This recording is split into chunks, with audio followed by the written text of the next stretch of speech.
Hello guys, welcome to Proxima What Ifs. So in this video, we will see, what if Izuku was the reincarnation of Kratos and got harem of all god of war goddesses? If you enjoy these kinds of stories, don't forget to show us some love by hitting the like button and subscribing to the channel. Your support means the world to us. Now, let's start the story. Chapter 1. Echoes of Sparta. The world was water, screams, and the coppery tang of fear. For Izuku Midoriya, the unforeseen simulation joint had devolved into a maelstrom of raw terror that dwarfed any villain attack he had ever analyzed in his notebooks. This wasn't a neatly packaged incident on the evening news, this was a chaotic, predatory environment where the air itself felt thin and sharp in his lungs. He was submerged, both literally and figuratively. After being warped by the villain with the mist quirk, Kurogiri, he had found himself in the shipwreck zone, fighting for his life alongside Tsuyu Asui and Minoru Mineta. His mind, usually a rapid-fire catalog of hero facts and tactical possibilities, was a frozen, stuttering mess. Every instinct screamed at him to run, to hide, to be anything other than what he was, a quirkless, useless boy in a sea of monsters. He had survived the initial onslaught through a combination of dumb luck, Tsuyu's level-headed application of her frog quirk, and Mineta's surprisingly effective, if panic-driven, use of his pop-off spheres. But survival felt temporary, a borrowed moment before the inevitable. Now, they were crouched behind a rocky outcrop near the central plaza. Having managed to escape the water, from their precarious vantage point, they had a clear, horrifying view of the main event. Shota Aizawa, their teacher, the pro-hero Eraserhead, was a whirlwind of controlled violence, a predator in his own element. He moved like a phantom, his capture weapon a living extension of his will, his quirk-erasing glare-turning gun oating thugs and muscle-bound brutes into clumsy, terrified children. For a fleeting moment, hope had ignited in Izuku's chest, a brilliant, warm thing. A pro was here, a real pro. They were going to be okay. Then came the Nomu. The creature was a grotesque parody of a man, its skin the color of a deep bruise, its brain exposed and pulsing obscenely. It was a mountain of muscle that moved with a liquid speed that defied its own bulk. It didn't flinch. It didn't feel pain. When Aizawa erased its quirk, it simply relied on the horrifying strength hardwired into its unnatural sinew. The hope in Izuku's chest died, smothered by a cold, dreadful certainty. He watched, paralyzed, as the fight turned from a heroic defense into a brutal, one-sided execution. He saw Aizawa's elbow bend the wrong way, the sickening wet snap echoing faintly across the plaza. He saw the teacher thrown into the ground, the impact creating a spiderweb of cracks in the concrete. The sound of his own ragged breathing was a drumbeat of powerlessness. He was just a spectator to a slaughter. His hands, scarred and calloused from a training regimen that had yet to bear any real fruit, clenched into useless fists. Do something. A part of his brain screamed. Move. Help him. But what could he do? He was Deku. Quirkless Deku, the boy who could only watch and weep while others fought, while others were hurt. The inherited power of One for All was a volatile, untamed storm within him, a weapon that shattered his own body whenever he tried to wield it. Using it now, without control, would mean a single, bone-shaw, tearing punch and then he'd be a liability, another victim for the heroes to save. He couldn't risk it. He couldn't. The Nomu's thick, three-fingered hand closed around Aizawa's head. It lifted him like a doll, and with a grunt of animalistic effort, slammed his face into the unforgiving ground. Once, twice, thrice, blood sprayed. A sound, a wet, pulping sound, reached Izuku's ears. It was a sound of finality, a sound of utter destruction. Mr. Aizawa went limp. Something inside Izuku fractured. It wasn't a thought, it was a physical sensation, like a tectonic plate shifting deep beneath the bedrock of his soul. A low hum started in his ears, a bass note that vibrated through his bones, drowning out Mineta's whimpering beside him. The world seemed to slow down, the frantic movements of the lesser villains becoming a syrupy, sluggish ballet. Tamura Shigaraki, the pale, lanky villain with disembodied hands clutching his body, cackled, a dry, grating sound. "You're so cool, Eraserhead," he rasped, scratching furiously at his neck. "But you're no match for my Nomu. He's a bioengineered anti-symbol of peace. He's made to kill All Might. He gestured lazily toward the 3 students partially hidden by the water's edge. Kurogiri, I'm getting bored. Let's finish this. Kill the frog girl first. She's staring. The world, which had slowed, now snapped into razor-sharp focus for Izuku. He saw everything. He saw Kurogiri's yellow eyes narrow within his shadowy form. He saw the Nomu, its grip still on Aizawa's skull, begin to turn. He saw Tsuyu, her wide, dark eyes reflecting the carnage, her body tensed but frozen. A prey animal in the sight of an apex predator. She was going to die. Mr. Aizawa was dying. All Might wasn't here. No one was coming. They will not be saved. The thought was not his own. It was a voice, ancient and guttural, that rumbled up from the abyss that had just opened within him. It was a voice steeped in millennia of blood and betrayal, a voice that knew nothing of heroes and villains, only of predators and prey, of survival and death. The low hum in his ears became a roar. The fracture in his soul became a chasm, and from it, a furnace of pure, undiluted rage erupted. It was a rage so profound, so absolute, it burned away everything he was. The fear, the doubt, the self-loathing, the years of being called useless, all of it was incinerated in a heartbeat. Turned to ash by an inferno that had slumbered for ages. This was not the righteous anger of a hero. This was the cold, killing fury of a god. A forgotten god. A god of war. As the Nomu's free hand, a slab of meat and bone, lunged toward Tsuyu, Izuku moved. He didn't decide to move. He didn't think about his legs, or his quirk, or the consequences. One moment he was crouched behind a rock, a trembling boy. The next, he was a blur of motion, covering the 30 meters between him and the Nomu in a space shorter than a single, terrified gasp.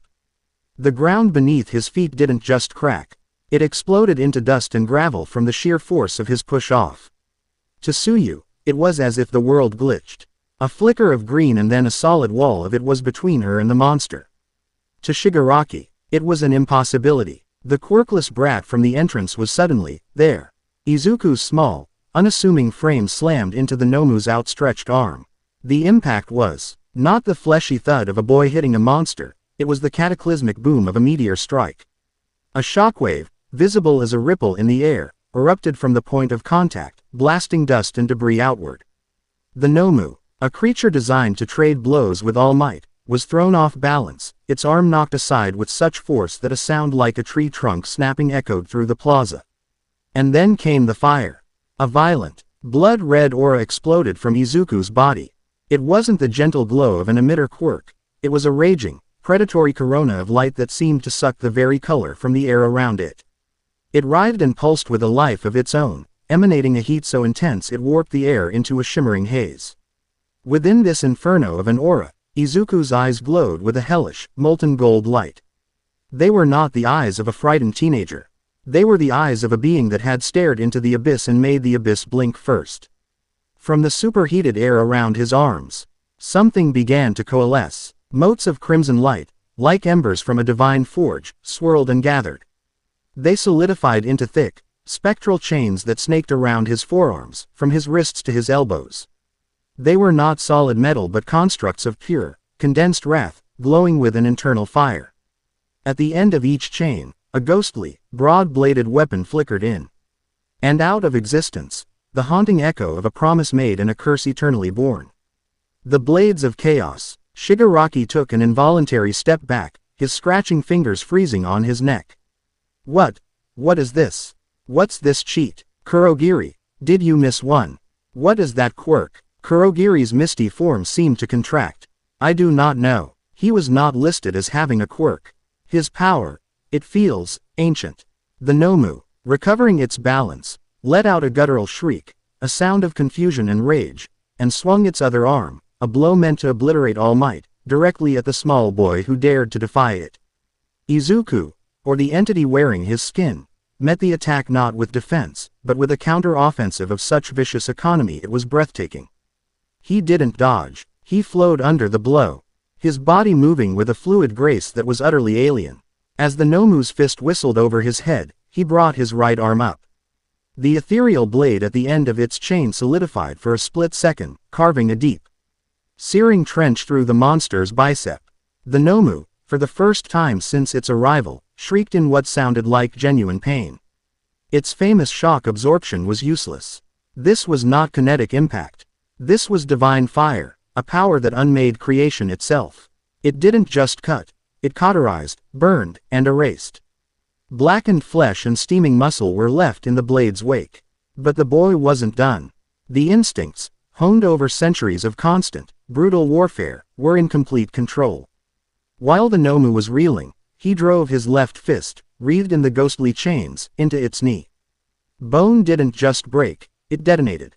The monster's leg buckled, its entire 300-kilogram frame crashing down onto one knee with a ground-shaking thud. This wasn't a fight, it was a dissection. The predator had become the prey. Kill him, Nomu, kill him, Shigaraki shrieked, his voice cracking with a frantic, rising panic. This wasn't part of the plan. This wasn't in the script. This boy, this thing, was radiating an aura of such profound killing intent that it felt like a physical weight on his chest, making it hard to breathe.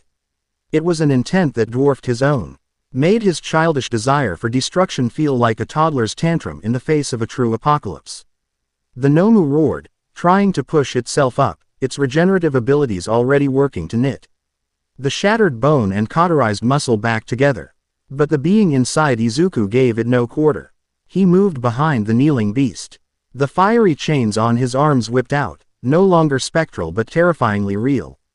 Extending with an unnatural speed, they wrapped around the Nomu's thick neck, crossing over each other. Izuku planted his feet, his small frame becoming an anchor of impossible strength.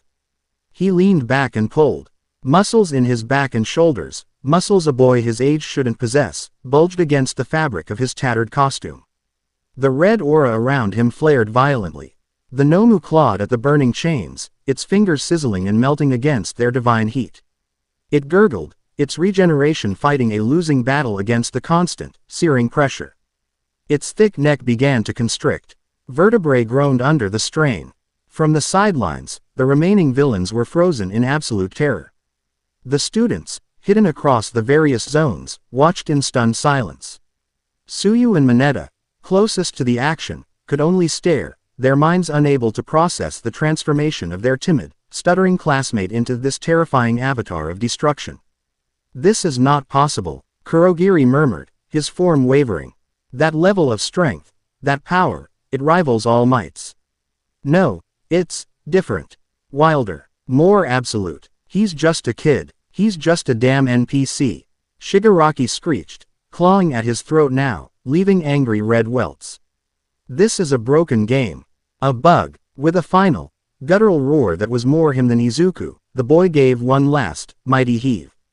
There was a series of loud, wet, sequential cracks, like a string of firecrackers wrapped in wet leather. The Nomu's struggles ceased. Its massive body went limp.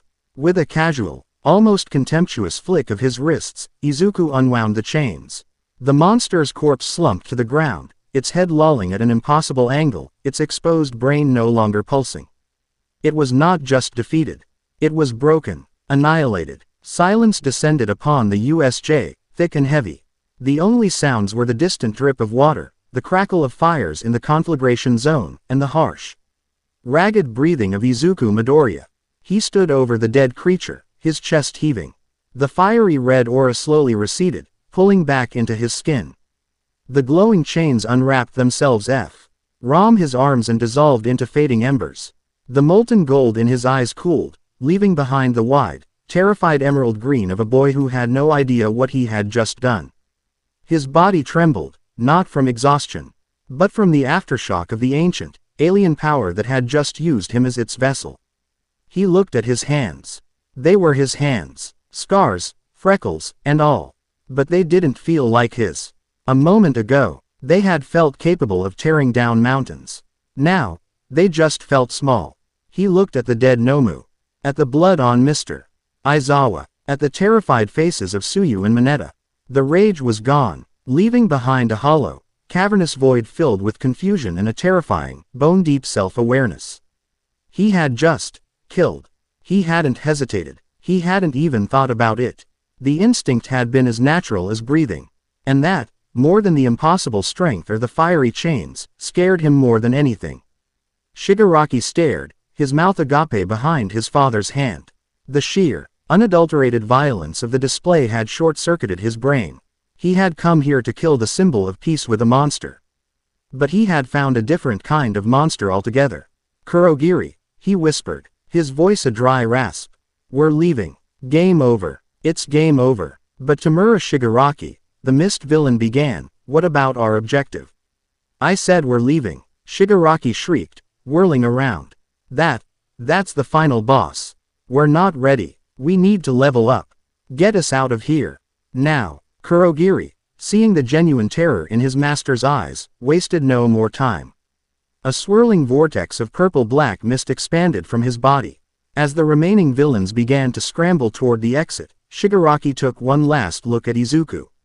The boy was just standing there, shaking, looking lost. But the image of the golden-eyed demon wreathed in fire was burned into Shigaraki's mind. Just as the last of the villains began to fade into the warp gate, Izuku felt a strange sensation. Like a change in atmospheric pressure localized entirely around him. The air shimmered at the edge of his vision. A figure began to resolve out of the empty space, a woman who was both there and not there. Like a heat haze given form. She was tall and regal, clad in armor that seemed woven from moonlight and wisdom. A fearsome helmet was tucked under one arm, revealing a face of stern, classical beauty. With intelligent gray eyes that held the weight of ages. An owl, seemingly made of the same ethereal light, was perched on her shoulder. No one else seemed to see her. Tsuyu and Mineta were still staring at him. And Kurogiri was focused on his retreat. She was visible only to him. Her gaze was not one of surprise, but of weary, solemn recognition. It was a look one gives an old, complicated comrade who has been long absent. Her voice, when it came, was not an audible sound, but a clear, melodic thought that bloomed directly inside his mind, heavy with a shared history he couldn't remember. "So, you have returned, Spartan." Izuku flinched, the word striking a chord deep within him, a dissonant, painful note on a string he didn't know he possessed. Spartan. E-word tasted of ash and blood in his mind's mouth. The woman's expression was grim. She glanced at the retreating villains, then back at him. The power that had moments ago flowed through him was now a dormant volcano. But it was still radiating a faint, palpable energy. "This display," she continued, her mental voice calm but laced with urgency, "this raw, uncontrolled awakening, you have lit a beacon, General.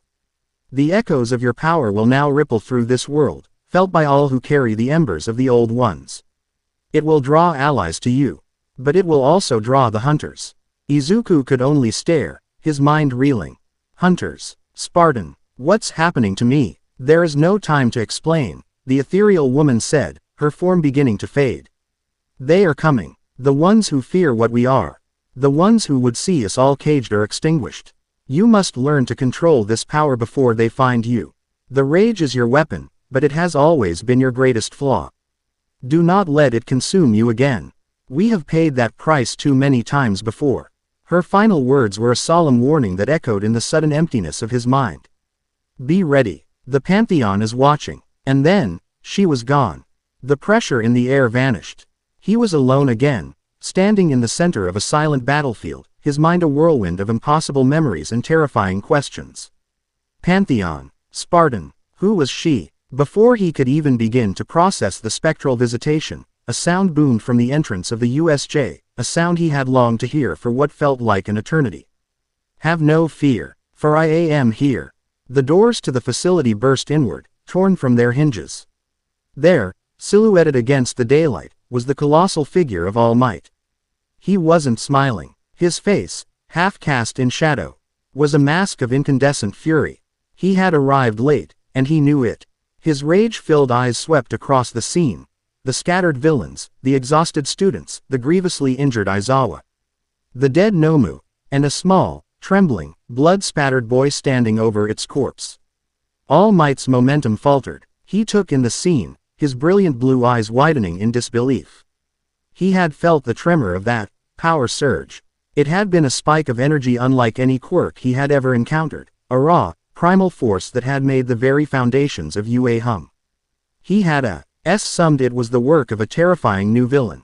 But to see it centered on young Midoriya, he along with the other pro heroes who had just arrived. Snipe, Present Mike, Smintos, and the rest of the UA staff could only stare. The plaza was littered with dozens of unconscious villains, a testament to Aizawa's skill. But the centerpiece of the carnage, the creature Shigaraki had boasted could kill the symbol of peace, lay dead and broken at the feet of a boy who, by all official records, was quirkless. A boy whose newfound power didn't exist in any registry on Earth. The investigation began almost immediately, a chaotic swirl of activity that Izuku experienced as if from a great distance. Paramedics rushed to Aizawa, their faces grim. Other teachers began rounding up the students, performing headcounts. Their voices a mixture of relief and professional urgency. Izuku didn't move. He couldn't. He felt trapped in his own body, a passenger behind the eyes of a stranger. He watched as All Might, in his weakened form after handing Shigaraki over to the police, approached him. The hero's usual bravado was gone, replaced by a deep, unsettling concern. Young Midoriya, Toshinori Yagi said, his voice low. What happened here? That power, was that? He couldn't bring himself to say one for all. He knew it wasn't. One for all was a contained explosion of kinetic force. This had been something else entirely. Something ancient and furious. Izuku looked at his mentor, his hero, and for the first time, he had no words. He couldn't explain it. He couldn't lie. He could only shake his head. The tremors running through his entire body now. I don't know, he whispered, his voice hoarse. He was going to kill Tsuyu. Mr. Aizawa was. Something just happened. The other students were herded away, but not before they cast fearful, awestruck glances at him. He was no longer the muttering, awkward Deku they knew. The way they looked at him had changed fundamentally. He saw it in Bakugo's wide, incredulous eyes, a flicker not of anger, but of something akin to shock, maybe even fear. He saw it in Todoroki's cold, analytical gaze, which now held a spark of genuine, unnerving curiosity. He had been an oddity before. Now, he was an impossibility. An official from the Hero Public Safety Commission arrived, a stern-faced man in a black suit. He tried to question Izuku, his voice sharp and demanding. Name: Izuku Midoriya. Quirk: unregistered. Son, you have a lot of explaining to do. An unregistered quirk of this magnitude is a severe violation, and its use resulted in the termination of a hostel. We need to know what your power is and where it came from. Izuku just stared blankly. Unregistered. His quirk was one for all. But that wasn't what he had used. He had felt it. The power he had just unleashed had nothing to do with the crackling green energy of his borrowed quirk. It was a searing, crimson beast that lived in his marrow, and it had been there all along. Sleeping. His silence was taken as defiance. The HPSC official's eyes narrowed. This boy is a person of interest. His power display is raw, unrefined, and does not fit any known quirk category or classification. He is an Omega-level anomaly. He needs to be secured and evaluated immediately. Now, hold on, Toshinori interjected, stepping between the agent and Izuku. The boy is in shock. He's one of my students. He just saved his classmates and his teacher. He will be evaluated by UA's protocols. The agent's gaze was cold. With all due respect, All Might, this is now a matter of national security. An unknown power of this scale appearing out of nowhere, certain parties will be very interested. He's been flagged. Izuku didn't hear the rest of their argument. The word the woman had spoken in his mind echoed again. Pantheon. He didn't know what it meant, but a cold dread washed over him, a feeling of being a target painted on his back, visible to unseen eyes. The agent's words, certain parties will be very interested, seemed to confirm her warning. The shock was beginning to recede, replaced by a tidal wave of conflicting emotions. There was the profound terror of the killer that lived inside him, an instinctual butcher that had operated his body with horrifying efficiency. There was the shame and horror of having taken a life, even if it was the life of a monster.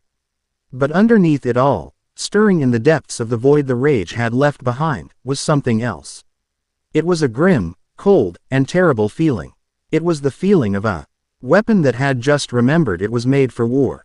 As he was finally led away by the UA staff, wrapped in a shock blanket, he caught his reflection in a puddle of bloody water. For a split second, the face staring back wasn't his. It was the face of an older man, his skin ashen white, a stark red tattoo curving over a haunted, golden eye. A warrior, a general, a monster, a god, the ghost of Sparta. The reflection vanished, leaving only the terrified face of a teenage boy. But the memory of it lingered. The awakening was over, but Izuku Midoriya knew, with a certainty that chilled him to his soul, that his life as a hero in training was over. A different, far older and more brutal battle had just begun. And he was standing at its epicenter. Chapter 2. The Hunt and the Sanctuary. The silence was worse than the screaming. In the week following the USJ incident, a suffocating quiet had descended upon Izuku Midoriya's life, punctuated only by the phantom hiss of burning chains in his ears and the disembodied voice of a woman who called herself Athena. The world had not returned to normal. It had tilted on its axis, and Izuku was struggling to find his footing on the new, treacherous landscape of his own existence. His reflection was a stranger. The same unruly mop of green hair, the same constellation of freckles, the same wide, earnest eyes. But beneath the surface, a beast slumbered. He could feel it stirring when a car backfired down the street, when a classmate clapped him on the back too hard, when his own heart hammered against his ribs. It was an ancient, coiled thing, forged in blood and betrayal. And it looked out at the world through his eyes with a cold, calculating fury that was not his own. The ghost of Sparta was a heavy mantle, and its weight was crushing the boy he used to be. The scrutiny at UA was relentless but clinical. He had been subjected to a battery of tests, both physical and psychological. Hound Dog had spent hours with him, trying to parse the trauma of the event from the source of his newfound power. Recovery Girl had scanned him down to the cellular level, her brow furrowed in a permanent state of bewilderment. His file was a paradox. Biologically, he was quirkless, possessing the telltale extra joint in his pinky toe and lacking any identifiable quirk factor in his DNA. Yet, the evidence was undeniable.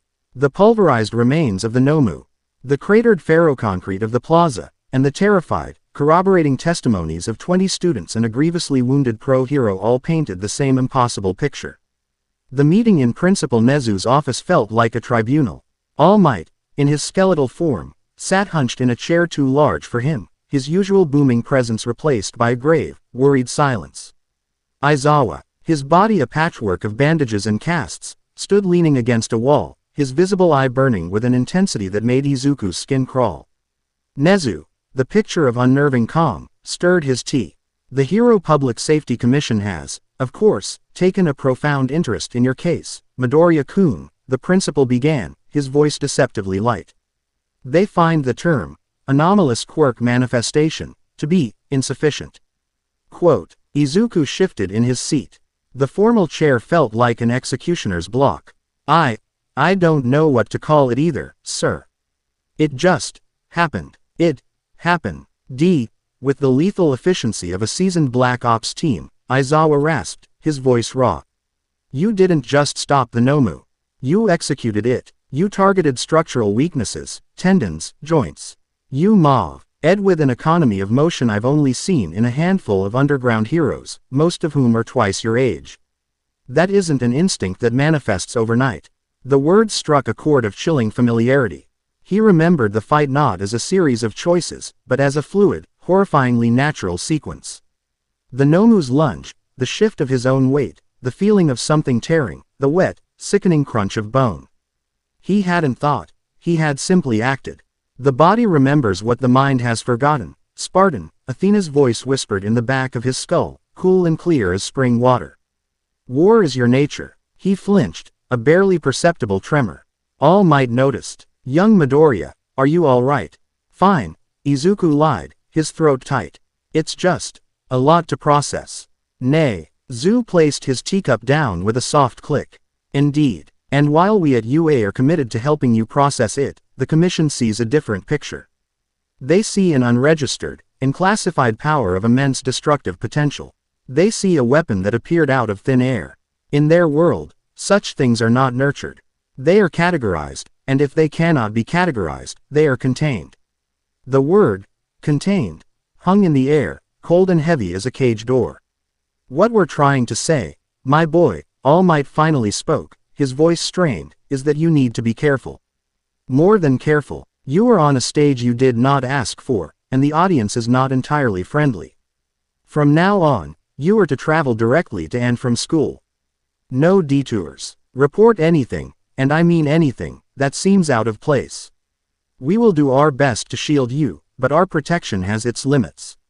The dismissal was a relief. Walking through the hallowed halls of UA, the place he had dreamed of since he was a child, now felt like walking through a minefield. The other students gave him a wide berth. The awe and respect from the USJ had curdled into something else, a wary apprehension. He was no longer Midoriya, the determined quirkless kid who'd smashed a robot. He was the boy who had ripped a monster apart with his bare hands, wreathed in blood-red fire. He was an unknown variable, N.D. in a world built on the predictable power of quirks. The unknown was terrifying.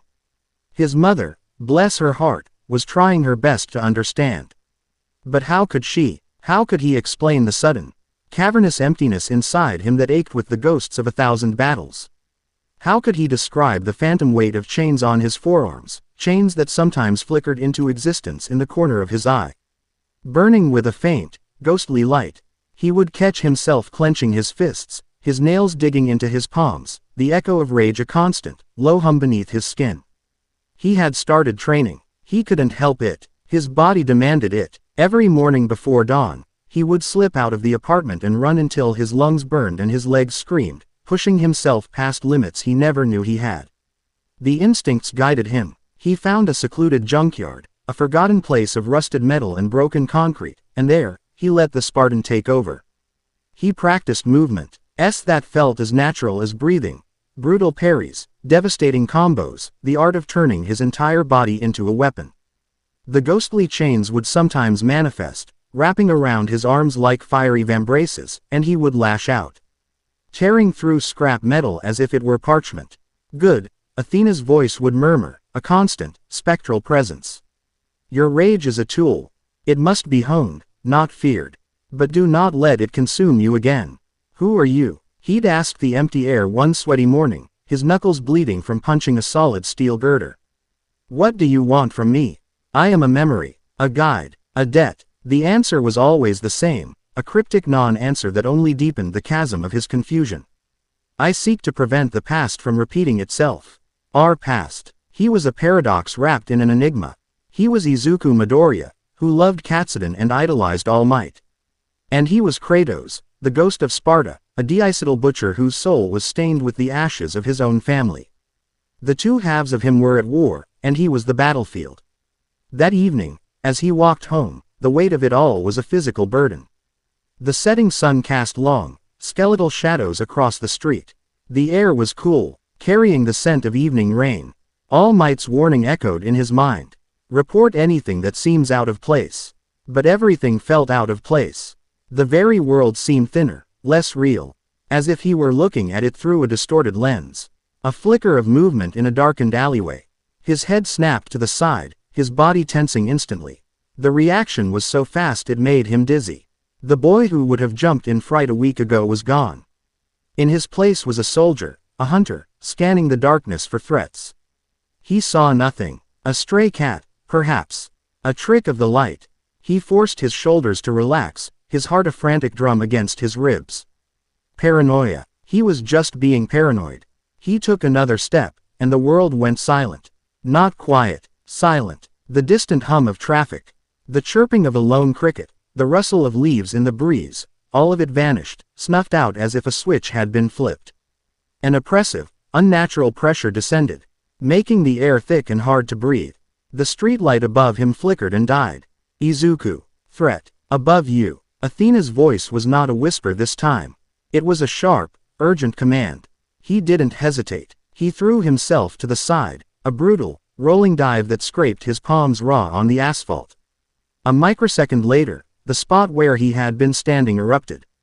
Not in an explosion of fire, but in a strange, shimmering implosion of light. A cylindrical device, no bigger than a soda can, lay humming on the ground, projecting a localized field that seemed to warp the very air around it.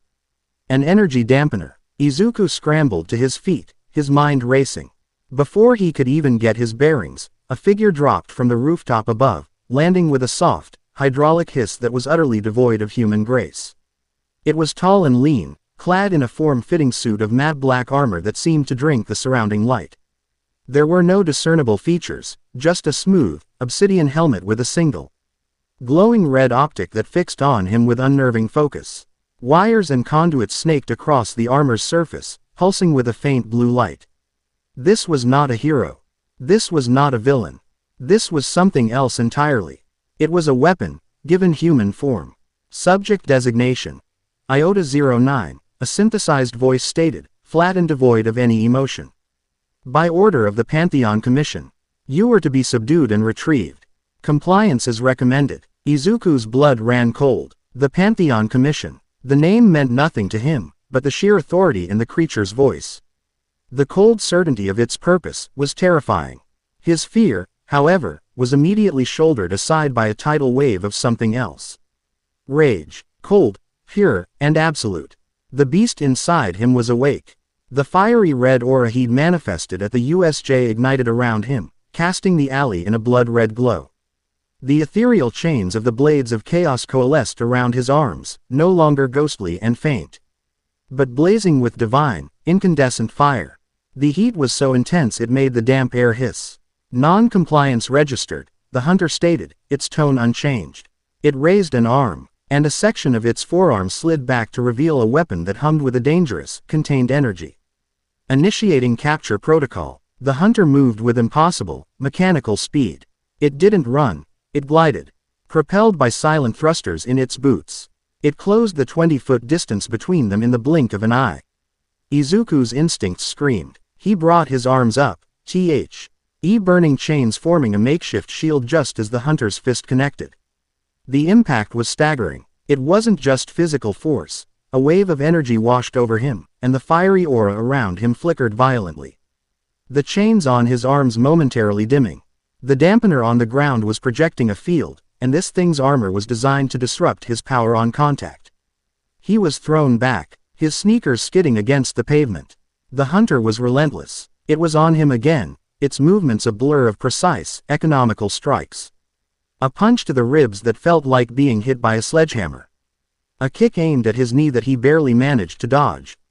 It wasn't fighting like a person. It was fighting like a program, an algorithm designed for perfect efficiency. It wasn't trying to beat him. It was trying to solve him. Izuku grit his teeth, the pain a distant roar. He fought back, relying on the Spartan's brutal muscle memory.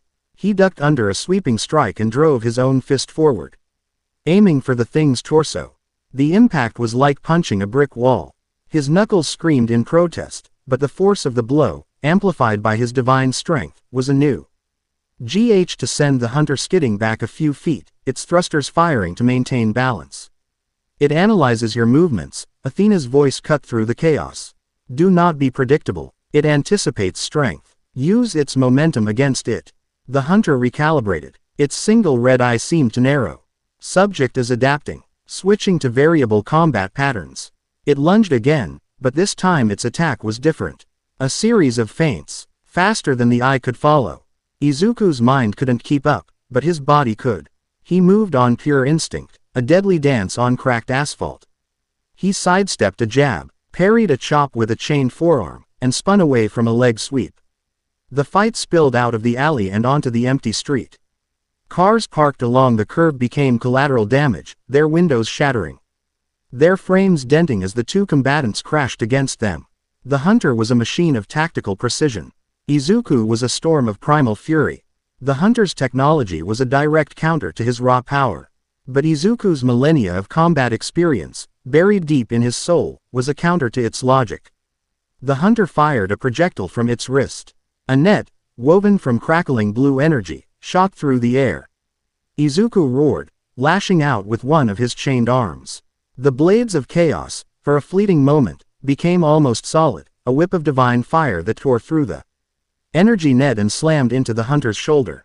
The creature staggered back, its armor smoking where the chain had made contact.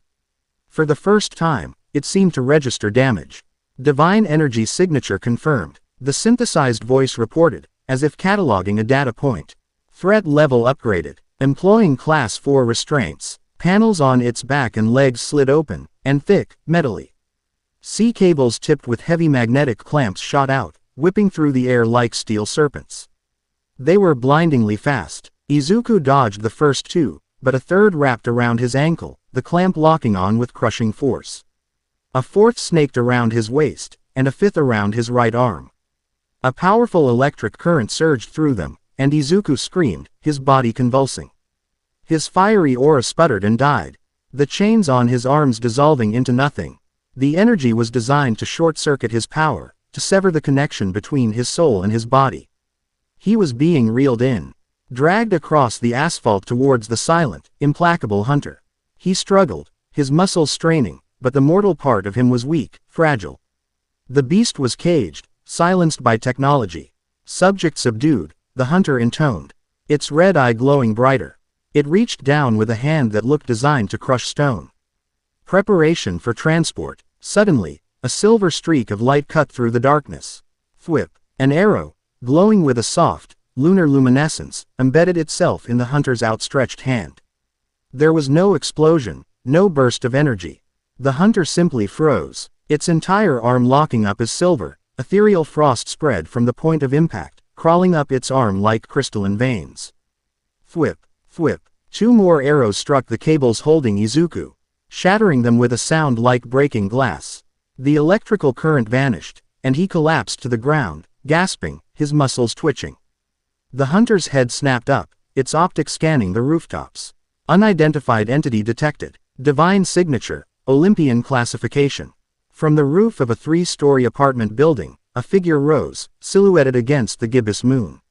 She was tall, athletic, with long, silver hair that seemed to catch and hold the moonlight, tied back in a practical braid. She wore modern, tactical gear, cargo pants, combat boots, a form-fitting dark tunic, but she moved with an ancient, predatory grace. In her hands, she held a bow that shimmered with the same lunar light as her arrows, already knocked with another shaft of silver energy. Her eyes, the color of molten silver, fixed on the hunter with an expression of cold, disdainful fury. "You reek of Hephaestus's failed experiments and Zeus's pathetic paranoia," she said, her voice sharp and clear, carrying an authority that brooked no argument. "To use such crude shackles on a warrior of his caliber, you have no honor." Before the hunter could process the new threat, the ground beneath its feet began to tremble. The asphalt cracked, and thick, thorny vines, pulsing with a soft, green energy, erupted from the earth. They snaked around the hunter's legs, its torso, its remaining free arm, ensnaring it with incredible speed. The creature struggled, its powerful servos straining against the magical foliage, but the vines held fast, tightening their grip with a groaning, splintering sound. A second woman emerged from the shadows of the alleyway Izuku had just fled. She was a stark contrast to the archer on the roof. Where the huntress was sharp edges and cold light, this woman was gentle curves and warm earth. Her honey blonde hair was woven with small, blooming flowers, and her eyes were a deep, forest green, filled with an ancient sadness and a fierce, maternal protectiveness. She wore simple, flowing clothes of green and brown, and her bare feet seemed to make no sound on the broken pavement. She radiated an aura of life, of ancient magic that smelled of rich soil and blooming nightshade. "There now," she said, her voice a soothing balm that instantly eased the frantic pounding of Izuku's heart. "That's enough of that." She raised a hand, and the vines constricted violently. The hunter's advanced armor, designed to withstand explosions and energy blasts, groaned, buckled, and then crumpled inwards with a final, screeching tear of metal. Its red optic flickered once, then went dark. The imposing machine was reduced to a mangled piece of scrap, held in the crushing embrace of the earth. The silence that followed was profound. Izuku pushed himself up on trembling arms, his mind a whirlwind of shock and disbelief. He had been moments from capture, from being contained by a force he couldn't understand, and then, this. Two women, wielding powers that felt as ancient and fundamental as the world itself, had appeared from nowhere and dismantled his attacker with contemptuous ease. The silver-haired archer leapt from the rooftop, landing in a silent crouch before rising to her full height. She moved with the fluid grace of a panther, her silver eyes sweeping over Izuku, taking in his torn clothes, his scraped hands, and the lingering embers of divine rage in his eyes. Her gaze wasn't one of pity or concern, it was one of assessment, of a predator judging another. "You fight like a cornered bear," she stated, her tone blunt. "All rage and no focus. You are lucky this commission's hounds are so predictable." The blonde woman knelt beside Izuku, her presence a wave of calm. She gently placed a hand on his shoulder. A warm, green light flowed from her palm, and the aches and pains in his body, the searing burn of the electrical shock, simply faded away. "Hush, Artemis," she chided softly, her green eyes full of a sympathy that made Izuku's throat ache. "He is just a boy, and he carries a soul far too old and broken for his years. Can you not feel it?" She turned her gaze back to Izuku, and it was like looking into a forest that had seen the birth of stars. "I am Freya, and the impatient one is Artemis. We mean you no harm." Izuku stared, speechless. Artemis, Freya. The names resonated with a distant, mythological familiarity, but his mind refused to make the connection. It was too much, too impossible. What are you?" he finally managed to stammer out. Artemis scoffed, kicking at the crumpled form of the hunter. "We are what you are. Echoes, remnants, souls too stubborn to fade, reborn into this strange, new world of iron and noise." Freya's expression was gentler. "She means we are like you, child. Ancient souls, reborn in mortal flesh. I was drawn here by the familiar echoes of your spirit.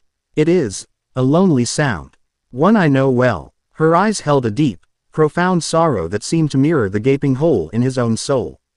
She saw the grief of Kratos, the loss of a wife and daughter, a pain he was only just beginning to comprehend. "Trust them, Izuku," Athena's voice echoed in his head, a steady, reassuring presence. "They are not our enemy. For now, they are our only hope."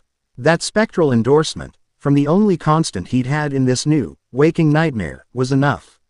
He sagged with relief, the last of his strength leaving him. "The Pantheon Commission," he murmured, the name tasting like ash. "What is it?" "A collection of arrogant mortals who have stumbled upon a truth they cannot comprehend," Artemis answered. Her lip curled in a sneer. She gestured at the destroyed hunter. "They hunt us. They fear the return of the old gods, beings of power that exist outside their meticulous system of quirks. They seek to control, contain, or eliminate anyone who carries a divine spark.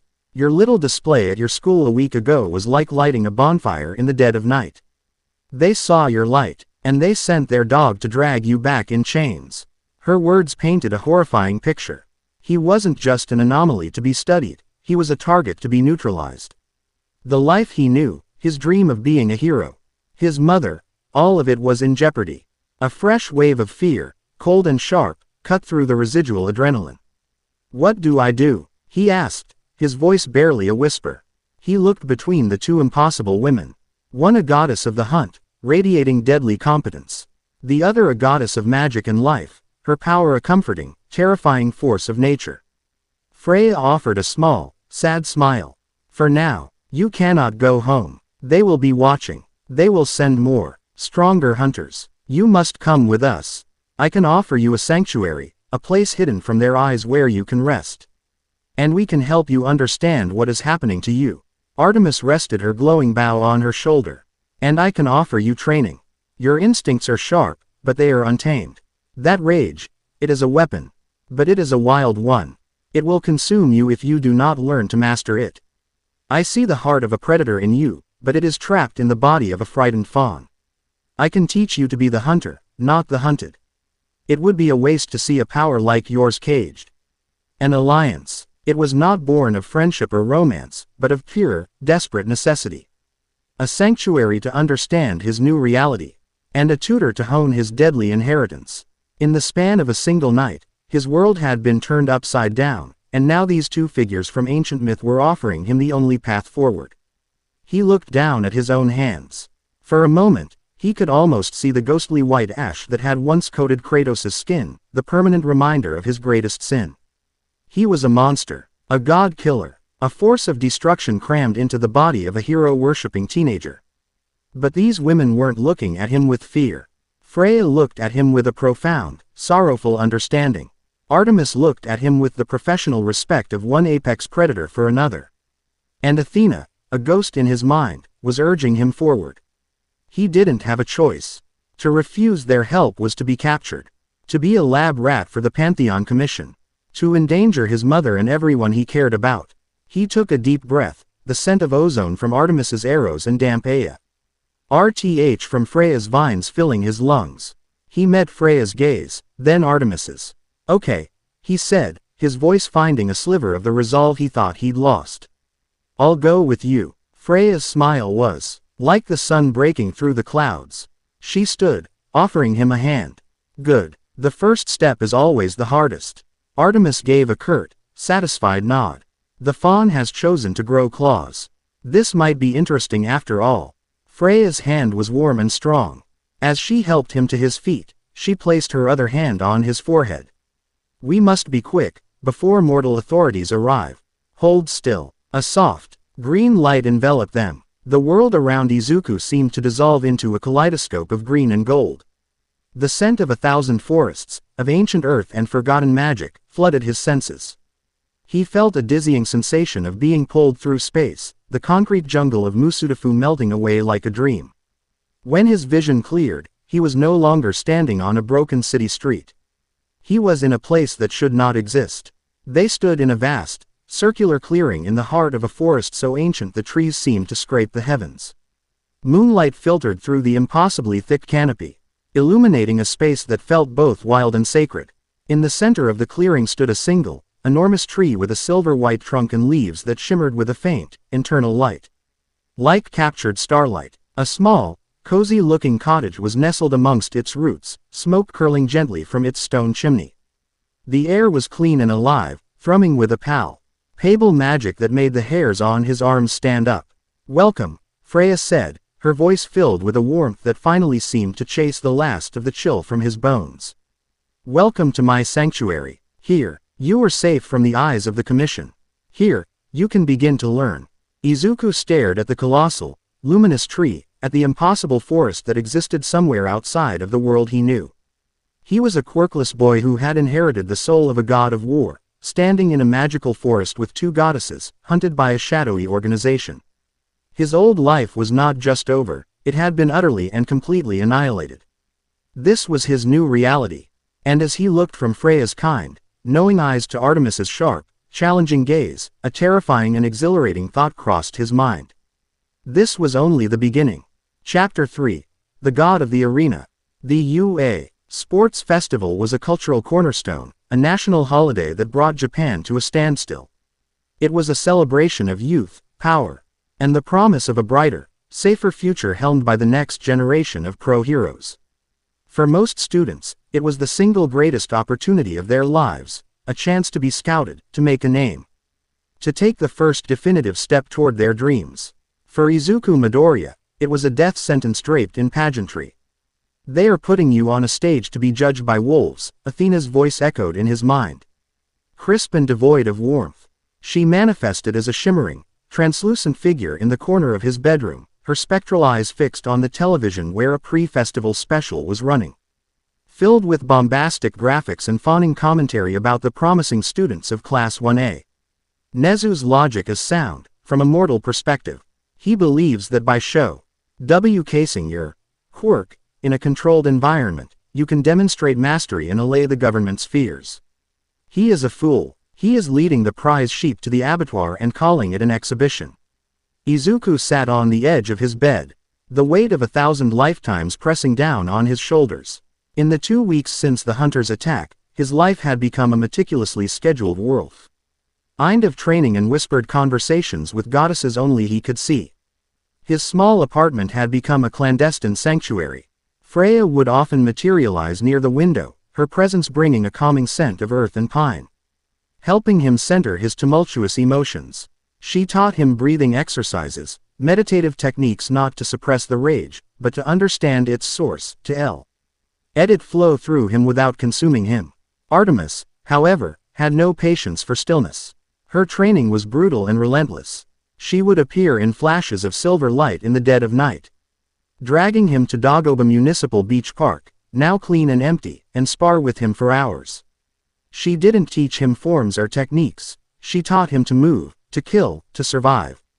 Control is a cage you build for yourself, Spartan. She had snarled at him just last night, her spectral form moving with a lethal grace he could barely track.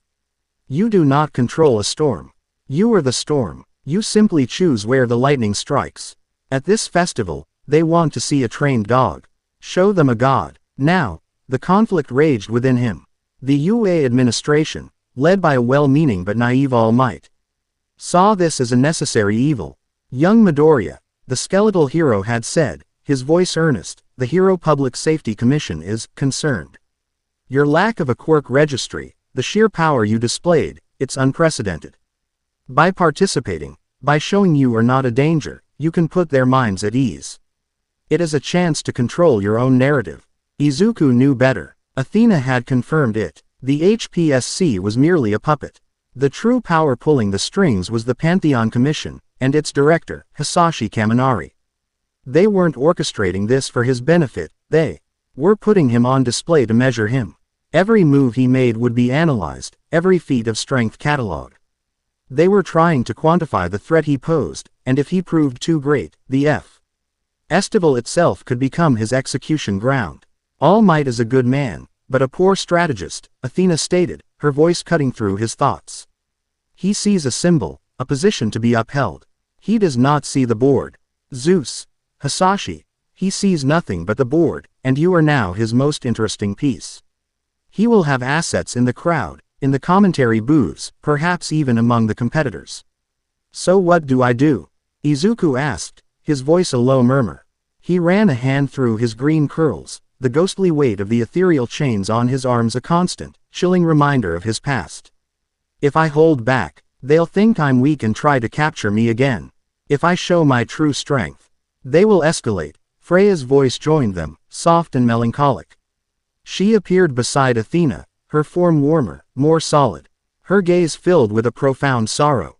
They will see you not as a boy, but as a weapon of mass destruction, and they will stop at nothing to disarm you permanently. Then let them come. Artemis snarled, her own form flickering into existence, leaning against the doorframe with her arms crossed, a predatory glint in her silver eyes. Let them see what happens when they poke a sleeping titan. This isn't a performance, Izuku. It's a hunt. And you are no longer the prey. Izuku looked at the three divine women filling his tiny bedroom, a council of war held amidst All Might posters. The strategist, the healer, and the hunter. Each offered a piece of the puzzle, a facet of the god he used to be. But the final decision rested on his shoulders. He was Izuku Midoriya, the boy who dreamed of saving people with a smile. He was Kratos, the man who had torn down a pantheon in a storm of blood and ash. Who was he now? He stood up, his gaze hardening as he looked at his reflection in the dark television screen. The boyish face was still there, the freckles, the wide green eyes. But something else lingered behind them now, a cold, ancient stillness. A predator's calm. I won't hide, he said. His voice quiet but firm, resonating with a power that made the air in the room feel heavy. And I won't be their monster. They want a demonstration. I'll give them one. They'll see control, they'll see power, but it won't be what they expect. He wouldn't be a hero in their mold, nor the monster from his past. He would be something new.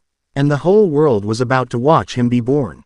The roar of the crowd was a physical force, a tidal wave of sound that washed over the waiting room for Class 1A. It was a cacophony of anticipation, excitement, and a million overlapping conversations. All funneled into the concrete tunnels beneath the UA stadium. His classmates were a bundle of nervous energy. Iida was chopping the air with rigid hands, delivering a speech about sportsmanship. Uraraka was floating slightly, her face pale with a mixture of anxiety and determination. Bakugo was practically vibrating in his seat, small explosions popping in his palms. His feral grin promising violence. Izuku, by contrast, was a pool of absolute stillness. He sat on a bench in the corner, his eyes closed, his breathing slow and even.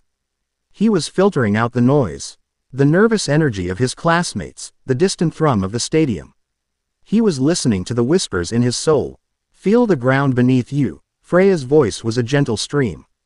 It is solid. You are anchored to this world, this life. The past is an echo, not your master. Analyze their movements. Athena's voice was a sharp counterpoint, a cascade of ice. Ida's recipro burst as linear. Uraraka relies on contact. Bakugo's trajectory is predictable when enraged. Use their momentum against them.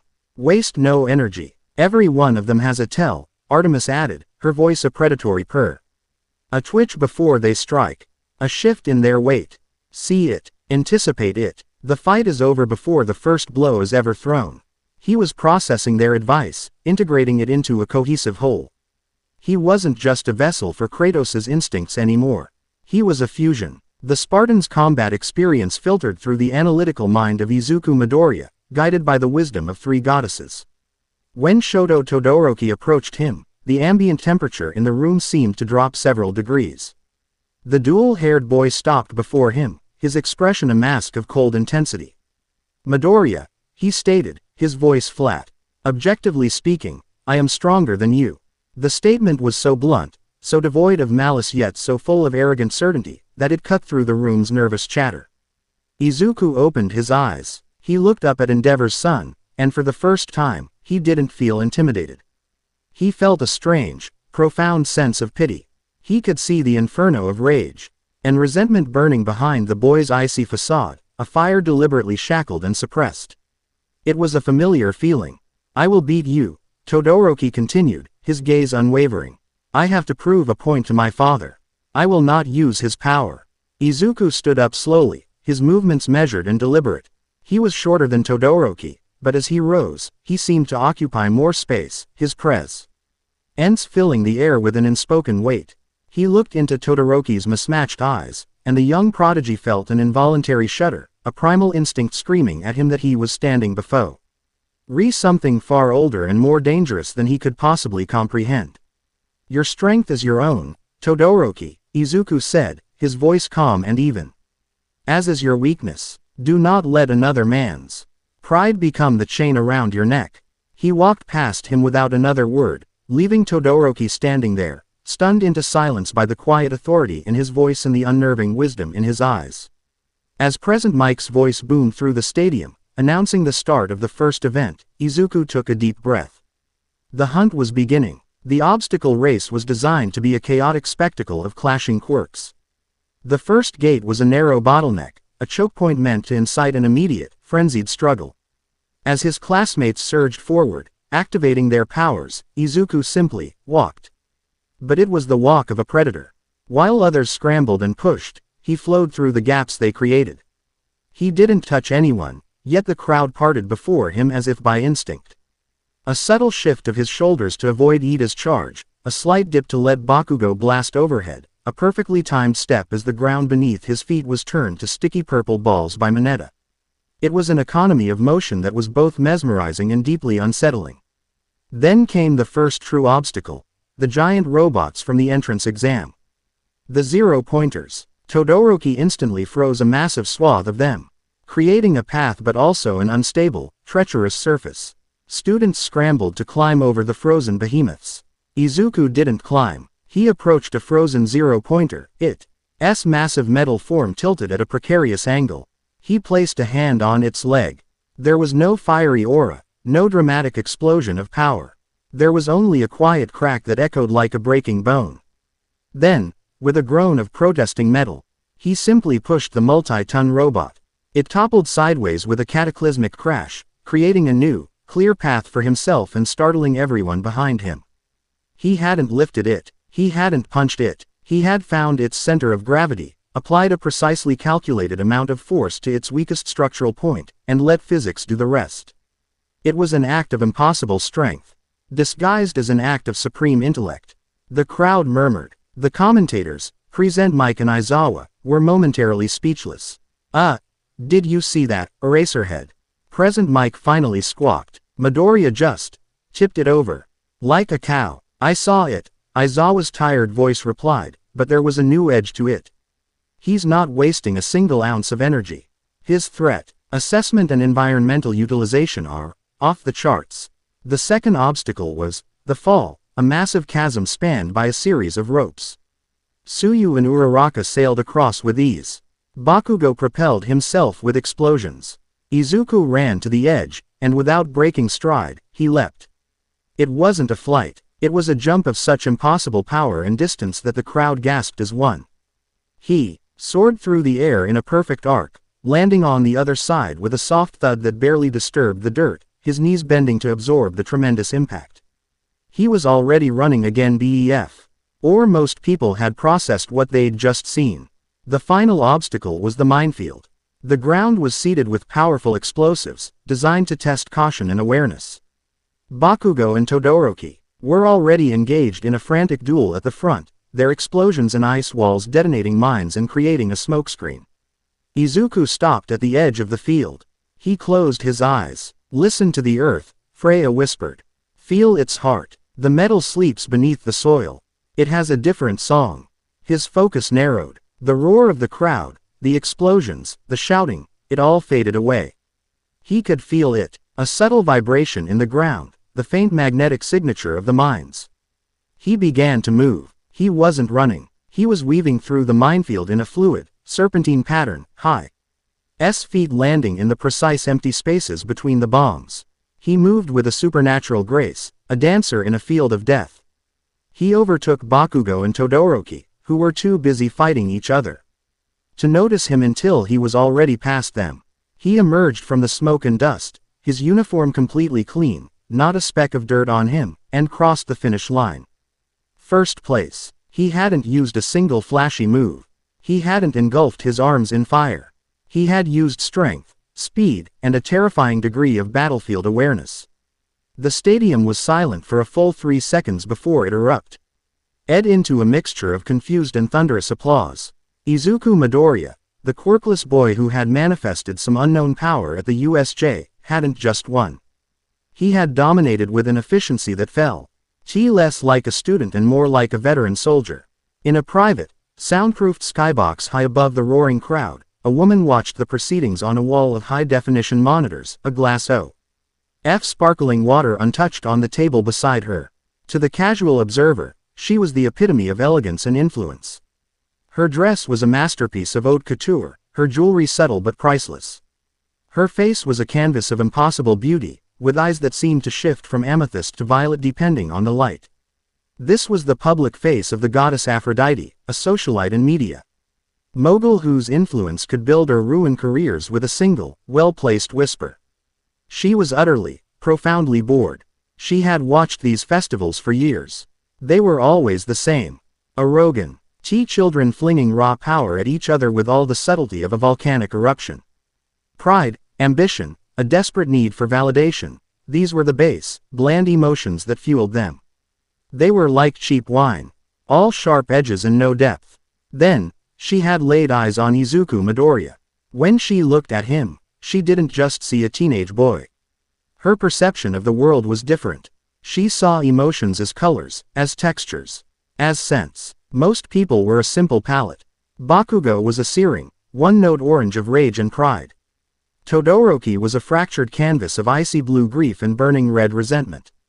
All Might was a blinding, simple yellow of unwavering altruism. But Izuku was an abyss. Looking at him was like staring into a nebula. At the heart of it was a core of pure, incandescent rage. A red so deep and ancient it was almost black. It was the fury of a betrayed god, a murdered family, a life of unending slaughter. But swirling around it, intertwined with it, were so many other hues. There was a profound, oceanic grief, a blue so dark it pulled at the soul. There was a fierce, molten gold loyalty, the protective instinct of a father and a general who would burn the world for his kin. And beneath it all, a fragile, hopeful green, the boy he once was, the hero he still dreamed of being. It was the most complex, most potent, most real thing she had ever witnessed in all her reincarnated lives. It was intoxicating. She watched him dismantle the obstacle course. Others saw strength and speed. She saw the perfect synthesis of purpose and action. There was no wasted passion.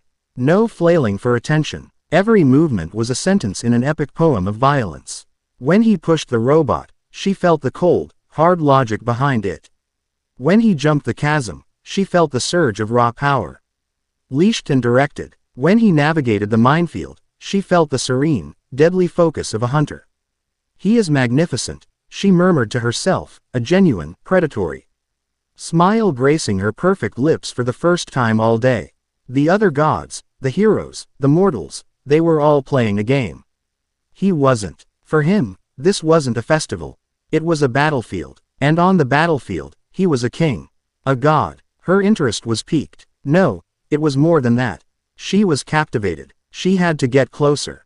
She had to understand the heart that could contain such a beautiful, terrible storm. The cavalry battle was a test of teamwork and strategy.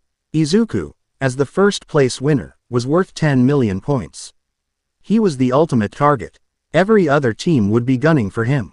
His classmates avoided him like the plague, not wanting to be the center of that maelstrom. He found his team through necessity. Uraraka, ever loyal, joined him without hesitation. Tokiyami Fumikage, intrigued by the darkness he sensed within Izuku, offered the power of Dark Shadow as both offense and defense. And finally, Mei Hatsume from the support course, who saw his unparalleled Ed's strength as the perfect platform to showcase her myriad of gadgets. "You're my magnificent, walking billboard," she had declared, strapping jetpacks and grappling hooks onto their team. "We will be a fortress," Izuku stated simply, taking the front position. He would be the foundation. As the battle began, it was just as he'd predicted. A mad swarm descended upon them from all sides. Bakugo flew at them, screaming bloody murder. Todoroki's team advanced with a glacier of ice. Izuku planted his feet. "Hold on," he grunted. The first wave hit. A team from Class 1B tried to charge them. Izuku didn't move. He simply leaned into the impact, and the charging students bounced off him as if they'd run into a concrete wall. Dark Shadow lashed out, snatching their headbands. Bakugo came from above, his hands crackling. Deku. Izuku tracked his trajectory. He didn't even look up. Tokiyami, left flank. Dark Shadow shot out, a being of pure shadow, and met Bakugo's explosive charge head-on.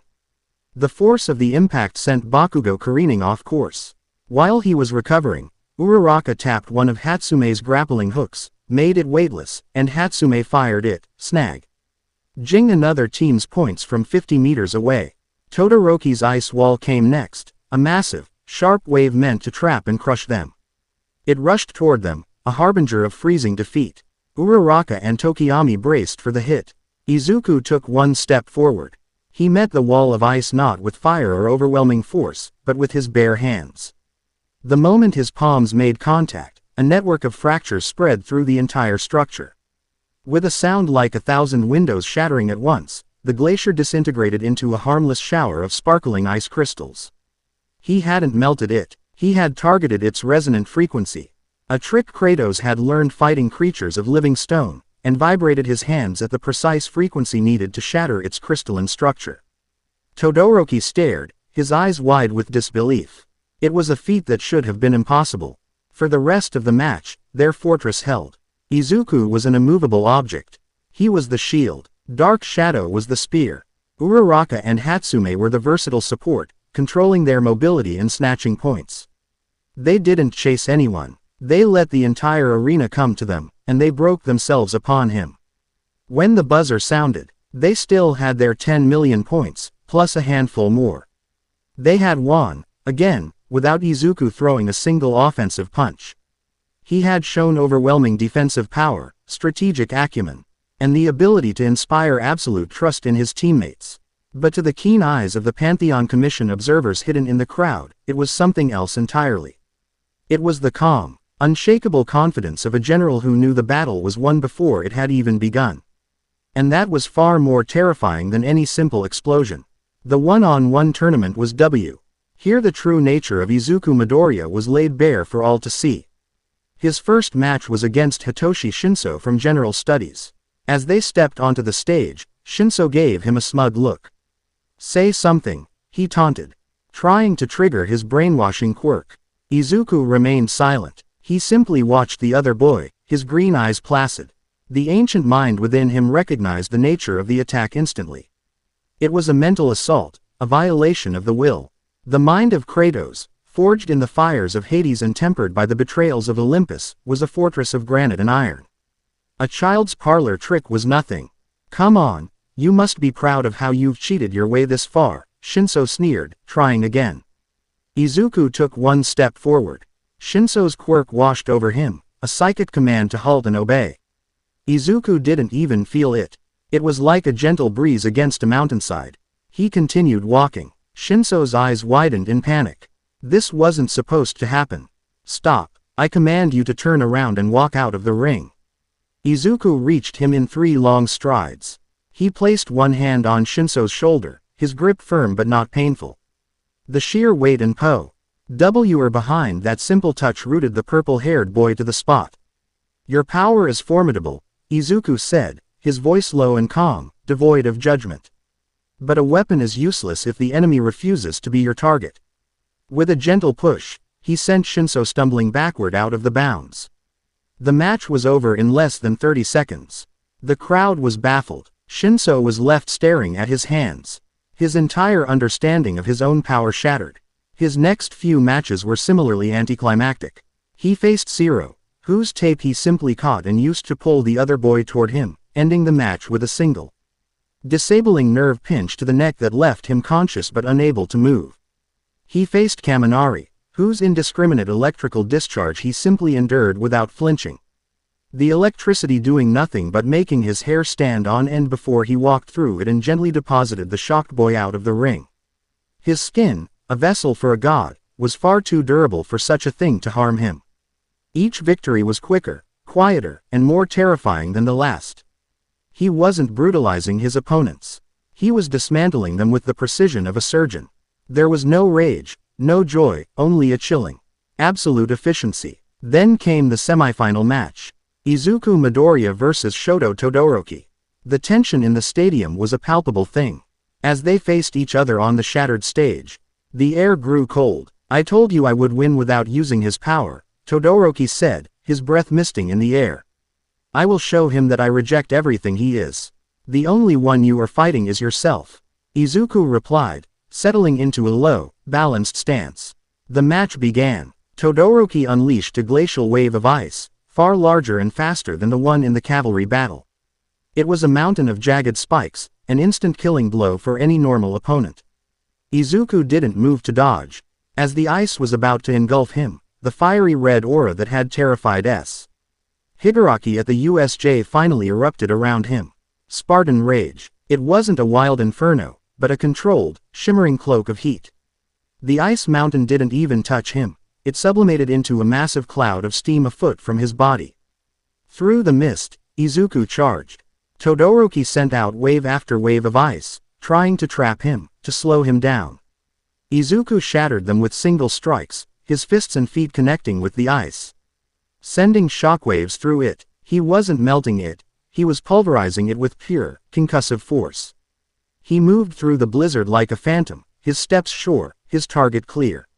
You're limiting yourself. Izuku's voice cut through the roar of the ice, deeper and rougher than before, colored by the rage he was channeling. This isn't your full power. This is a fraction, an insult to your opponent. He was closing the distance. Todoroki, panicked, created a massive wall of ice to protect himself. Izuku didn't stop. He punched it. The sound was like a thunderclap. The entire wall didn't just break, it exploded into powder. Izuku stood before a shocked Todoroki, completely unharmed. My father was a monster, he said, his voice now a low growl. Hat seemed to vibrate in Todoroki's very bones. He put his hands on me. Not for training, for conquest. He bound me to a life of service and bathed me in the blood of my enemies. I carry his sins. I carry the ashes of my own family, murdered by my own hands through his deceit. Todoroki stared, his blood running cold. Midoriya's eyes, they weren't the eyes of a teenage boy. They were ancient, haunted, filled with a pain so profound it was almost physical. But his power, his blood, it is also mine, Izuku continued, raising his fists, the ethereal chains around his arms now glowing a faint, menacing red. I will not let his legacy define the man I choose to be. Your fire is your own, Shoto Todoroki. It is your mother's legacy as much as his. What will you do with it? His words, raw and filled with an impossible empathy, struck a chord deep within Todoroki. He saw his mother's tearful face, her words of encouragement. He saw his father's abusive rage. And he saw the hero he wanted to be. With a scream that was part rage, part grief, and part liberation, his left side exploded in a torrent of flame, the first time he had ever used it in public. The heatwave washed over the stadium. Izuku met the flames, his own fiery aura intensifying. For a moment, two infernos clashed in the center of the arena. But Izuku's purpose was different. He wasn't there to fight the fire. He pushed through it, the flames parting around his aura. He appeared before Todoroki in the heart of the blaze. The fight was over. Before Todoroki could even react, Izuku moved with blinding speed. He slapped the boy's left arm, extinguishing the flame. In the same motion, he hooked his foot behind Todoroki's leg, breaking his stance, and with a gentle hand on his chest, he pushed him off balance. Todoroki stumbled backward, landing just outside the ring, uninjured but utterly defeated. The fiery aura around Izuku vanished. He stood there, breathing heavily, the boyish Izuku Midoriya once more. The stadium was in a state of stunned, absolute silence. He hadn't just won the fight. He had psychoanalyzed his opponent and forced him to have a life-altering breakthrough in the middle of a nationally televised tournament. All while displaying a level of power that defied every known category of quirk. He turned to the now defeated Todoroki and offered a hand. "It's your power, Todoroki," he said, his voice back to its normal, softer pitch. Not his. Todoroki stared at the offered hand, and after a long moment, he took it. The final match against Bakugo was a formality. The explosive team came at him with everything he had. His rage and desperation fueling the largest explosions he had ever created. Izuku, no longer needing to make a point, simply ended it. He sidestepped Bakugo's ultimate attack, the howitzer impact. And in the split second that Bakugo was disoriented in midair, he applied a precise chop to the back of his neck, rendering him unconscious before he hit the ground. Izuku Midoriya was the champion of the UA Sports Festival. As he stood on the podium, with a dazed Todoroki and a still unconscious Bakugo beside him, All Might placed the gold medal around his neck. The hero leaned in, his voice a low whisper. "Young Midoriya. What are you?" Izuku met his mentor's gaze. "A hero," he said simply. But they both knew it was a lie. Or, at the very least, not the whole truth. As the crowd roared, Izuku's eyes scanned the VIP boxes. For a split second, he locked eyes with a stunningly beautiful woman with amethyst eyes. She gave him a slow, deliberate smile, a smile that knew things. A smile that promised secrets and danger. He felt an odd, unsettling pull toward her, a resonance he didn't understand. Then his gaze drifted to another box, where a group of government officials in sharp suits stood. In the center was a man with impeccably styled blonde hair and a charismatic, camera-ready smile. Director Hisashi Kaminari of the Pantheon Commission. The man was clapping politely. But his eyes, a piercing electric blue, were fixed on Izuku. There was no warmth in them. Only the cold, calculating look of an apex predator sizing up a rival.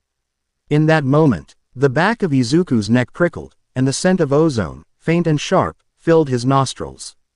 The ancient hatred, the soul-deep animosity for the king of Olympus, surged within him, a cold tide of killing intent. He forced it down, his expression remaining neutral. The festival was over. The war was just beginning. After the closing ceremonies, as he was making his way through the now emptying corridors, a well-dressed assistant intercepted him. "Midoriya-san, there is someone who would like to congratulate you on your victory.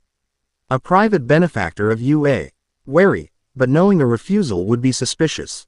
Izuku followed. He was led not to an office, but to a luxuriously appointed private lounge, the same one he had seen the amethyst-eyed woman in.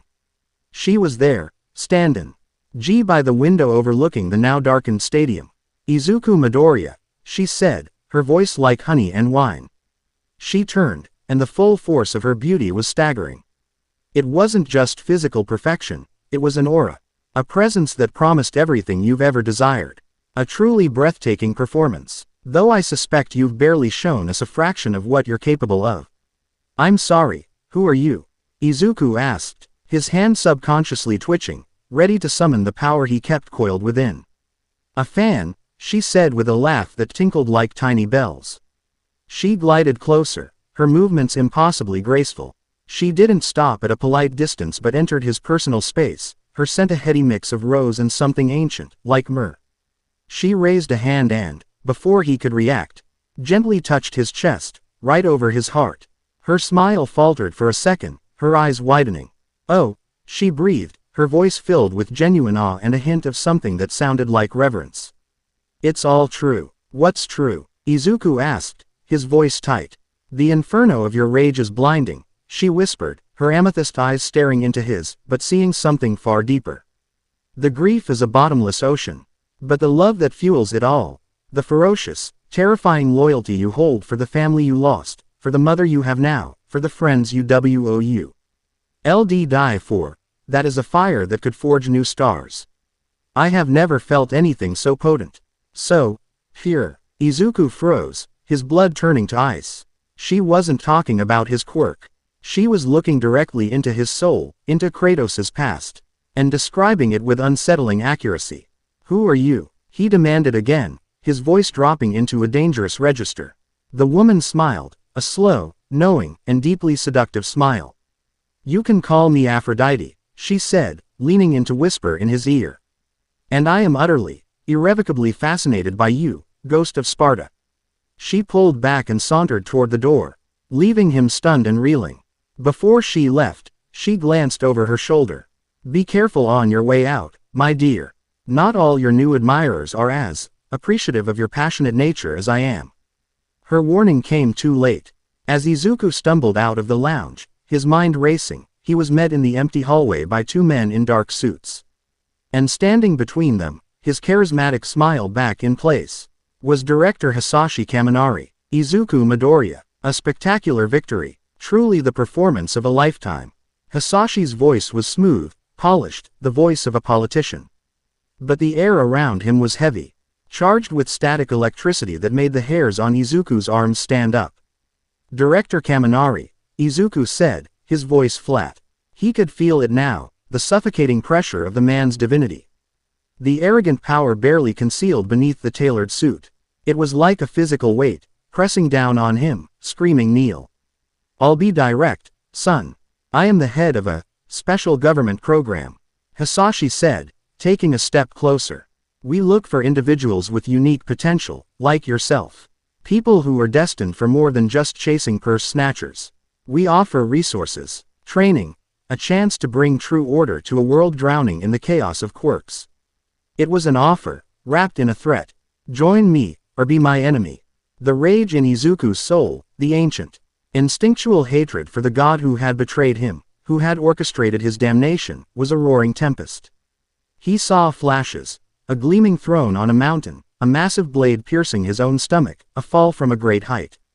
He fought to keep his expression impassive, to keep his hands from forming fists. "I appreciate the offer, Director," Izuku said, his voice as cold and hard as stone. "But my path is already set. I am a student at UA. I will become a hero." Hisashi's smile didn't waver, but his eyes turned glacial. The static in the air intensified, and a faint, almost invisible corona of lightning danced around his shoulders for a split second. "A hero," he chuckled, the sound devoid of humor. "A noble but limited ambition. A shame. Such power should not be wasted on the whims of the common rabble. We will be in touch, Mr. Midoriya. Do reconsider my offer." He turned and walked away, his entourage following silently. The oppressive atmosphere lifted with his departure, leaving Izuku alone in the hallway, the scent of ozone still stinging his nostrils. The battle lines were no longer veiled. They were drawn in lightning across the sky. He had met his oldest, most hated enemy. And Zeus now knew, without a shadow of a doubt, that the ghost of Sparta had returned. Chapter 4. Forging a Soul. The polite, sterile hum of Director Hisashi's office was a ghost that haunted Izuku's waking moments.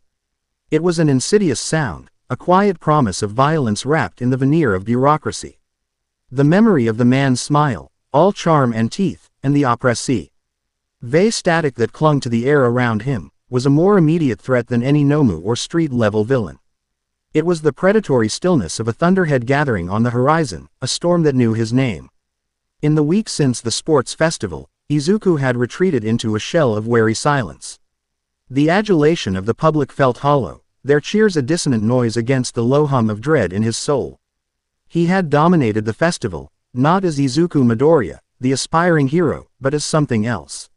Something ancient and efficient. Every victory had felt less like a triumph and more like a confirmation of the monster lurking beneath his skin. Director Hisashi's offer had stripped away any pretense that this could be ignored. The Pantheon Commission was not a theoretical danger. He was a man in a tailored suit who could make the fillings in your teeth ache just by standing too close. He sat now on the worn sofa in the small, magically warded apartment Freya had secured for their meetings.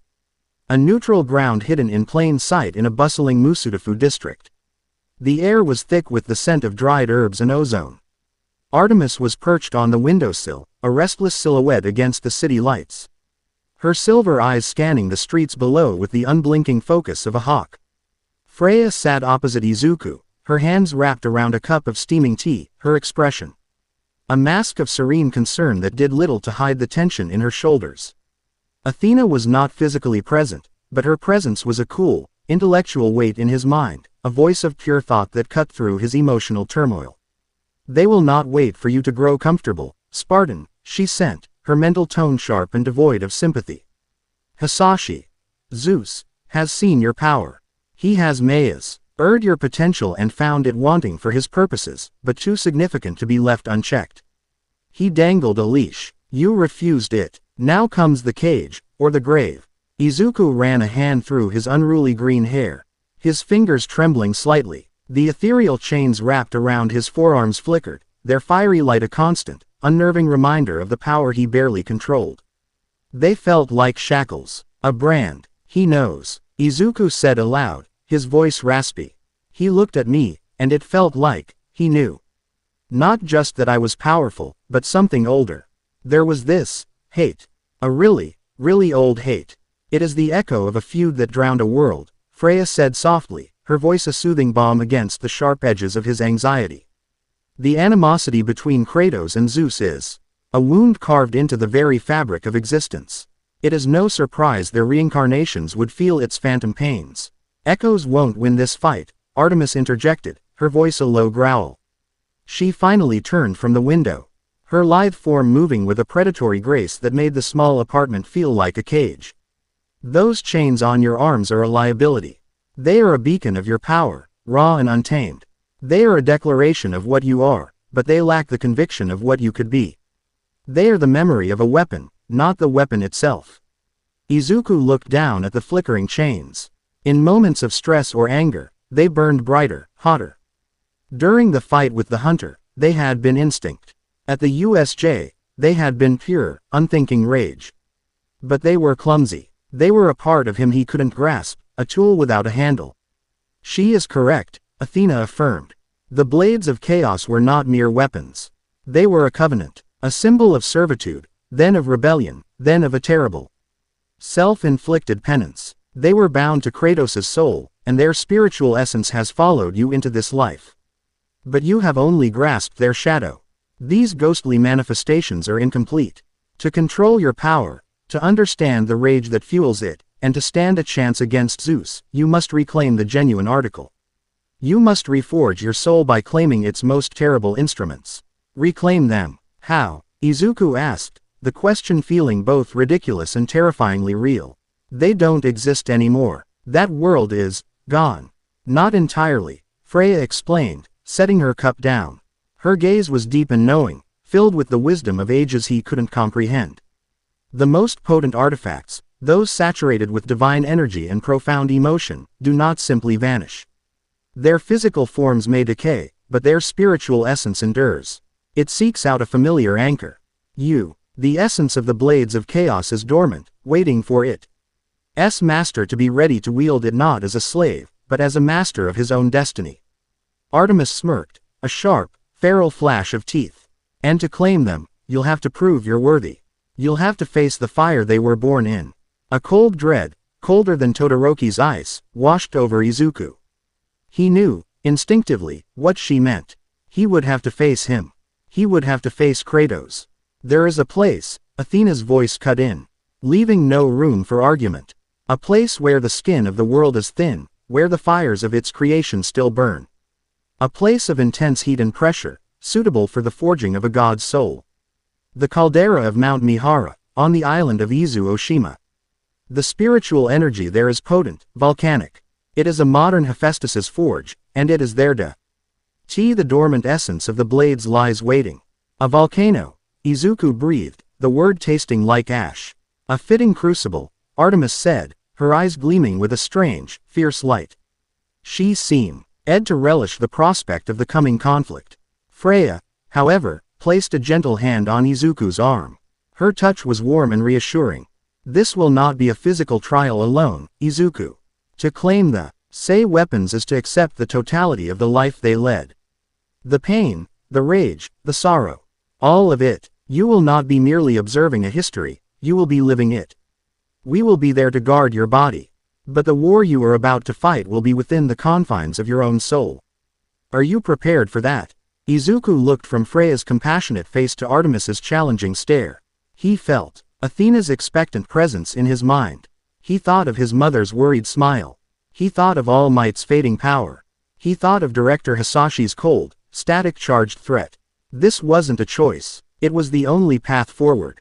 He could not live as half of himself, haunted by a past he didn't understand, wielding a power that threatened to consume him. He took a deep breath, the air shuddering in his lungs. I have to be. The journey to Izu Oshima was a study in contrasts. They traveled by public ferry, mingling with tourists and locals, a small, unnervingly potent group hiding amongst the mundane. Izuku, in a simple hoodie and jeans, felt like a bomb someone had casually placed in a piece of luggage.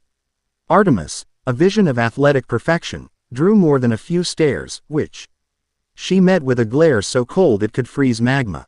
Freya projected an aura of such maternal calm that people unconsciously gave them a wide berth, as if recognizing a sanctity they couldn't name. The volcanic island grew on the horizon, a plume of smoke rising lazily from its peak. The atmosphere shifted. The air grew heavy, charged with a primal energy that made the hairs on Izuku's arms stand up. The ghostly chains around his forearms began to glow with a steady, pulsing light, reacting to the ambient power of the place. They disembarked and, under the cover of the descending twilight, began the trek up the mountain. They left the well-trod tourist paths behind, Artemis leading them through dense, untamed forest with an unerring sense of direction. The climb was arduous, the ground a treacherous mix of volcanic rock and tangled roots. The air grew thin and thick with the smell of sulfur.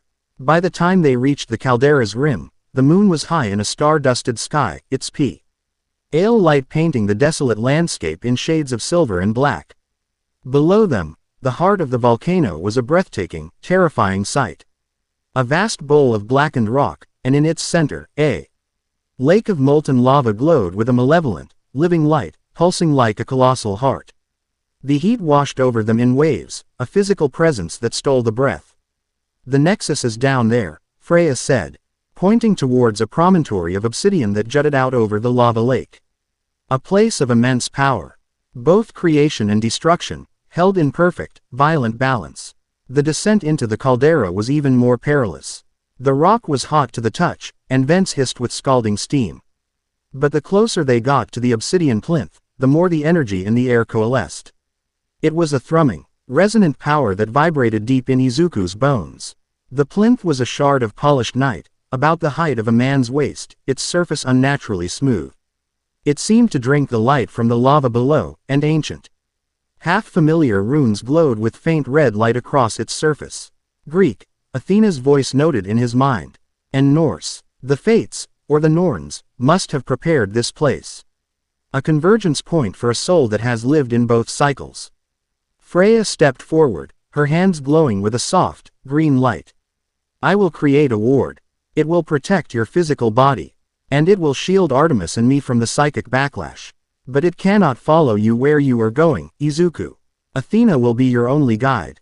She began to chant in a language that was like the rustling of ancient leaves and the creaking of old wood. A dome of shimmering emerald energy expanded from her hands, enclosing a space around the plinth. Artemis took up a guard position at its edge, drawing her bow. An ethereal arrow already knocked as she scanned the oppressive darkness of the caldera. Izuku's heart hammered against his ribs. This was it. He stepped onto the obsidian plinth, the stone humming with power against the soles of his shoes. What do I do? He asked, his voice barely a whisper against the roar of the volcano. "Place your hands upon the stone," Athena instructed. "Open your mind. Do not fight what you are about to see. To master the past, you must first allow it to drown you. Remember, Spartan, true strength is not the absence of fear, but the will to act in spite of it." He took one last, shuddering breath of the sulphurous air. He looked at Freya's worried face, at Artemis's grim nod of encouragement. Then he closed his eyes and pressed his palms flat against the cold, vibrating surface of the obsidian plinth. The world did not fade away. It was violently torn from him.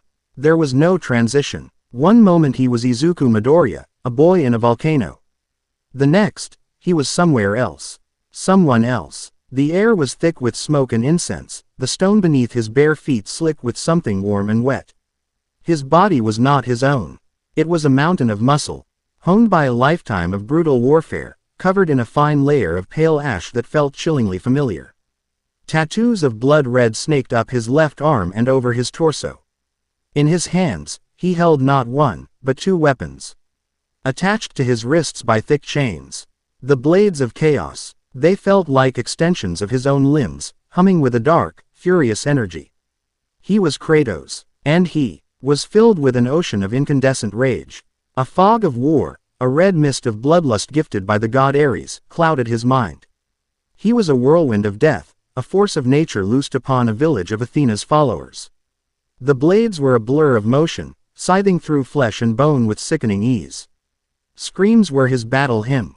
This wasn't the detached analysis of a fight. Izuku was feeling the visceral thrill of every kill.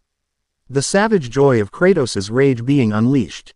Part of his mind, the small, terrified part that was still Izuku, recoiled in horror, but it was a passenger, a prisoner in this vessel of destruction.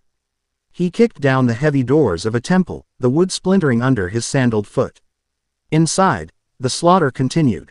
The red mist was so thick he could barely see, operating on pure murderous instinct. There were two more figures. He didn't pause, didn't think. The blades sang their deadly song. And then, the mist cleared. The rage vanished, replaced by a dawning, soul-shattering horror that was 1,000 times worse. Lying at his feet, in a pool of their own blood, were not enemy soldiers. It was a woman with gentle eyes and a young girl with a wooden flute clutched in her small hand. Lysandra, Calliope, his wife, his daughter. No, a voice rumbled, a deep bass that was not his own, yet it came from his throat. The blades of chaos fell from his suddenly numb hands, clattering on the stone floor. Izuku's consciousness screamed. He was trapped, forced to feel the full, unadulterated agony of Kratos' realization. This wasn't a movie. This wasn't a story. He could smell the blood, feel the warmth leaving their bodies. The love Kratos had for them, a fierce, protective thing, crashed against the horrific reality of what he had done. The grief was a physical force, a black hole opening in his chest, threatening to tear him apart from the inside. A figure emerged from the shadows. The village oracle. Her eyes were wide with a terrible pity. "From this day forward, the mark of your terrible deed will be visible to all," she condemned, her voice echoing with divine power. "The ashes of your wife and child will remain fastened to your skin, never to be removed." He watched, helpless, as the white ashes from the temple's funeral pyres were magically drawn to him, searing themselves onto his skin, turning the mighty Spartan general into a pale, ghastly specter. The ghost of Sparta. The vision buckled, and Izuku felt a moment of reprieve, finding himself in a black void. He was on his knees, gasping, tears streaming down his face. The phantom pain in his chest was so intense he could barely breathe. "This is the origin of the chains," Athena's voice echoed in the void, cold and clinical. "The blades were a gift from Ares. That gift was a lie. A tool to forge him into the perfect warrior, unbound by mortal love. This memory is the foundation of his rage against the gods. You must understand it. You must endure it." "I can't," Izuku choked out, clutching his head. "You must." The void dissolved, and he was plunged back in. He was on a cliffside, the wind whipping his cloak. The blades of chaos were gone, replaced by the memories of years of servitude to the gods of Olympus, all in a desperate attempt to have the nightmares of his family's slaughter taken away. It was a hollow promise. He stood on the edge of the highest cliff in all of Greece. The Aegean Sea churning far below. The despair was a leaden weight, a quiet, crushing certainty that there was no absolution to be found. He felt Kratos' final, weary decision. He stepped off the edge. The fall was dizzyingly long. But he did not die. He was saved by the gods, not out of compassion, but for their own purpose. To kill another god, Ares. The vision fast-forwarded, a blur of titanic battles. He fought hydras, minotaurs, and undead legionnaires. He solved the deadly puzzles of Pandora's temple. He grew to the size of a mountain and faced Ares himself, the god who had orchestrated his damnation. The fight was brutal, a clash of divine wills. He felt the sickening crunch as he drove a massive stone pillar through the god of war's chest. Vengeance. It should have felt like a victory, but it was hollow. The nightmares remained. He had killed his tormentor, but the ashes still clung to his skin. He had become the new god of war, but found only an empty throne and the resentful glares of the other Olympians. From the outside, in the caldera, Izuku's body was convulsing on the obsidian plinth. A low, agonized moan escaped his lips, his hands clenched into fists. Freya took an involuntary step forward, her face a mask of profound empathy and pain. "By the All-Father, what is he seeing?" she whispered. Artemis placed a restraining hand on her shoulder. "The life of a god-killer. Let him be. If he cannot weather this storm, he will be useless to us." Her words were harsh, but her knuckles were white where she gripped her bow. The vision shifted again, this time to the deck of a ship, Kratos leading his Spartan armies on a rampage across the mortal world. He was the god of war, and war was what he did. And then, a shadow fell over him. Zeus, the king of Olympus, his father. He appeared not as Director Hisashi, but in his divine, Greek form, a towering figure with a magnificent beard and eyes that crackled with lightning. He spoke of paranoia, of Kratos repeating the cycle of patricide. It was a trick, a lie. He offered Kratos a weapon to end the war, the blade of Olympus. To wield it, Kratos had to pour his divine essence into the sword. Izuku felt the drain, the feeling of his godly power being siphoned away, leaving him weakened, mortal. He felt Kratos' arrogance, his belief that he could not be harmed. And then he felt the betrayal. The giant colossus of Rhodes, animated by Zeus's magic, fell. Its massive hand crushed a weakened Kratos, pinning him, breaking his bones. And as he lay dying, Zeus descended, the blade of Olympus in his hand. "It did not have to be this way, my son," Zeus said, his voice dripping with false regret. Izuku felt the cold, searing agony as Zeus drove the massive blade through his abdomen, pinning him to the stone. The betrayal was absolute, 1,000 times more personal than Ares' manipulation. This was his father, the king he had served, murdering him out of fear and paranoia. The same ancient hate he had felt from Director Hisashi was here, raw and real, in Zeus's eyes. He felt Kratos' last defiant act, a refusal to serve. And then, darkness, a journey into the underworld, a fight back to the land of the living, fueled by pure, unadulterated hatred for one being, Zeus. The memories became a crimson torrent. The systematic destruction of the Greek pantheon. He felt the brutal, visceral satisfaction of every kill. Ripping the head from Helios to use as a lantern. Beating Hercules to a bloody pulp with his own Nemean cestus. Snapping Hera's neck. Drowning Poseidon and flooding the world. Each act of vengeance plunged the world further into chaos, a fact Kratos, in his rage, barely registered. It was too much. The sheer weight of the deicide, the unending violence. The world-ending consequences of his selfish revenge. It was an avalanche of sin that threatened to bury the small, heroic soul of Izuku Midoriya forever. In the mental void that was his consciousness, the rage began to take form. It coalesced from the darkness, a spectral figure of the ghost of Sparta. He was taller, broader, his skin a deathly white, the red tattoos a stark, bloody river. The blades of chaos hung from his wrists, dripping with phantom blood. His face was a mask of eternal fury, his eyes burning with golden, godly light. "You are weak," the Kratos specter growled, its voice the grinding of tombstones. "You weep for them. They were necessary sacrifices. You fear this power. It is our birthright. You cling to pathetic mortal notions of heroism. They are delusions, chains far heavier than any forged by God." The specter advanced on Izuku's trembling mental form. The gods betrayed us. The world betrayed us. There is only one truth. Vengeance. There is only one path. Power. Surrender your fear. Surrender your weakness. Let me take control. I can protect us. I can destroy them all. I can destroy Zeus. Izuku scrambled backward, his mind reeling. He specter was everything he feared he was becoming. A monster of pure rage, a slave to his own past. He could feel its will pressing down on him, the sheer gravitational pull of Kratos' millennia of fury threatening to extinguish his own identity. To let him take over would be so easy. The pain would stop. The fear would vanish, replaced by unshakable, righteous anger. But as the Kratos specter raised a hand to seize him, something else flickered in the darkness of Izuku's mind. A memory that was not of Sparta, but of Musudafu. A gentle hand on his forehead. His mother, Inko, her face awash with tears. But her eyes shining with love. I'm so proud of you, Izuku. The memory was a pinprick of light, but it was enough. Another memory. A skeletal man, coughing up blood, but with a smile that could light up the world.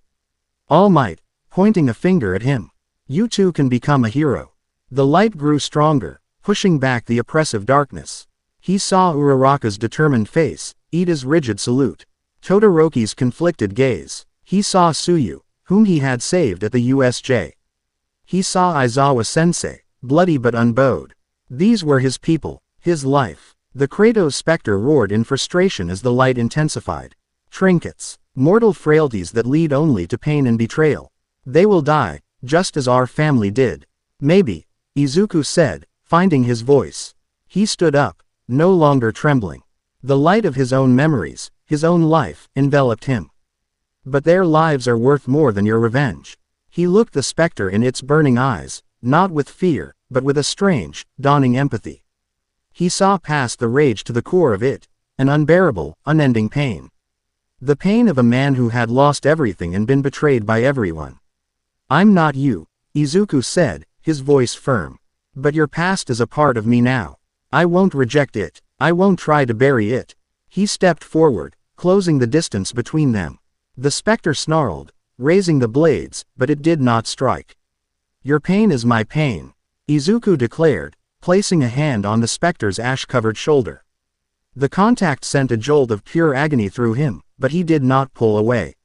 Your grief is my grief. And your sins are my sins. The specter's furious expression faltered, a flicker of confusion in its fiery eyes. But I will not be a slave to your rage, Izuku continued, his voice resonating with a power that was entirely his own. It is a part of me, a tool to be wielded, not a master to be served. I will not destroy the world for the sake of my own pain. I will protect it. I will be the hero you were never allowed to be. He pushed his own memories, his own hope, his own unwavering belief in heroism into the specter. The image of his mother's smile, of All Might's heroic debut, of his friends' faces. It was anathema to the Kratos persona's entire existence, yet it was also a part of the whole. The ghost of Sparta let out a final, shuddering roar, a sound that was not just rage, but of millennia of anguish being given release. The spectral form dissolved, not into nothingness, but into a torrent of red and white light that flowed into Izuku, merging with his own essence. He didn't feel like he had won. He felt complete. The fractured pieces of his soul, the timid, analytical boy and the raging, demigod warrior, had finally become one. He was Izuku Midoriya, the ghost of Musudafu. And he accepted it all. In the physical world, Izuku's body went still. The violent convulsions ceased. He drew a deep, shuddering breath, and his eyes snapped open. They were the same vibrant green. But now they held an ancient depth, a profound stillness that spoke of a war won in the deepest trenches of the soul. The ghostly chains around his arms exploded in a flash of divine fire. Freya and Artemis shielded their eyes. When the light faded, the chains were no longer ethereal.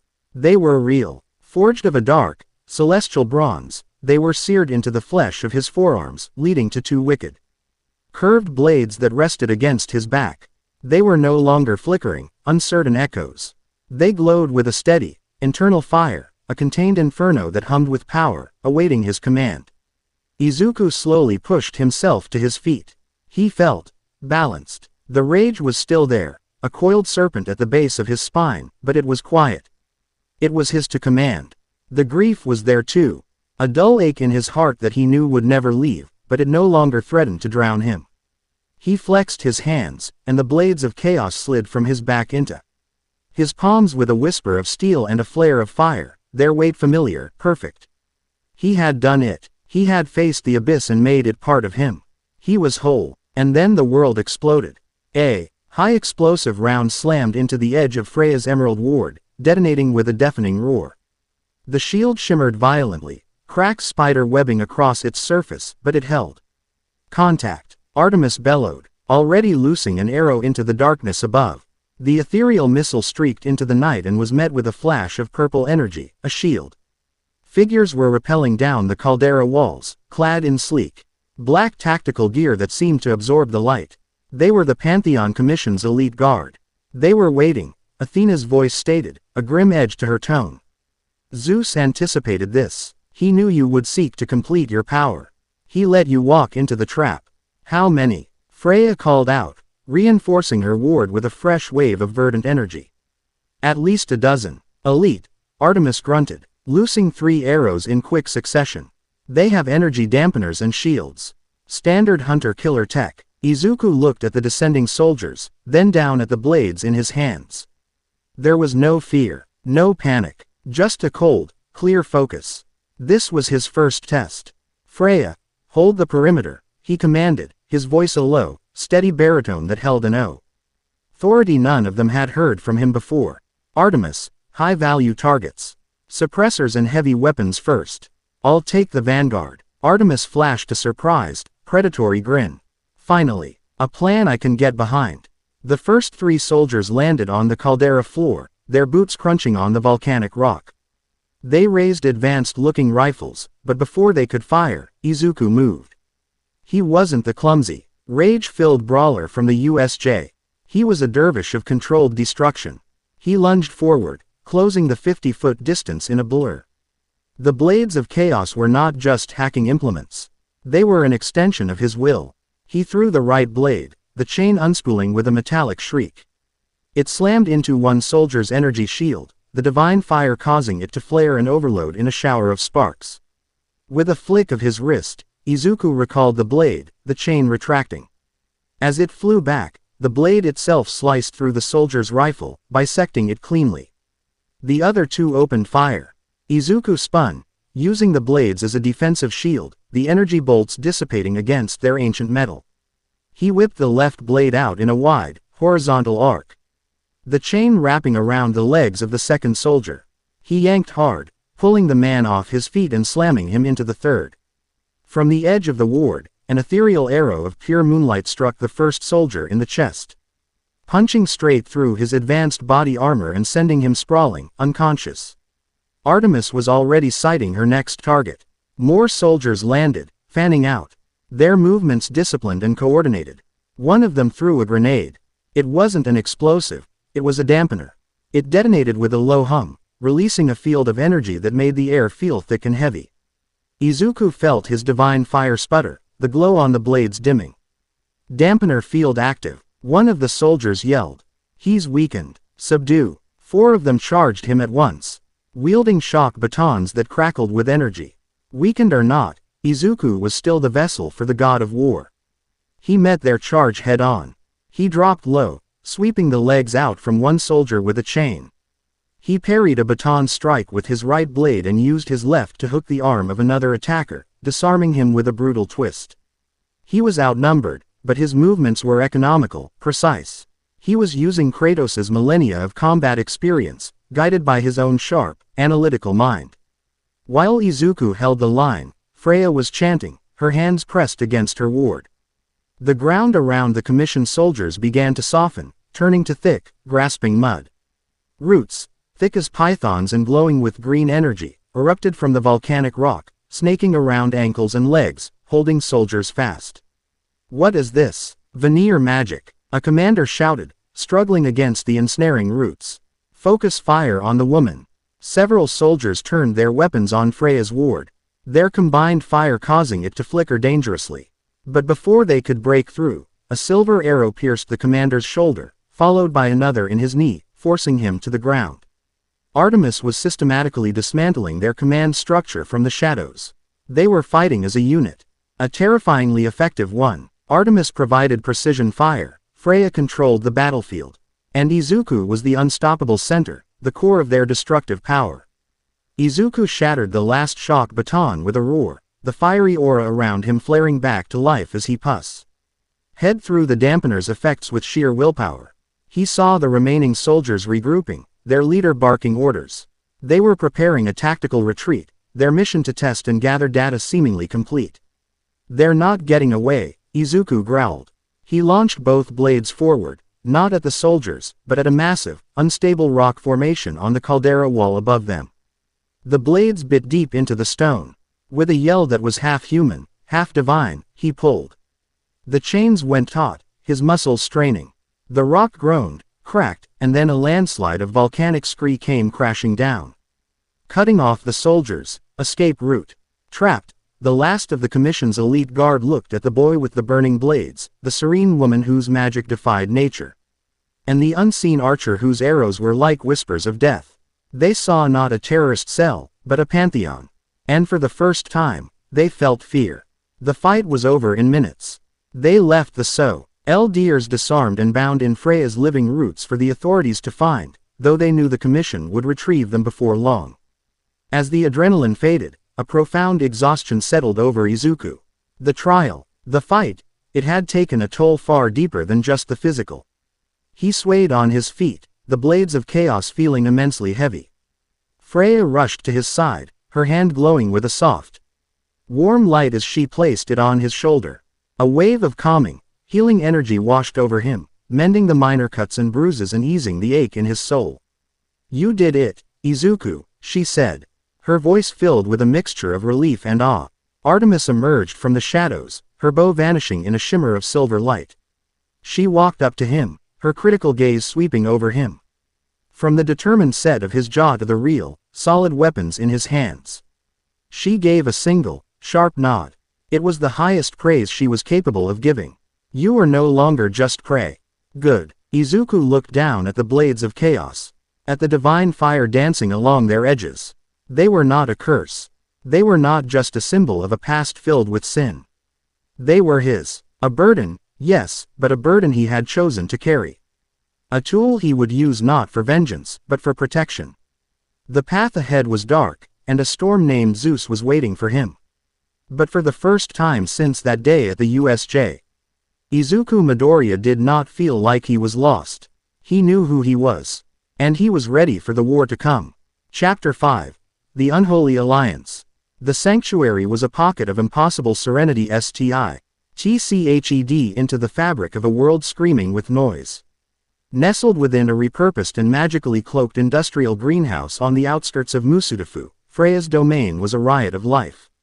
The air, thick with the scent of night-blooming jasmine, damp earth, and something ancient and green, was a balm against the city's exhaust fumes and nervous energy.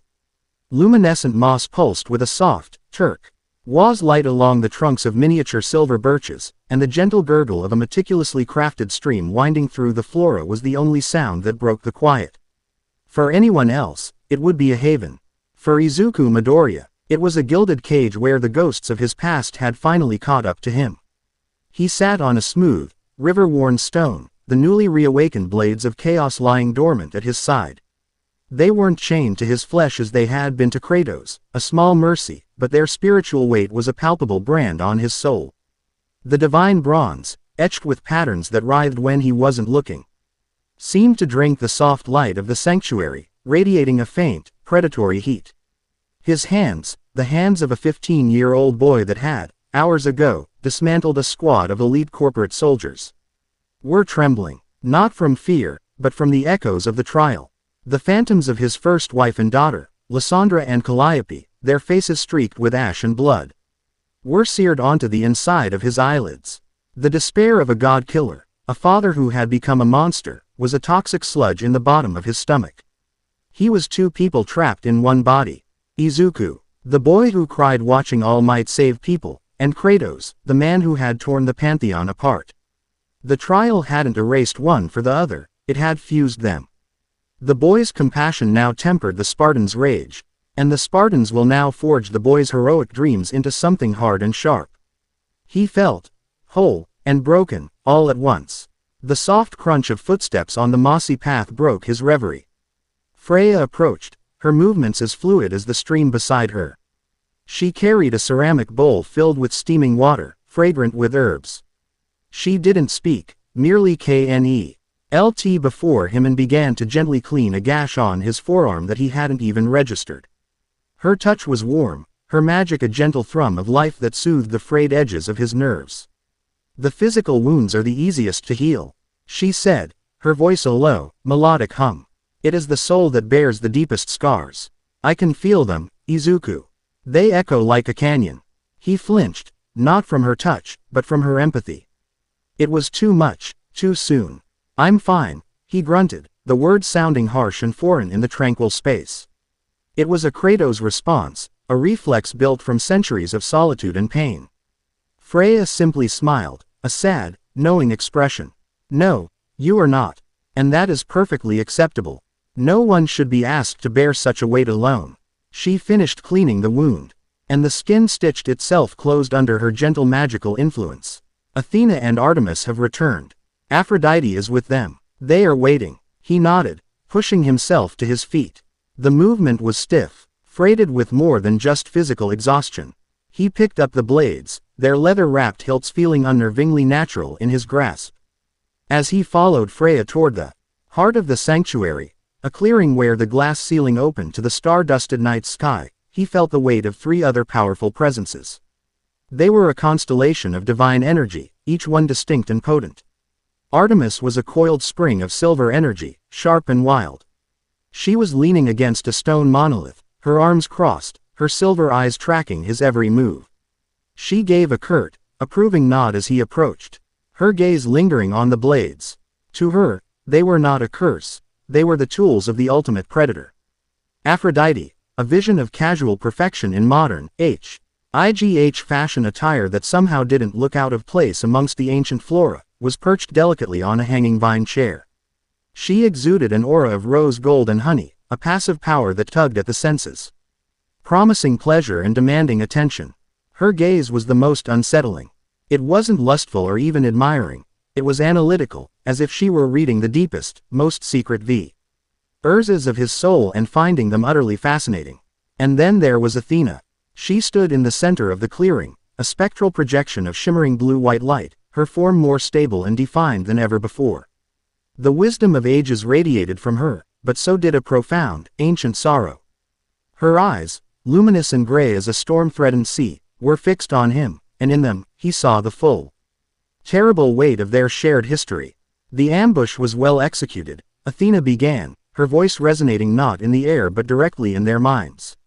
A necessary precaution. Hisashi, Zeus, knew where we were going. He anticipated your claiming of the blades. This implies a level of intelligence and foresight we have underestimated. He had trackers, not foresight, Artemis countered, her voice sharp. His hunters are technologically advanced.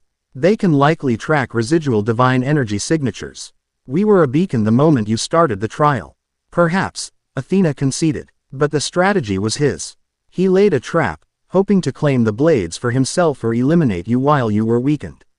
That he failed does not make his plan any less concerning. It has forced our hand. We can no longer afford to react. It is time for you all to understand the full truth of our predicament. Izuku gripped the hilts of the blades. The truth. I just relived the slaughter of my family, Athena. I saw my hands, covered in their ashes. I felt a rage that could unmake worlds. What truth is left that could possibly be worse than that? Athena's spectral form flickered. The truth that it was all part of a cycle. A grand, tragic pattern that Zeus intends to repeat, with this world as his new Olympus and its 8 billion souls as his playthings. She raised a hand, and air in the center of the clearing shimmered. Images began to form, woven from threads of pure light and memory, a tapestry of divine history. Our existence did not begin with this life, she explained, her mental voice a lecturer's steady cadence. We are reincarnations, the fragmented souls of ancient beings who once held dominion over the earth. There were many pantheons, each carving out their own territories. The Olympians in the Mediterranean, the Aesir and Vanir in the north, the Amatsu Makami here in Japan, and countless others. For eons, a fragile balance of power was maintained.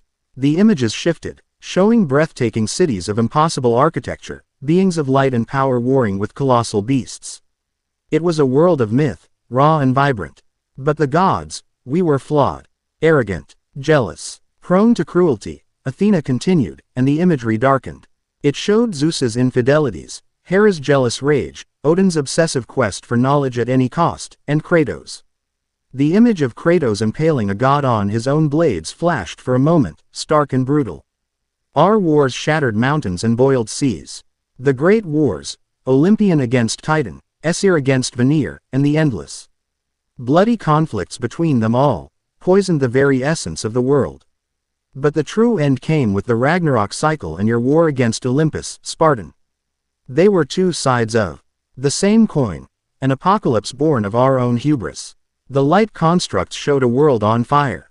Floods, earthquakes, skies choked with ash. Our power came from belief, from the earth itself.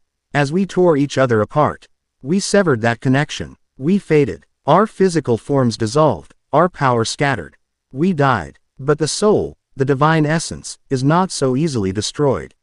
It endured, shattered but whole, and was drawn back into the great cycle of rebirth.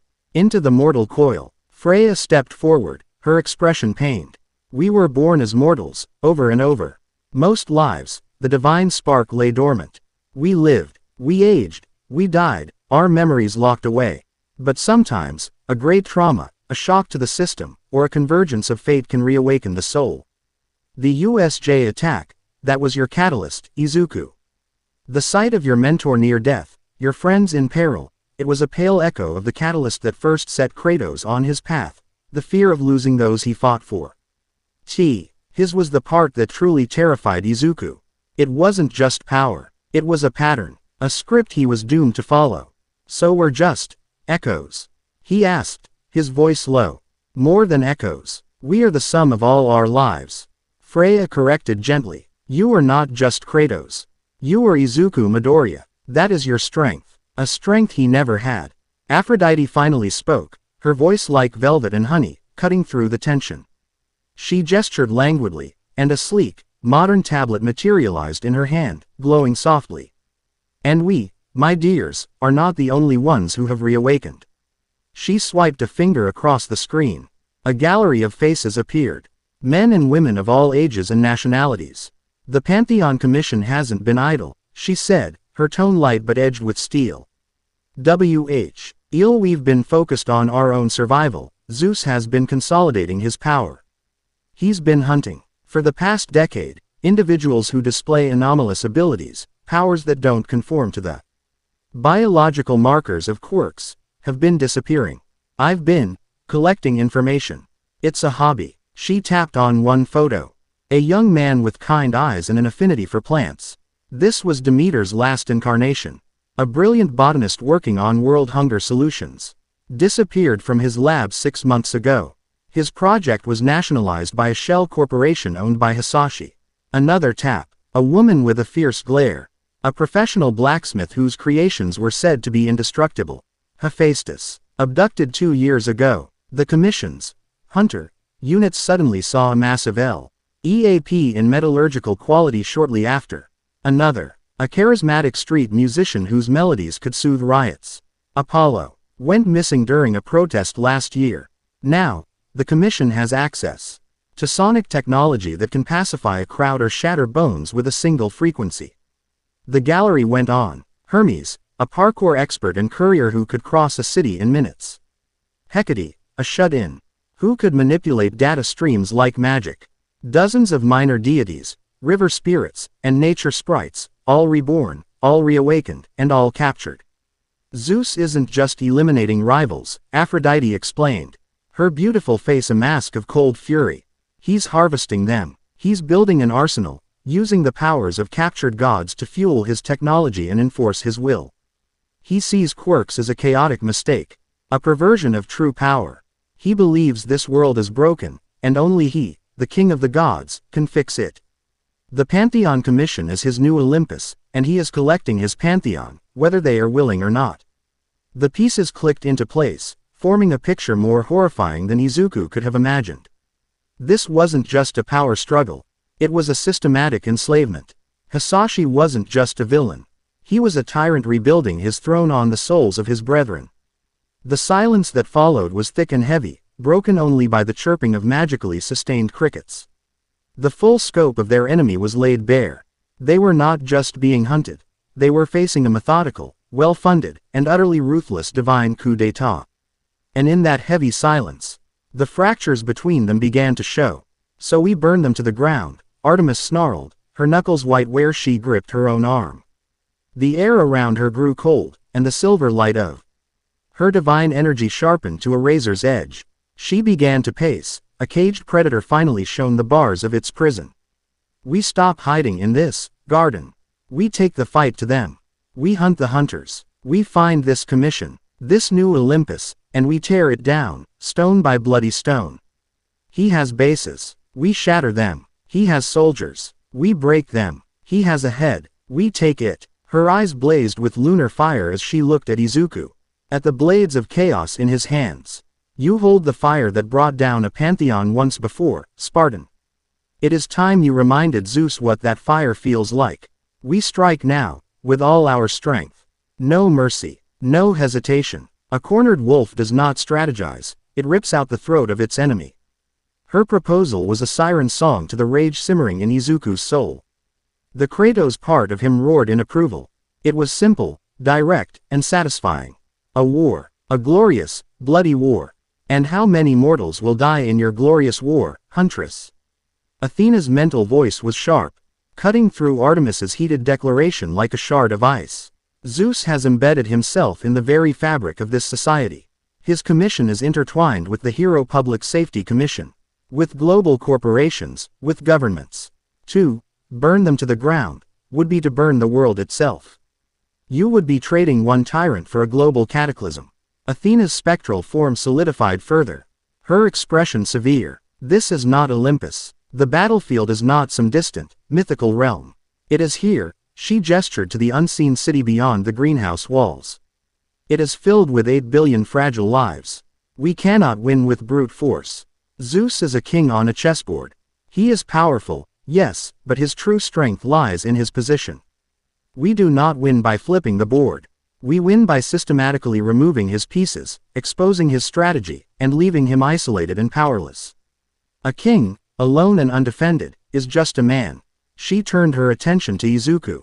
We must be smarter. We gather allies from those who fear the commission. We gather intelligence. We expose Hisashi's true nature to the world, shattering his public support. We force him out of the shadows. War is our last resort, not our opening salvo. Allies. Intelligence. Artemis scoffed, a harsh, grating sound. The other gods are captured or in hiding, too terrified to fight. The mortals, they would run screaming from us. Or worse, try to put us in their own cages. Your strategy is the path of the coward, Athena. It is a plan to dither and debate until Zeus has us all in chains. Before the argument could escalate further, Freya raised a hand, and a wave of calming energy washed over the clearing, dampening the sharp edges of their animosity. Both of you speak with passion, and both of you have merit. She said, her voice a soothing anchor in the storm. Artemis is right that we cannot remain idle. Inaction is a slow death. But Athena is also right. I have seen the cost of divine wars. I felt Asgard crumble. I watched the realms bleed. The mortals caught in the middle, their lives are not pieces on a game board. They are the entire reason for the game. Her gaze was soft but unflinching, filled with a mother's fierce protectiveness. My son, Balder, was lost to grief and madness because of the fear of prophecy. Odin sacrificed everything and everyone for his own perceived greater good. I will not stand by and watch that happen again. Whatever we do, we must make the protection of the innocent our highest priority. We must be better than the gods we were. If we destroy the world to save it, what, precisely, have we saved? Her words hung in the air, a powerful moral counterpoint to both the call for war and the call for clandestine strategy.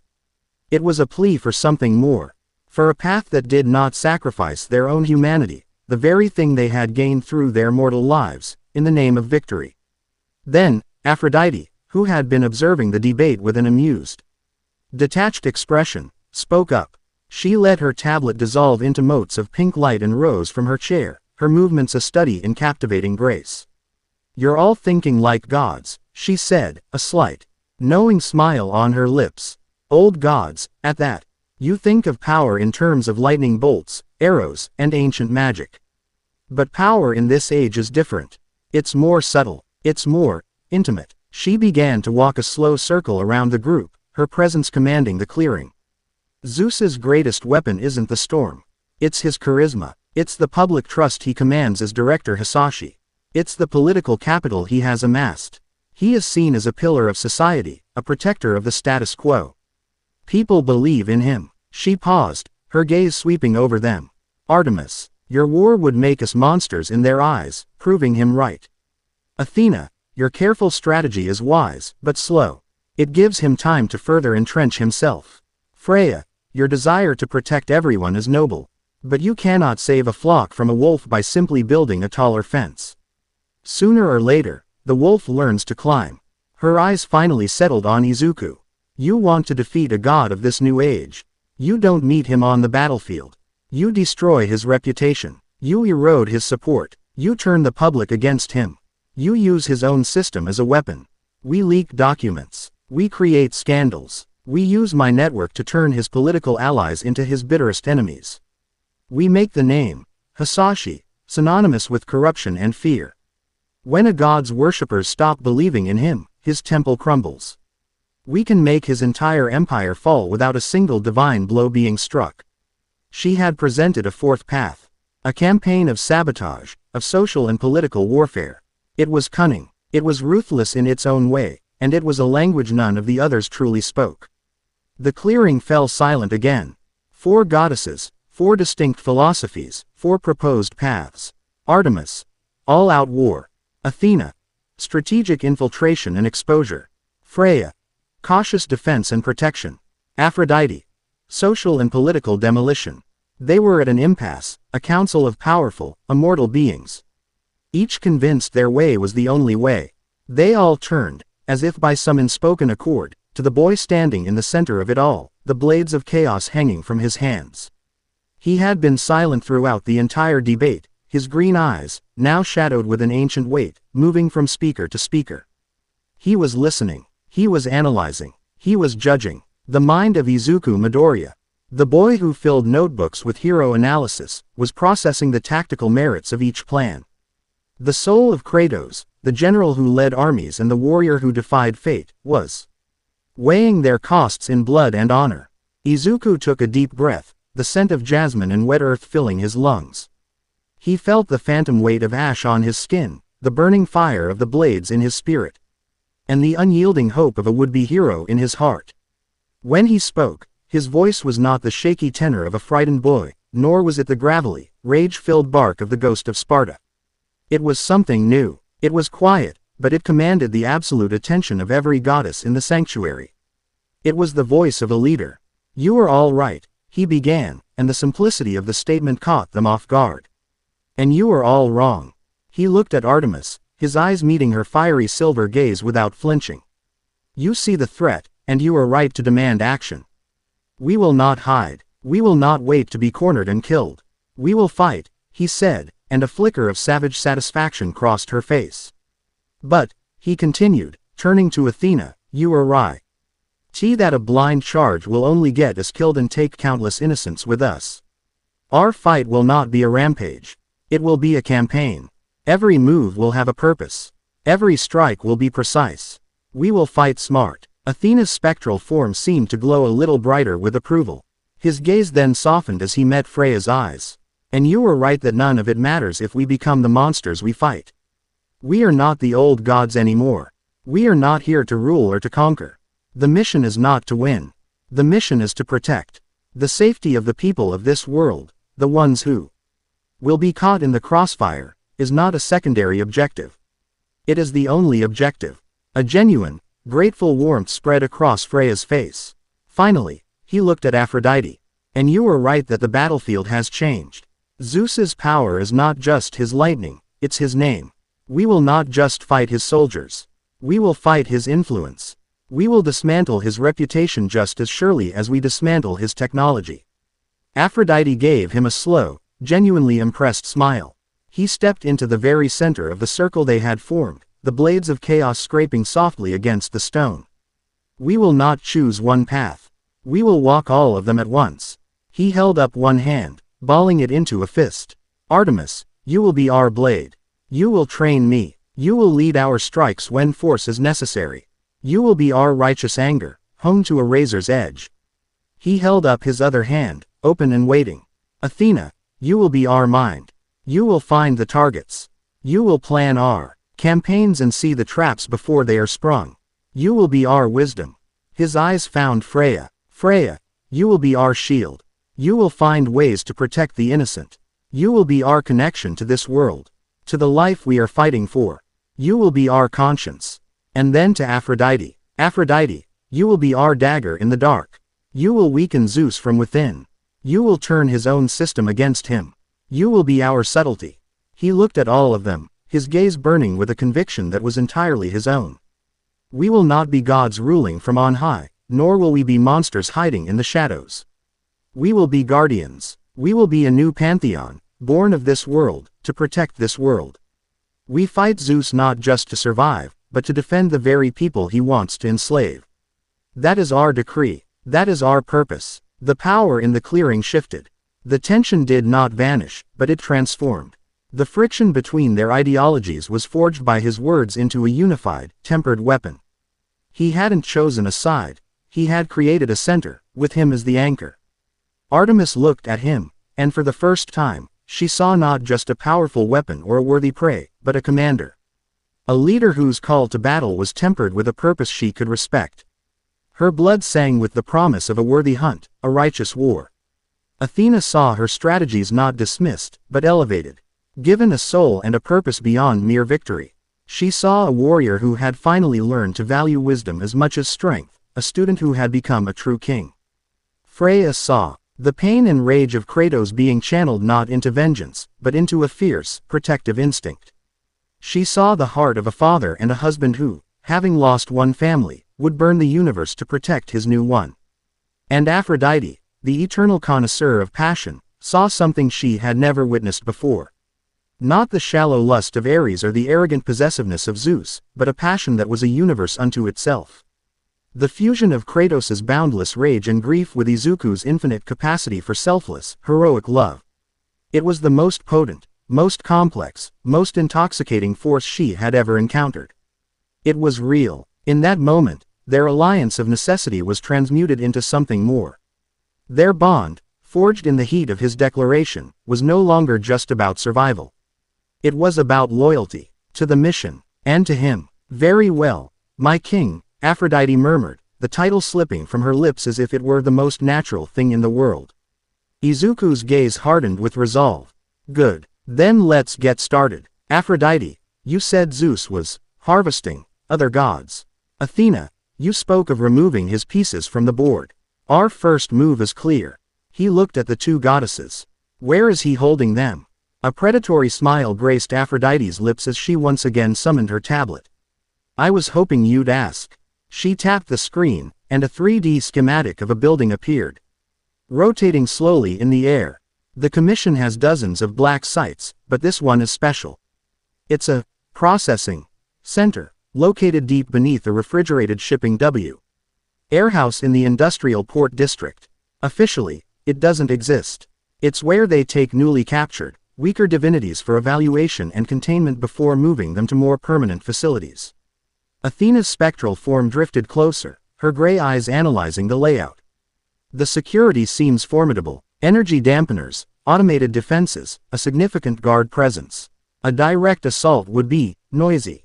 It's designed to contain divine energy from the inside, Aphrodite added. Its external sensors are looking for conventional infiltration, hackers, quirks, explosives.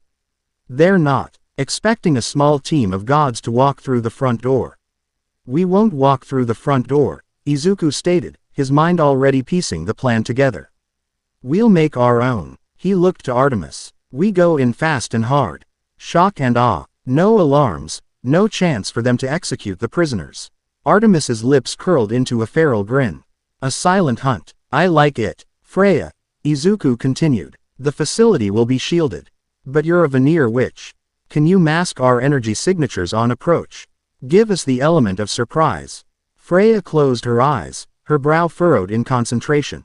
A faint green aura enveloped her.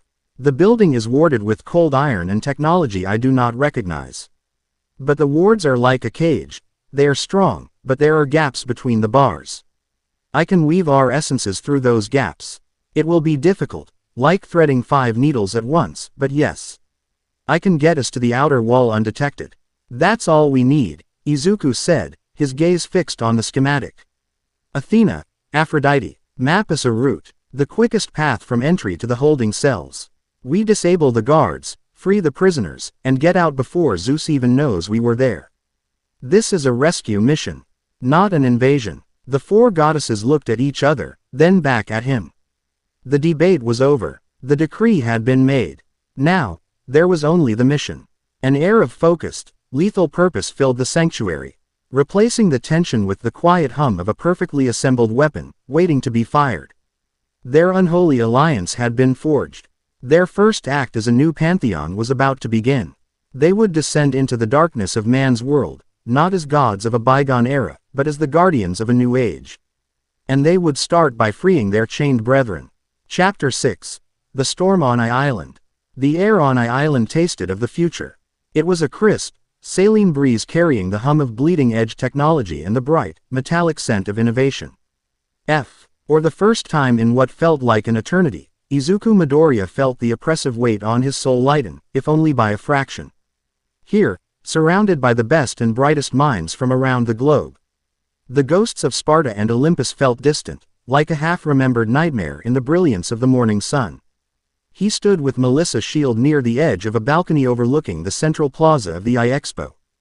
Below, a vibrant river of humanity flowed between gleaming pavilions and holographic displays. Heroes in their dazzling costumes mingled with scientists in crisp lab coats. And wide-eyed students like himself drank in the atmosphere of boundless possibility. It was everything he had ever dreamed of. It's amazing, isn't it? Melissa's voice was filled with an infectious, proprietary pride. Her blonde hair whipped around her face in the wind, and her glasses did little to hide the sparkle in her eyes. My dad believes technology is the great equalizer. It's the quirk everyone can share. A way to help heroes save more people, and help people save themselves. Izuku offered a genuine, if small, smile. He's not wrong. The support items here, they could change everything. He'd spent the morning geeking out with a fervor that felt blessedly normal, his muttering analysis of high-tensile alloys and energy redirection systems earning an appreciative laugh from Melissa and a fond, exasperated sigh from his divine companions, who were observing the expo in their own unique ways. Aphrodite, a vision in a Chanel sundress that made her look more like a visiting celebrity than an ancient deity, was basking in the sheer adoration directed at the top-ranked heroes. To her, it was a fascinating, diluted form of worship, and she sampled the waves of public affection like a connoisseur tasting fine wine. Freya, more reserved, watched the families, the children laughing as they posed with hero mascots. Her gaze was soft, tinged with a melancholy that Izuku was beginning to understand. She saw the lives they were fighting to protect, the fragile beauty that war, divine or mortal, always threatened to shatter. Artemis was a coiled spring of predatory vigilance. Dressed in practical athletic wear, she ignored the exhibits entirely. Her sharp eyes tracked the security patterns, the guard rotations, the sniper nests integrated into the island's architecture. She saw vulnerabilities where others saw spectacle. This place is a fortress built on a fault line, she had murmured to him earlier, her voice a low hum in his mind.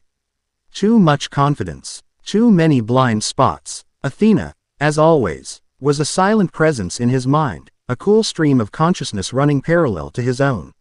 She was not observing, she was absorbing. Every piece of technology, every security schematic, every political conversation she could overhear through him was being filed, analyzed, and cross-referenced. The power core for this island is a marvel, Izuku. A self-contained, thorium-based plasma reactor. Potent, But its heat regulation is dangerously centralized. A single point of failure. The invitation had come through All Might, a well-intentioned olive branch. Aft, the confrontation with Director Hisashi, the hero world was in a state of tense confusion. Izuku was an anomaly, a power too great to ignore but too strange to classify. All Might, caught between High's loyalty to the system and his dawning realization that the system was compromised, had suggested the trip as a breather. A chance for Izuku to connect with his friend Melissa and be reminded of the world he was fighting for. In retrospect, it was a shockingly naive move. A lamb being led into a beautifully constructed cage. Izuku, you zoned out there for a second, Melissa said, tilting her head. He shook himself free of the internal chorus. Sorry, just a lot to take in. He looked at her, at the earnest hope on her face, and a fierce, protective instinct flared in his chest. It was Kratos' instinct, yes, but it was his own heart that gave it purpose. This was what he had chosen to defend. Suddenly, a low, resonant klaxon blared across the island. It wasn't the shrill panic of a fire alarm, but something deeper. More absolute. A heavy, final sound. Izuku's head snapped up, his eyes immediately finding Artemis across the plaza. She was already moving, melting into the growing confusion of the crowd. Around them, massive plates of titanium alloy began to descend from unseen housings in the sky, their colossal forms blotting out the sun one section at a time. With thunderous, grinding impacts, they sealed off the perimeter of the island, turning the open-air paradise into a hermetically sealed tomb. The bright hum of the expo was replaced by the terrified murmurs of the trapped crowd. Then, every screen on the island, the holographic advertisements, the pavilion displays, the personal devices in people's hands, flickered to life. They all showed the same face, Director Kaminari Hisashi. He stood at a podium, the emblem of the Pantheon Commission gleaming behind him. He looked grave, authoritative, and utterly in control. Citizens and esteemed guests of Island, his voice boomed. Digitally perfect and laced with a chilling sincerity. My apologies for this interruption. Moments ago, our intelligence network confirmed a credible threat from an Omega level terrorist cell operating on this very island. This group, led by the volatile and unstable individual known as Izuku Midoriya, possesses powers far beyond our established understanding of quirks. They are a threat not just to Japan, but to the global order. A collective gasp rippled through the crowd. Heads turned, eyes wide with fear and accusation, searching for him. Melissa recoiled as if slapped, her face a mask of disbelief. Izuku, what is he talking about? For your own safety, Hisashi continued, his expression hardening into one of heroic resolve. Island has been placed under a level 5 security quarantine. My specialized units are being deployed to neutralize the threat and secure high-value assets. Please remain calm and cooperate with my personnel. This action is not a matter of choice. It is a matter of survival. We will restore order. The screens went blank. The lie, so bold and so public, hung in the air, poisoning the atmosphere more effectively than any toxin. They weren't under quarantine. They were under siege. Izuku, they're coming. Athena's voice was sharp, cutting through his shock. Naval blockade forming a 5-kilometer perimeter. Aerial signatures inbound, fast movers. They're not HPSC. The energy readings are wrong. As if on cue, the sky, visible through the few remaining gaps in the canopy, darkened. A squadron of sleek, gunmetal gray VTOL aircraft screamed overhead. Their engines making a terrifying, wasp-like whine. From their bellies, dozens of figures rappelled down on grav lines, landing with inhuman precision on rooftops and in the plaza. They were not heroes. Their armor was a matte black composite, featureless and menacing, designed to absorb light and project anonymity. They carried pulse rifles that crackled with contained energy, and their movements were unnervingly synchronized. These were the Pantheon Commission's elite hunters. And they were not alone. From the churning sea, 3 colossal shapes rose. They were bipedal mechs, each easily 50 meters tall, their forms bristling with missile pods and particle cannons. They waded through the surf and stepped onto the island's shores, their metallic feet crushing docks and pavilions with contemptuous ease. But the most sickening sight was the figures accompanying the ground troops. Heroes. Familiar faces from the top 100 rankings, their eyes vacant, their movements stiff and puppet-like. On their necks, Izuku could see a faint blue glow from a metallic collar. Brainwashed. Forced to fight for the very organization that sought to enslave them all. Frey's voice was a whisper of pure anguish in his mind. They are turning protectors into weapons. This is sacrilege. A squad of commissioned soldiers spotted him and Melissa on the balcony. They raised their rifles, the barrels glowing with a menacing purple light. There was no more time for shock. No more room for the boy who wanted to visit a science fair. The ghost of Sparta roared to the surface, and with him, the divine fire of the blades of chaos. Melissa, get behind me. Izuku's voice was a low growl. The air around him shimmered with heat as the spectral chains wrapped around his forearms, the familiar way to grim comfort. Now, the world dissolved into a cacophony of plasma bolts, screaming civilians, and the thunder of a god's fury unleashed. The siege of Island had begun. The first moments of the assault were a maelstrom of terror and instinct. Izuku moved before the soldiers could even fully acquire their target, shoving Melissa back into the relative safety of the BU. Building behind them as a volley of purple energy bolts vaporized the balustrade where they had been standing. The heat washed over his back, but he didn't feel it. Adrenaline, or something far older and more potent, had already taken over. Athena, status, he mentally barked, his mind racing to process the unfolding disaster. Their primary objective appears to be twofold, her voice replied, preternaturally calm amidst the chaos. Subdue us and capture key personnel. David and Melissa Shield are priority targets. The brainwashed heroes are being deployed as shock troops to sow confusion, while He commissioned soldiers are using energy weapons specifically tuned to disrupt our divine signatures. They are tactical, efficient, and their numbers are overwhelming. Protect the civilians. Izuku yelled aloud, the command directed at his allies but meant as a mantra for himself. He saw the panic in the plaza below, a stampede of terrified people caught between the methodical advance of the soldiers and the mindless destruction of the brainwashed heroes. On it, Artemis's reply was clipped, almost gleeful. She was in her element. From his vantage point, Izuku saw a flicker of movement on a rooftop opposite the plaza. A brainwashed hero with a sonic quirk was preparing to unleash a devastating blast on a bottlenecked crowd. Before he could draw breath, a trio of silver, ethereal arrows materialized in his throat. Their light silencing him permanently. Artemis was already moving to her next target before the body hit the ground. The central tower. Freya's voice flowed into their minds, a wave of calming certainty. It's the most defensible structure, and where most of the civilians are fleeing. I will establish a sanctuary. Izuku risked a glance down. He saw her, a beacon of serenity in the swirling chaos. Freya walked into the heart of the plaza, her feet barely seeming to touch the ground. Soldiers turned their weapons on her, but she paid them no mind. She raised her hands, and the very ground of Island answered her call. Thick, ancient-looking vines, covered in glowing runes, erupted from the decorative flowerbeds and the cracks between paving stones. They moved with serpentine speed, not to attack, but to defend. They wove themselves into a living barrier, a dome of green and gold that rapidly expanded, corralling frightened civilians and pushing them gently but inexorably toward the safety of the main tower. Plasma bolts sizzled against the enchanted wood, leaving scorched marks that healed over in seconds. Freya stood at the entrance to this moving sanctuary, her eyes glowing with a soft golden light, a shield maiden of veneer holding back the tide. Aphrodite, meanwhile, was playing a different, more insidious game. She had melted into a crowd of panicking dignitaries, her expression one of perfect, believable terror. But as a squad of commissioned soldiers advanced on her position, their coordination suddenly fell apart. One soldier abruptly turned and fired on his squad mate, shouting about a suspected betrayal. Their commander, a hardened veteran, suddenly froze, his mind filled with a debilitating wave of doubt and paranoia. His orders became a garbled, contradictory mess.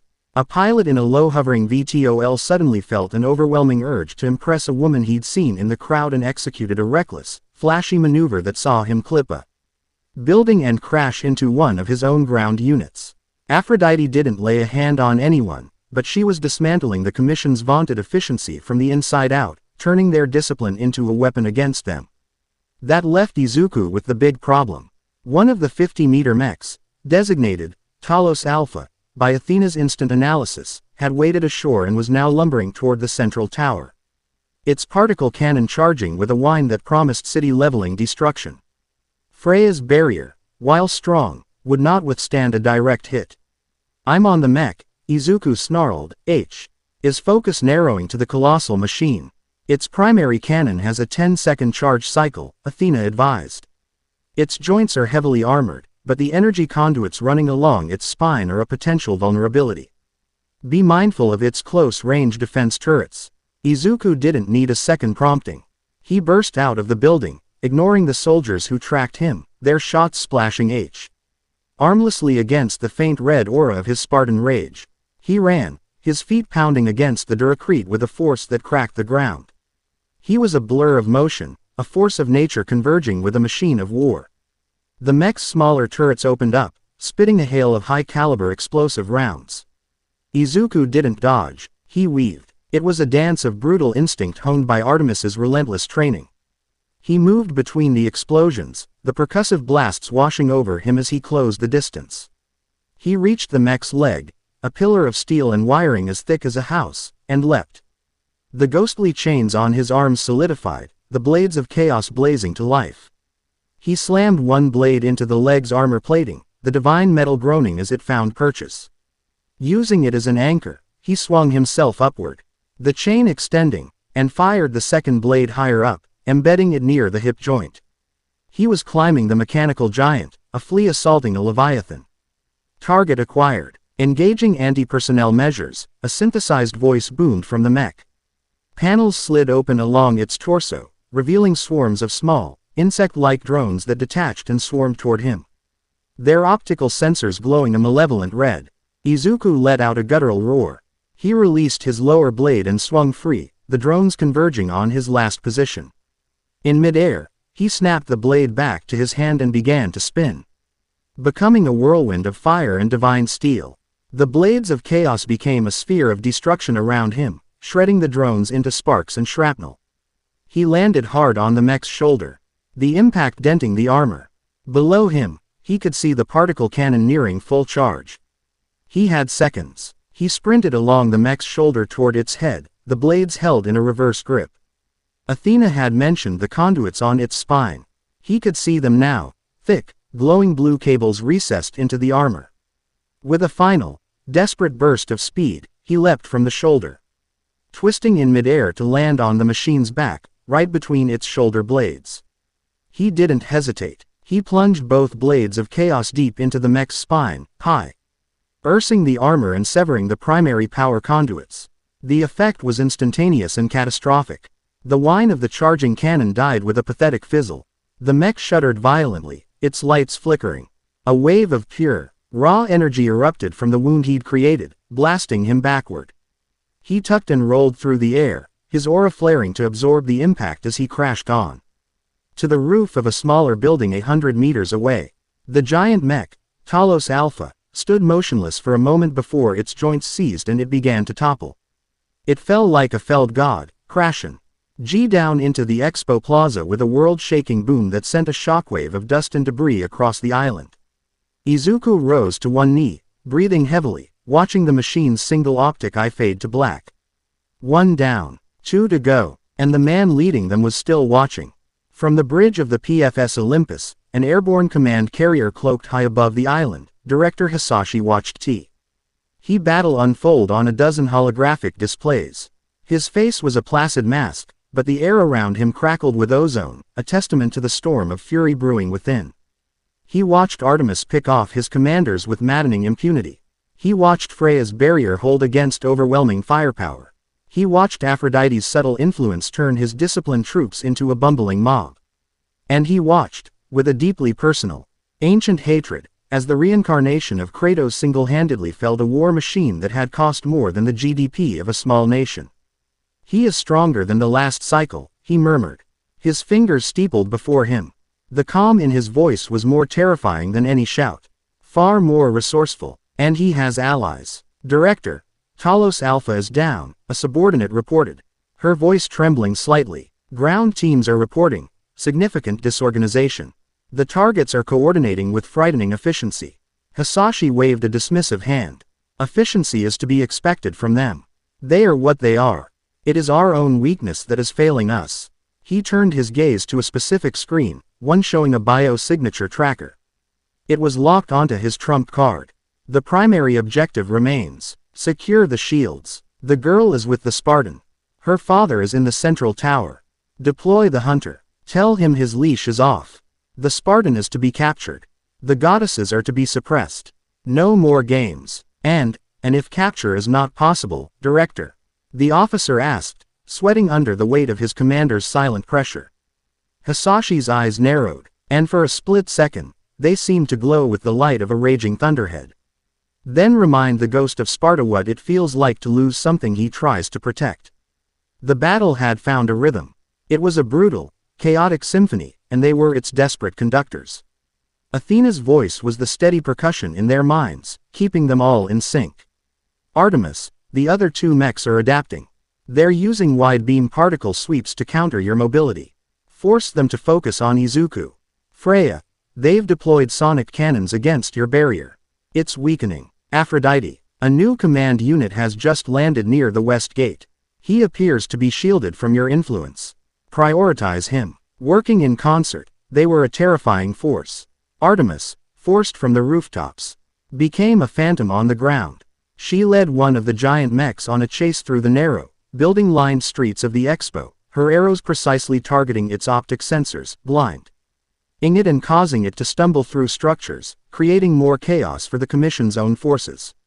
Aphrodite, with a pout of frustration at being resisted, redirected a brainwashed hero with a super-strength quirk, sending him on a rampage that intercepted the new commander before he could even establish his authority. All Might was a thunderous force of his own. He was stationed inside the central tower, a final line of defense for the shields and the thousands of civilians huddled within. He was a bastion of hope for the terrified masses, but he knew, with a dawning sense of humility, that the real war was being fought outside.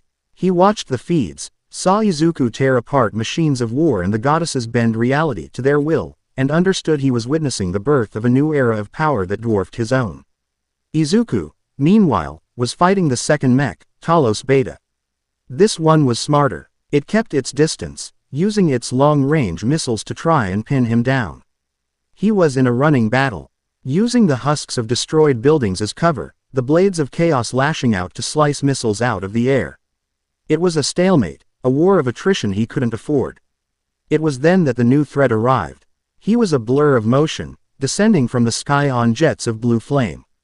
He landed between Izuku and the mech, the impact cratering the ground. It was the hunter from the alley. But he was horrifyingly different. His cybernetics were no longer just enhancements, they were a full-body replacement. His form was sleeker, more angular, forged from the same TTE black alloy as the Commission soldiers. His right arm had been replaced with a high-frequency blade that hummed with energy, and his left with a projectile cannon. His head was fully enclosed in a helmet with a single, glowing red optic sensor. He was less a man, more a purpose-built weapon. Designation: Spartan. The hunter's voice grated, synthesized and devoid of any human inflection. My directive has been updated. You will be pacified. Resistance is. He tilted his head, a flicker of something like personality in the machine gesture. Expected. Izuku gripped the hilts of his blades, his knuckles white. The rage inside him, which had been a focused tool, now spiked with a venomous, personal hatred. This thing, this servant of Zeus, had tried to kill him. It had shown him how vulnerable he truly was. You should have stayed down, Izuku growled. The hunter didn't reply with words. He lunged. The fight was nothing like their first encounter. There was no desperate scramble, no collateral damage. This was a duel, contained and lethally focused, a pocket of deadly silence in the roaring storm of the larger battle. The hunter was impossibly fast, his thrusters giving him multi-directional bursts of speed that outpaced Izuku's raw physicality. His high-frequency blade clashed against the blades of chaos, and the shriek of metal on divine metal was deafening.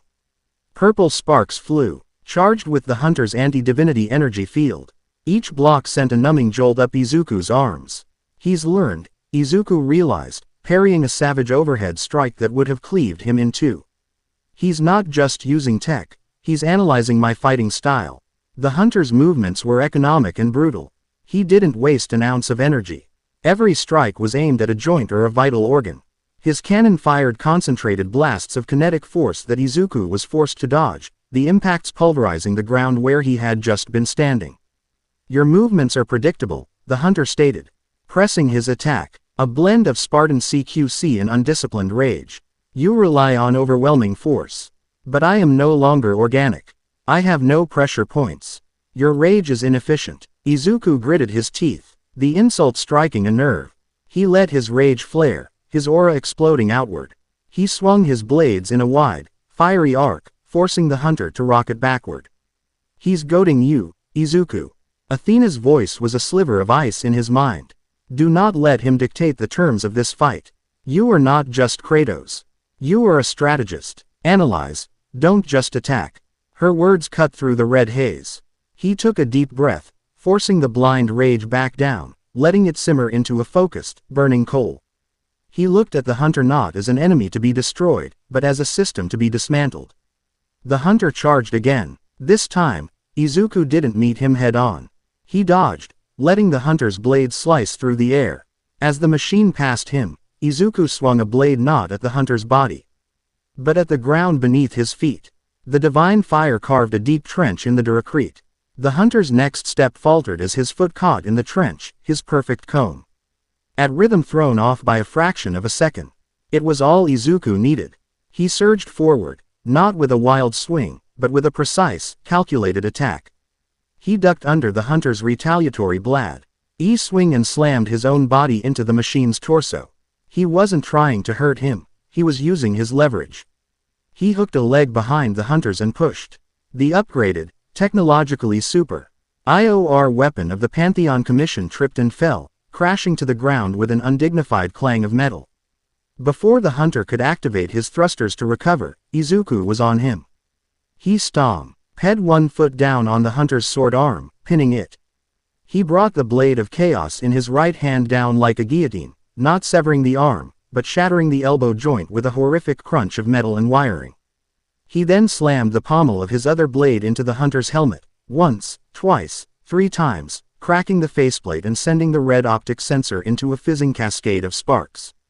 The hunter's remaining arm flailed, his cannon firing a wild shot into the sky. Izuku grabbed the arm, twisted it at an impossible angle, and with a roar of exertion, tore it clean from its socket. Wires sparked and hydraulic fluid hissed. He stood over the twitching, disabled form of the hunter. The machine's synthesized voice was a garbled mess of static and error messages. Izuku raised a blade, the fiery weapon poised to deliver the final, killing blow. The rage screamed for it. The ghost of Sparta demanded it. It was justice. It was vengeance. It was the old way. He looked at the broken machine. And then his gaze drifted past it, toward the central tower where Freya's barrier was visibly flickering, where All Might and hundreds of others were holding their breath. He thought of Melissa. He thought of his mother. He thought of the promise he had made to himself and the goddesses in the sanctuary. We will be protectors. The fire in the blade of chaos receded, the divine light softening. With a deep, shuddering breath, Izuku lowered his arm. No, he said, his voice raw. The cycle ends. There has been enough death. He turned his back on the broken hunter and faced the remaining mech, which had been held at bay by Artemis's harassment. He raised his blades, their fire burning not with wild rage, but with a clean, resolute purpose. He was Izuku Midoriya. He was the ghost of Musudafu. And he was not his predecessor. With the hunter neutralized, the tide of the battle turned decisively. Izuku, now fighting with a cold, clear focus, became a paragon of destructive efficiency. He worked in tandem with Artemis, her arrows disabling the Talos Beta's joints while he used the blades to tear open its armor and destroy its power core from within. The third and final mech, seeing its brethren fall, attempted to retreat into the sea, but it was too late.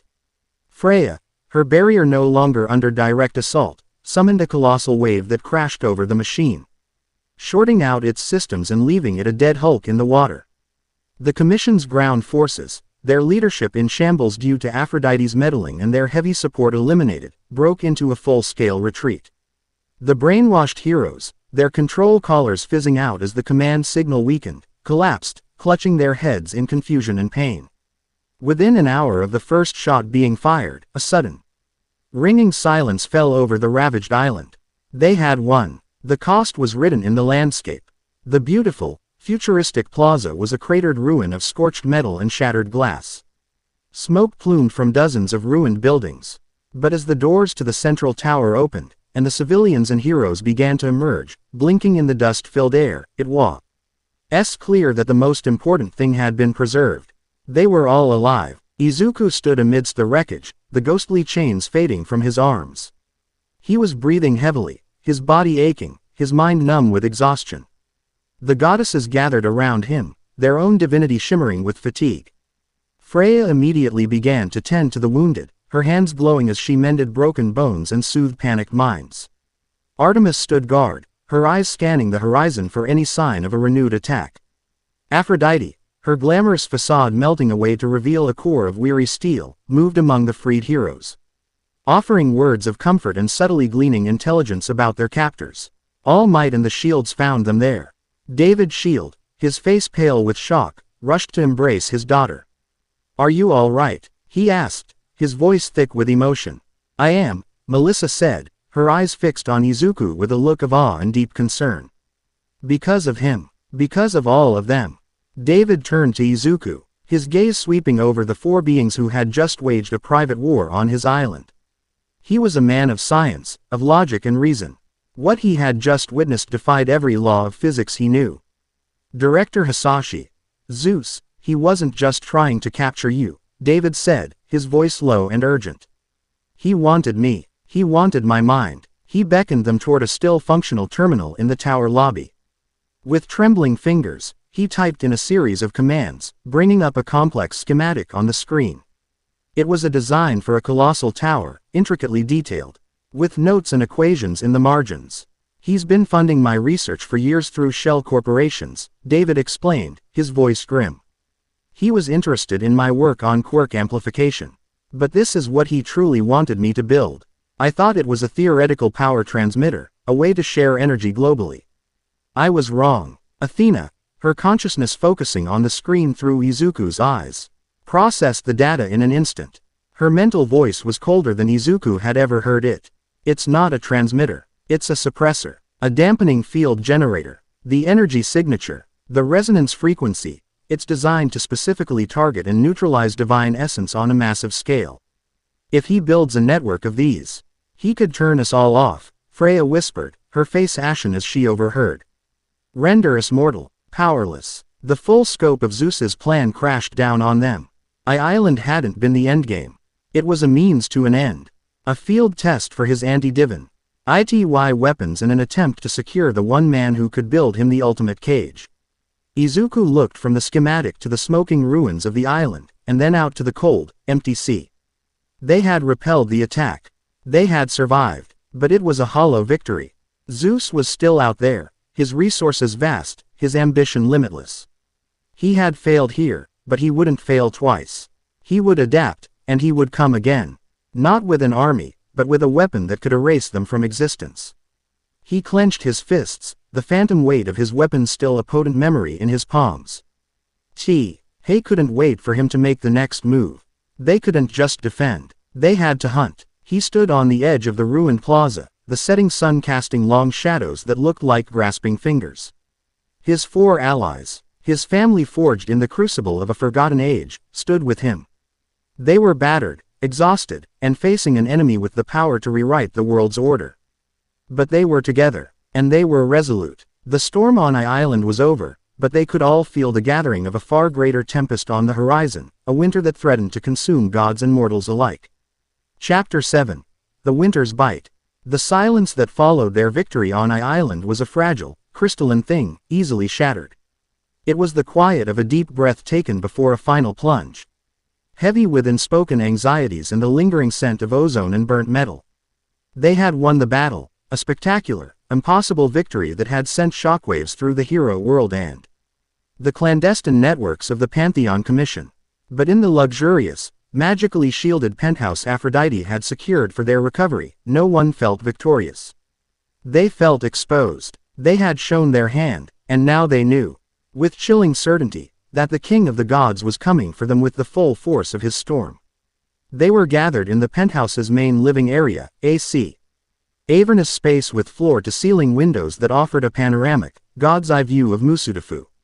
The city lights below twinkled like a fallen constellation, oblivious to the divine war brewing in its highest towers. Izuku sat on a plush sofa, the raw silk cool against his skin. He was meticulously cleaning the blades of chaos, a ritual he'd adopted without conscious thought. The rhythmic scrape of whetstone against divine metal was the only sound, a meditative friction that helped center his frayed thoughts. The battle had left him drained, not just physically but spiritually. Every clash against commission forces, every life he had spared when his instincts screamed to end it, was a war waged within himself. Athena stood before the windows, her back to the room, her silhouette a stark, elegant cutout against the city's glow. Her mind was a whirlwind of strategic calculations, processing the island data with terrifying speed. She saw force dispositions, technological capabilities, response times. But most of all, she saw the raw, untamed power of Zeus's public display. He hadn't even been there in person, yet his influence had been a physical weight, a pressure in the atmosphere. Artemis was pacing near the far wall, a caged predator unable to remain still. Her silver eyes, usually sharp and focused, were clouded with frustration. She had notched 100 arrows, each finding its mark. Yet the true enemy remained untouched. The hunt felt incomplete, unsatisfying. "We drove them back," she said, her voice a low growl that sliced through the quiet. "We humiliated them." But he didn't even show his face. He treated it as a game, sending his pawns to test our strength.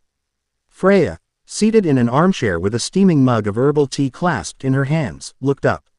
Her expression was serene, but her eyes held a deep, ancient sorrow. She had spent most of the battle weaving shields of veneer magic, protecting thousands of civilians from the crossfire. She had felt their collective terror, a psychic scream that still echoed in her soul. He is more than just a warrior, Artemis. He is a king, a tyrant. His power is not just in his lightning, but in the systems he controls. He doesn't need to face us directly when he can turn the entire world against us. Aphrodite, lounging on a chaise with a grace that seemed to defy gravity, let out a soft, melodious sigh. "She's right, my dear huntress." His true weapon wasn't those silly mechs. It was the media. Within an hour, every major news network was running the same headline: Omega-level villains seize Island. He is framing the narrative. In the eyes of the public, we are the monsters.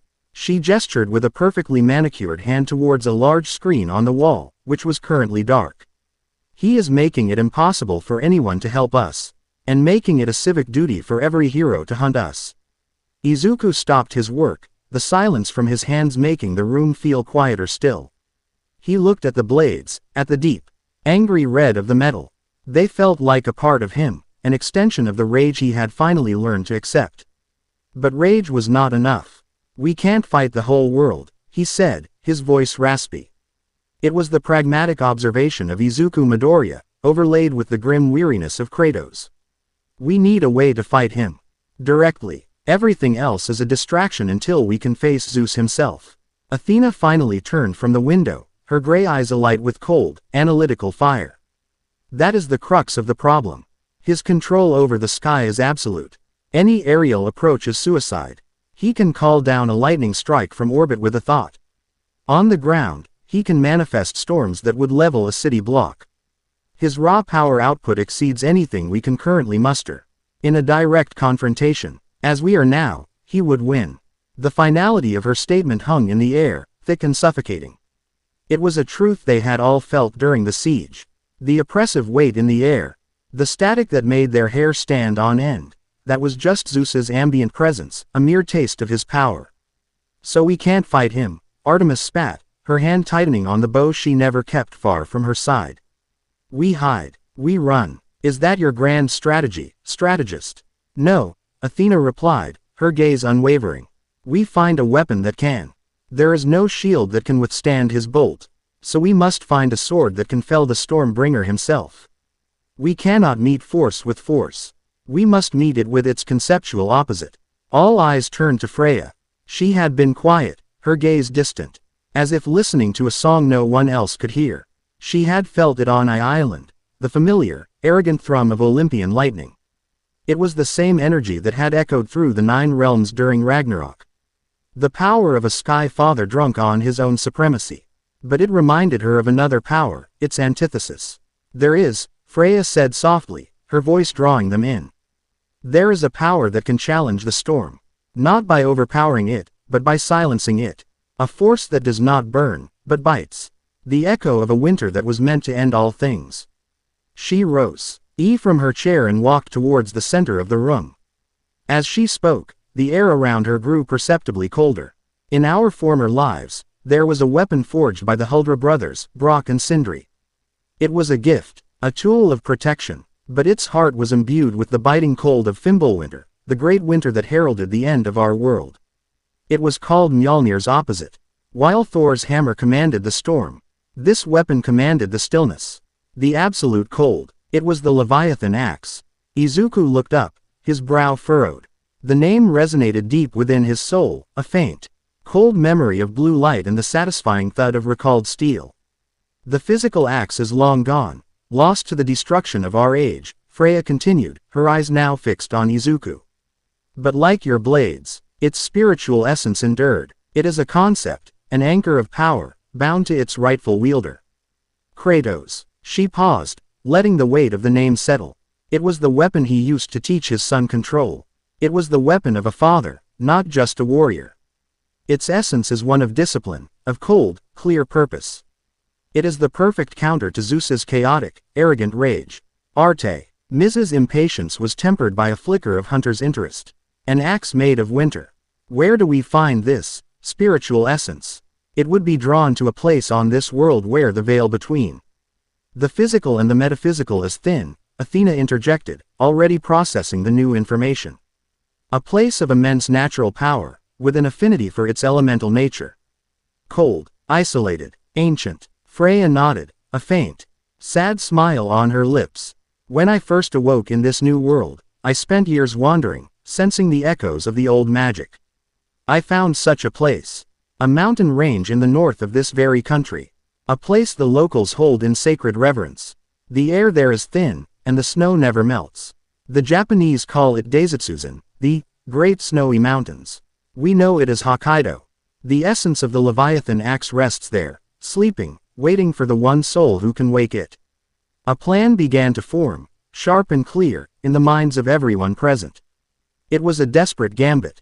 A quest into the heart of a mythological storm, but it was the first real glimmer of hope they'd had. The Commission will be watching all major transit, Aphrodite mused, tapping a finger to her lip. Airports, train stations, getting you all to Hokkaido without being noticed will be a challenge. A sly, confident smile spread across her face. But a challenge I will enjoy. Leave the logistics to me. You all focus on being prepared. From what Freya describes, this won't be a simple hike. Izuku finally stood, sliding the now gleaming blades of chaos into the ethereal holsters on his back. He felt a strange pull towards the north, a cold, quiet calling that was the utter opposite of the blades' fiery hum. It was a feeling of responsibility, of a tool waiting for its purpose. When do we leave? Aphrodite's smile widened. As soon as you're all packed for winter. The journey to Hokkaido was a masterclass in Aphrodite's subtle art of manipulation. There were no private jets or high-speed chases. Instead, they moved like ghosts within the system. A series of perfectly timed, clerical errors, and coincidental cancellations, saw them on a sparsely populated cargo ferry heading north.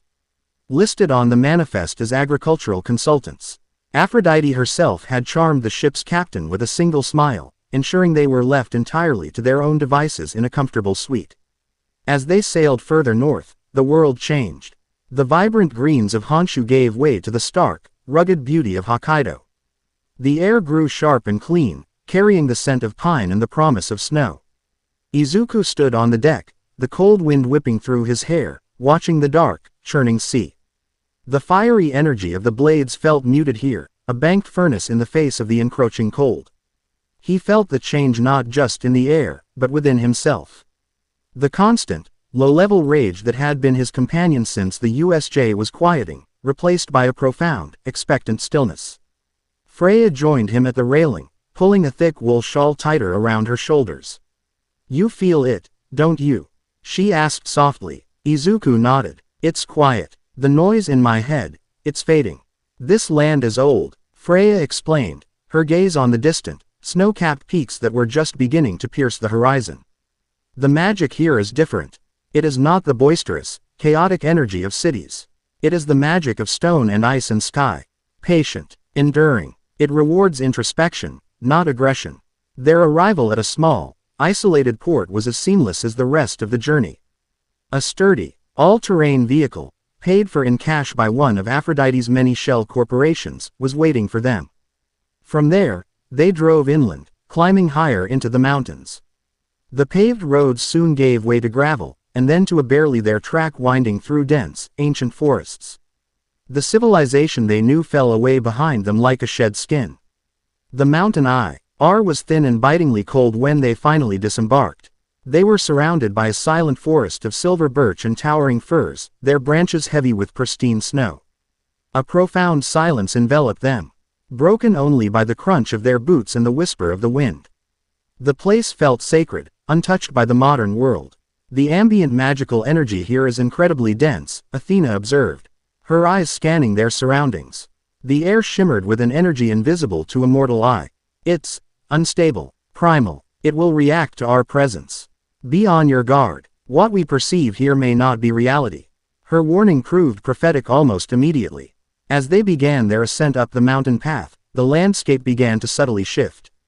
The path ahead would seem clear one moment, and a dense thicket of impassable thorns the next.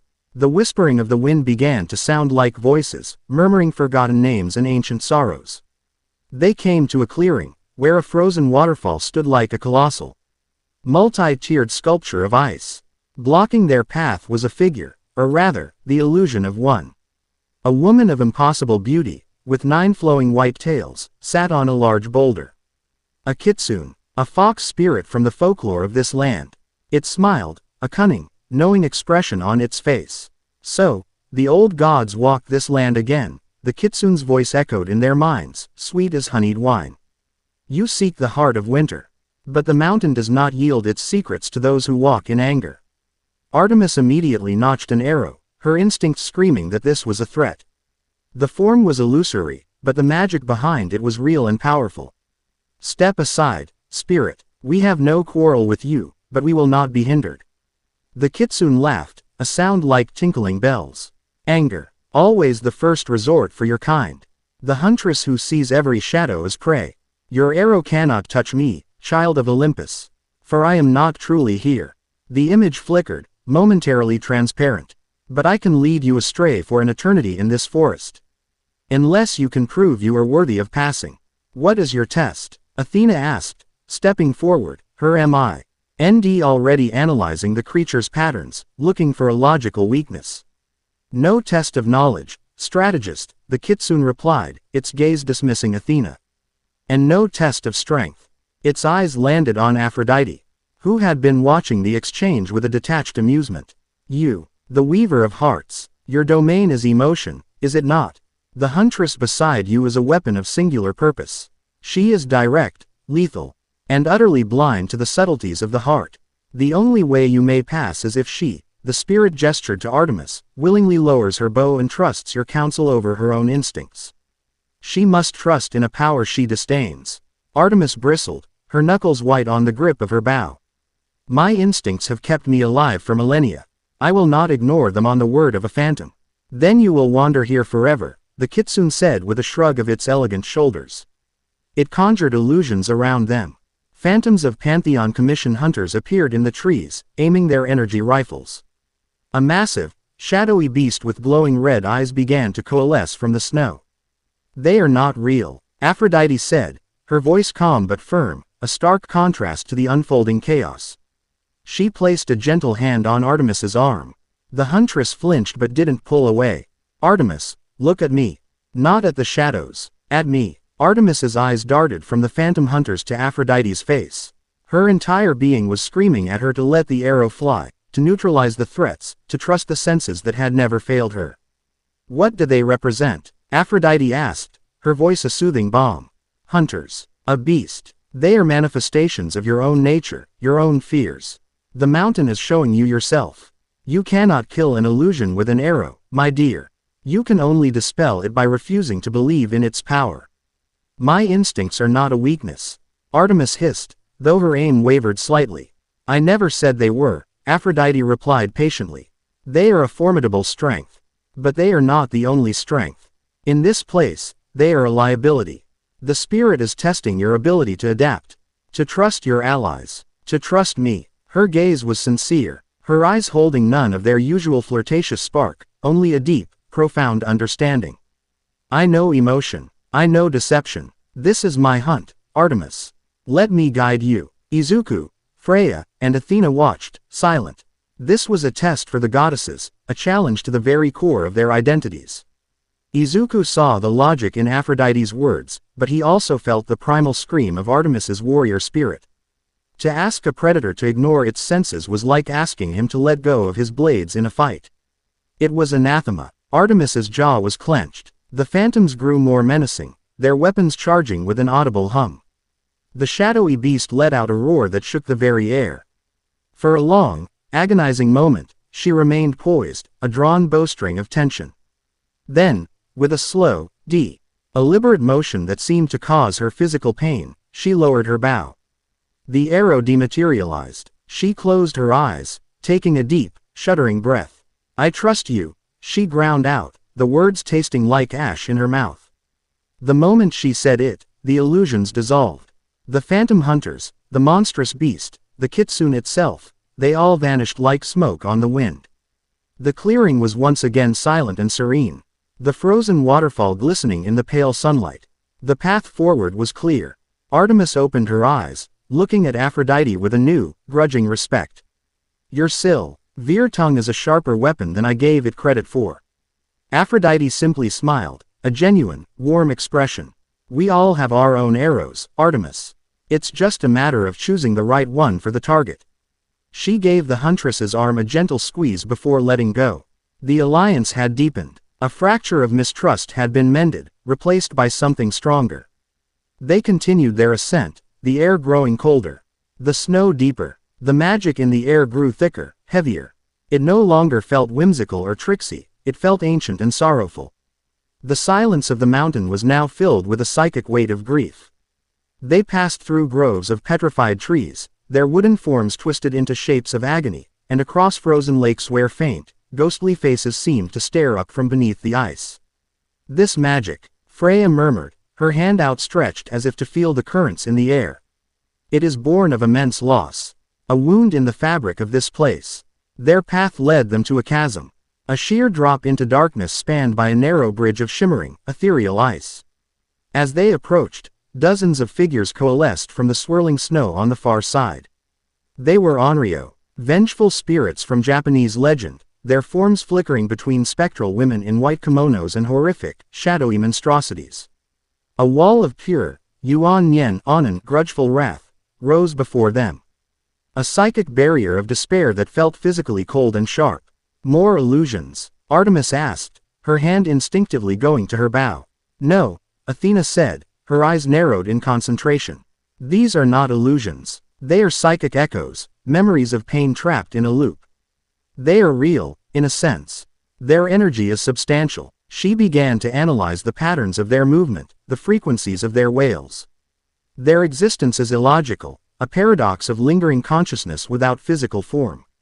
There must be a way to disrupt their energy matrix. Freya shook her head, placing a hand on Athena's arm.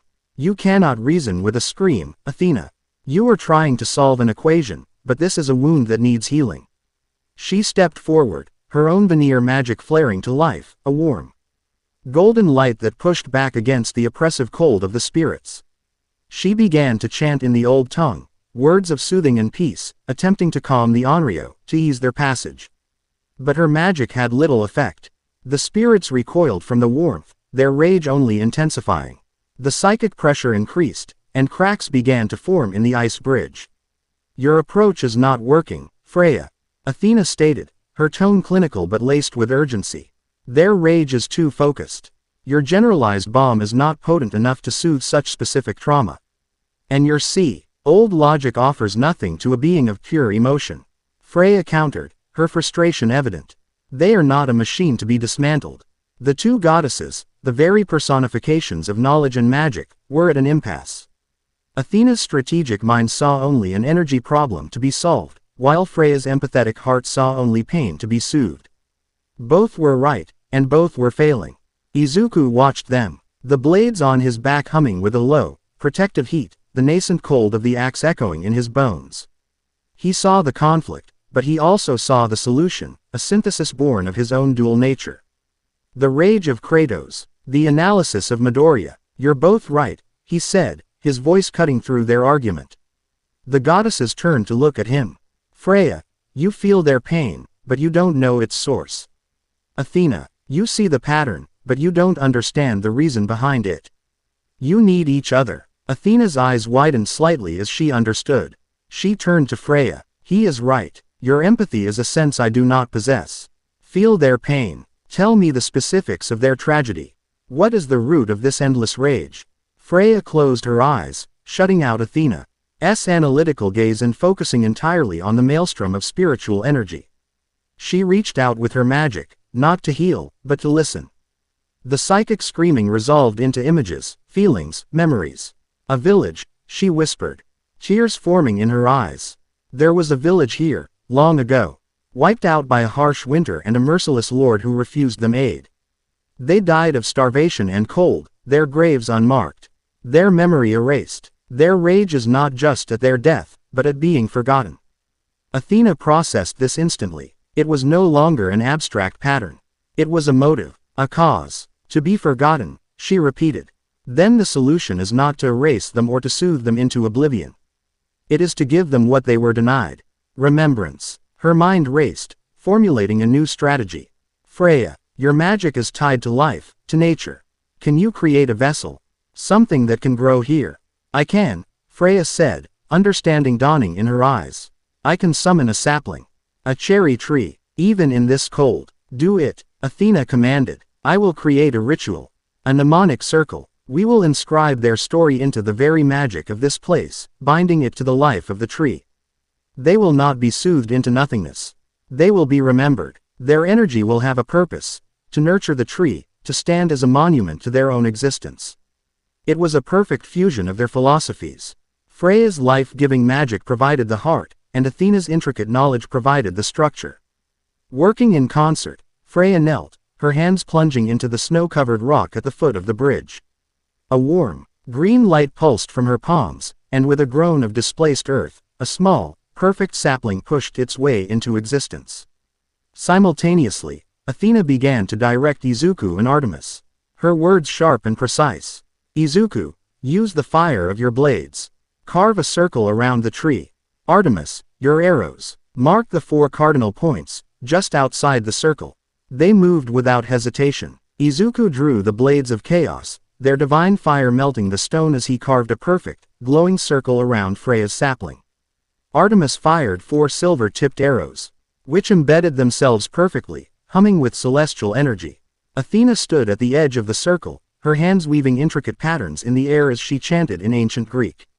It was not a spell of power, but a litany of names, dates, and deeds, the story of the lost village, as fed to her by Freya's empathy. As she spoke, the Onryo ceased their shrieking. They watched, their violent energy slowly calming, transforming from rage into a profound, sorrowful attention. When the ritual was complete, the air was still. The spirits drifted forward, not as attackers, but as mourners.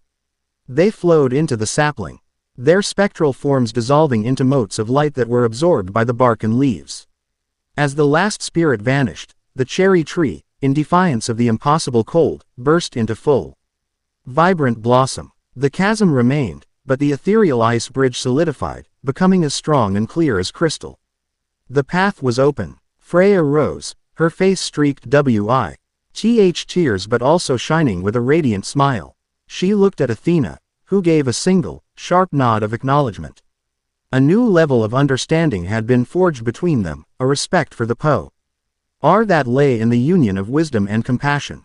The final leg of the journey was a hard, silent climb. The peak of the mountain was a windswept caldera, a natural amphitheater of rock and ice surrounding a perfectly still, frozen lake. The air was so thin it was painful to breathe, and the cold was absolute, a physical presence that seemed to leach the warmth from their very souls. In the center of the frozen lake, a faint blue light pulsed rhythmically, like a sleeping heart. "This is it," Freya breathed, her words turning to plumes of mist. The heart of the winter. As Izuku took a step onto the lake's surface, a figure rose from the center, coalescing from the ice and snow. It was a Yuki Onna, the snow woman of legend, her form beautiful and terrifying, her eyes chips of ancient ice. She was not a guardian to be fought, but a judge. "You have overcome the trials of the mountain," her voice whispered on the wind, a sound of cracking ice and falling snow. "You have proven the unity of your pantheon. But the final trial is for you alone, Spartan. The weapon you seek is one of control, of purpose. To wield it, you must prove you have a heart worthy of that purpose. You must prove you are more than your rage." Before anyone could react, she raised a hand. Izuku's world dissolved into white light. He blinked, and the blinding light resolved into the warm, familiar glow of his bedroom ceiling. The smell of Katsudon filled the air. He sat up, his heart pounding. He was in his All Might-themed room, the posters of his idol smiling down at him. He felt normal. The burning rage, the weight of the blades, the cold echo in his soul, it was all gone. He scrambled out of bed and rushed into the living room. His mother, Inko, was in the kitchen, humming a cheerful tune. She looked younger, the worry lines that had etched themselves onto her face over the past year completely gone. "Izuku, you're finally up, sleepyhead," she said with a bright smile. "Hurry and get dressed, or you'll be late for school. Katsuki is already waiting for you downstairs." School, Kachan. It was all so surreal. He looked down at his hands. They were just hands. He felt for the searing heat of the blades on his back. But there was nothing. He reached out, concentrating, and a book on the coffee table floated a few inches into the air. A quirk. A simple, gentle telekinetic quirk. The dream he had cried himself to sleep over for a decade. "Izuku, is everything okay?" his mother asked, her expression turning to one of concern. I had a weird dream," he stammered.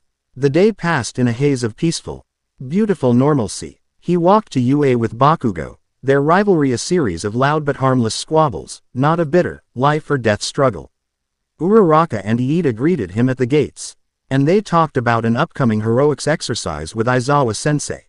All Might, in his booming, cheerful glory, gave him a thumbs up in the hallway, praising his recent progress with his gravitational shift quirk. It was everything he had ever wanted. A life where his greatest worry was a pop quiz, not a vengeful god. A life where he could make his mother proud without making her cry in terror. A life where he could be a hero, the kind he always dreamed of being, celebrated and loved. That evening, he sat at the dinner table with his mom, eating her katsudon. It tasted like home, like safety, like love. "You've been so much happier lately, Izuku," Inko said, her eyes shining with unshed tears of joy. "Ever since your quirk came in late, it's like a weight has been lifted from you. From us. I'm so proud of the hero you're becoming." And in that moment, the choice was presented to him. A voice, ancient and cold as the mountain peak, echoed in his mind. "This can be your reality. A world without gods or monsters. A world where you are just Izuku Midoriya, the hero. You need only accept it. Abandon the burden. Let go of the past. Stay. Be happy." The temptation was an agony. It was a physical pain in his chest. To have this peace, to shed the skin of Kratos and the sins that came with it. To never again feel the ghost of his first family's ashes on his skin. He closed his eyes, and for a moment, he let himself believe it. He saw a future. Graduating from UA, becoming a pro hero, maybe even marrying Uraraka. A simple, good life. But then, other faces appeared in his mind's eye. Athena's stern, intelligent gaze, her unwavering belief in his potential to be better than his past. Artemis's fierce, wild grin, the respect in her eyes when they fought side by side. A partner in the ultimate hunt. Aphrodite's knowing, captivating smile, her ability to see the deep well of love and loyalty beneath his rage. And Freya's gentle, understanding eyes, which saw not a monster or a god, but a grieving father, a man capable of profound love. Spartan, do not let it deceive you. Athena's voice, a lifeline of logic in the sea of emotion. This peace is a lie, little wolf. Our fight is not over. Artemis's voice, a call to battle. Their love is real, Izuku. But it is for a boy, not the man you have become. Ours is for all of you. Aphrodite's voice, a seductive, unsettling truth. We need you, Izuku. The world needs you. This peace is an illusion bought with their servitude. Freya's voice, a plea from the heart. They were his pantheon, his family, forged in fire and battle, bound by a shared, impossible reality. This peaceful world was a beautiful cage, but it wasn't real. And the price of this illusion was the freedom of the people he had sworn to protect. The people who had chosen to stand with him. He opened his eyes, looking at the illusory image of his mother. Tears streamed down his face. I'm sorry, Mom, he whispered, his voice breaking. I can't stay. I have to go back. They're waiting for me. He pushed his chair back and stood up. He loved this vision. He loved this life. And that was why he had to reject it. To be a true hero, a true protector, meant sacrificing one's own happiness for the sake of others. It was the first lesson he had ever learned from All Might, and the final lesson Kratos had had to learn. I accept my duty, he said, his voice ringing with a new, unshakable conviction. I accept the past, and I accept who I am now. The world shattered. He was back on the frozen lake, on his knees, the cold biting at his skin. The goddesses were there, their faces etched with worry, relief, and immense pride. The Yuki Onna watched him, her icy expression unreadable. You have chosen the path of the protector, she whispered. The path of sacrifice. You are worthy. The blue light in the center of the lake intensified, and the ice before him cracked and splintered. From the frigid depths, an axe rose. It was beautifully crafted, its wooden handle worn smooth, its bearded blade etched with glowing blue runes. It floated towards him, and he reached out, his hand closing around the grip. The cold was shocking, absolute. It was not the passive cold of the air, but an active, biting force that seemed to flood his very being.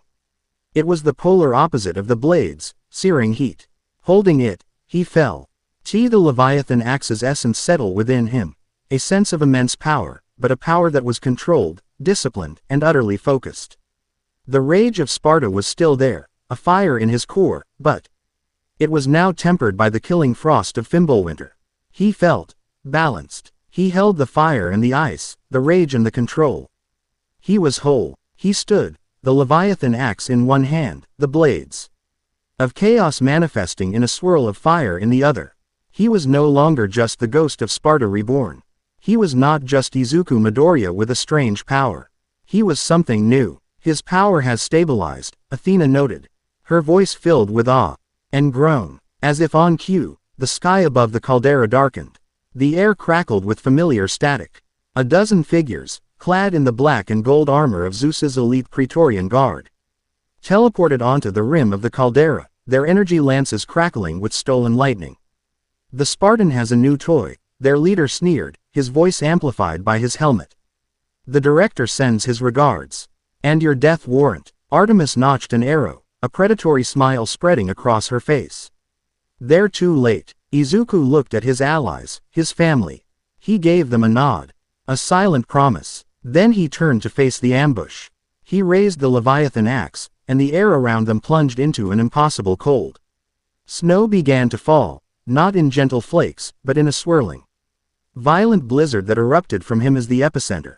Let them come. Izuku Midoriya, the god of a new age, said, his voice calm and cold as the winter's bite. The Praetorians charged, their lightning lances slicing through the blizzard. Izuku moved to meet them. He threw the Leviathan axe, which spun through the air like a frozen comet, carving a path through their ranks, freezing two of the guards solid. As it embedded itself in the caldera wall, he surged forward, blades of chaos a blur of fire and steel, deflecting their attacks with a precision that was terrifying to behold. Artemis's arrows picked off guards from the perimeter, Freya's magic tangled their feet in frozen roots, and Aphrodite's subtle influence caused two of them to turn on each other in a sudden, paranoid rage. With a flick of his wrist, Izuku recalled the axe. It flew back to his hand with a satisfying thud, frost exploding from it. A guard lunged at him from behind. Without looking, Izuku swung the axe, and a wave of pure, absolute zero erupted, encasing the warrior in a statue of ice. The fight was over in less than a minute. The elite guard of Zeus, sent to eliminate them, were either frozen solid, ensnared, or unconscious. It wasn't a desperate struggle. It was a statement. They stood together in the eye of the blizzard he had created, the fallen Praetorians around them. The acquisition of the axe was more than a power-up, it was a turning point. They were no longer just survivors. They were a unified force, a new pantheon ready to face the storm. And now, they had the weapon that could silence the thunder. Chapter 8. God of a New Age. The sky began to weep before it screamed. It started as a drizzle, a melancholic gray curtain drawn over Musudafu that felt unnervingly out of place for the season. In the sanctuary, a place woven from veneer magic and cloaked from mortal eyes, the change in atmosphere was palpable long before the first drop fell. Izuku, Midoriya stood in the central training yard, the Leviathan axe in one hand, a blade of chaos in the other. The weight of them was no longer a burden, but a balance. The axe was a cold, steady anchor, a promise of control and a future. The blade was a hot, coiling serpent, a constant, visceral reminder of a past he had finally accepted as his own. He breathed in the biting chill of Fimbulwinter, out the faint, sulfuric scent of Spartan rage. He was a paradox given form, a living reconciliation of fire and ice. Across the yard, Artemis watched him, her silver eyes missing nothing. She didn't coach or correct, not anymore. She observed, a predator assessing an equal. Her approval was a silent, potent thing, more valuable to him than 1,000 words of praise. Inside the main hall, Freya knelt before a hearth where the flames burned a soft, golden green.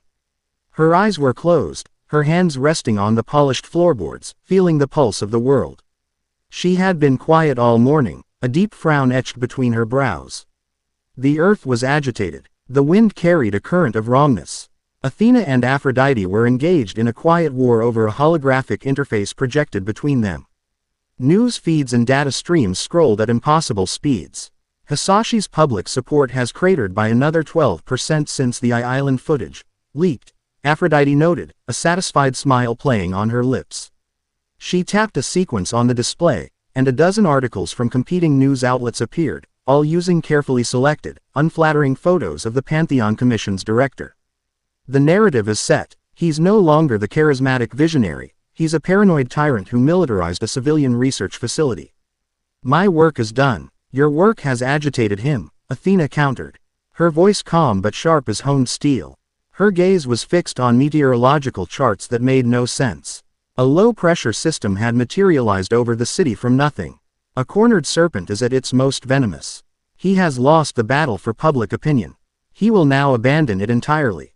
Let him, Artemis said, stepping in from the yard, her movements silent.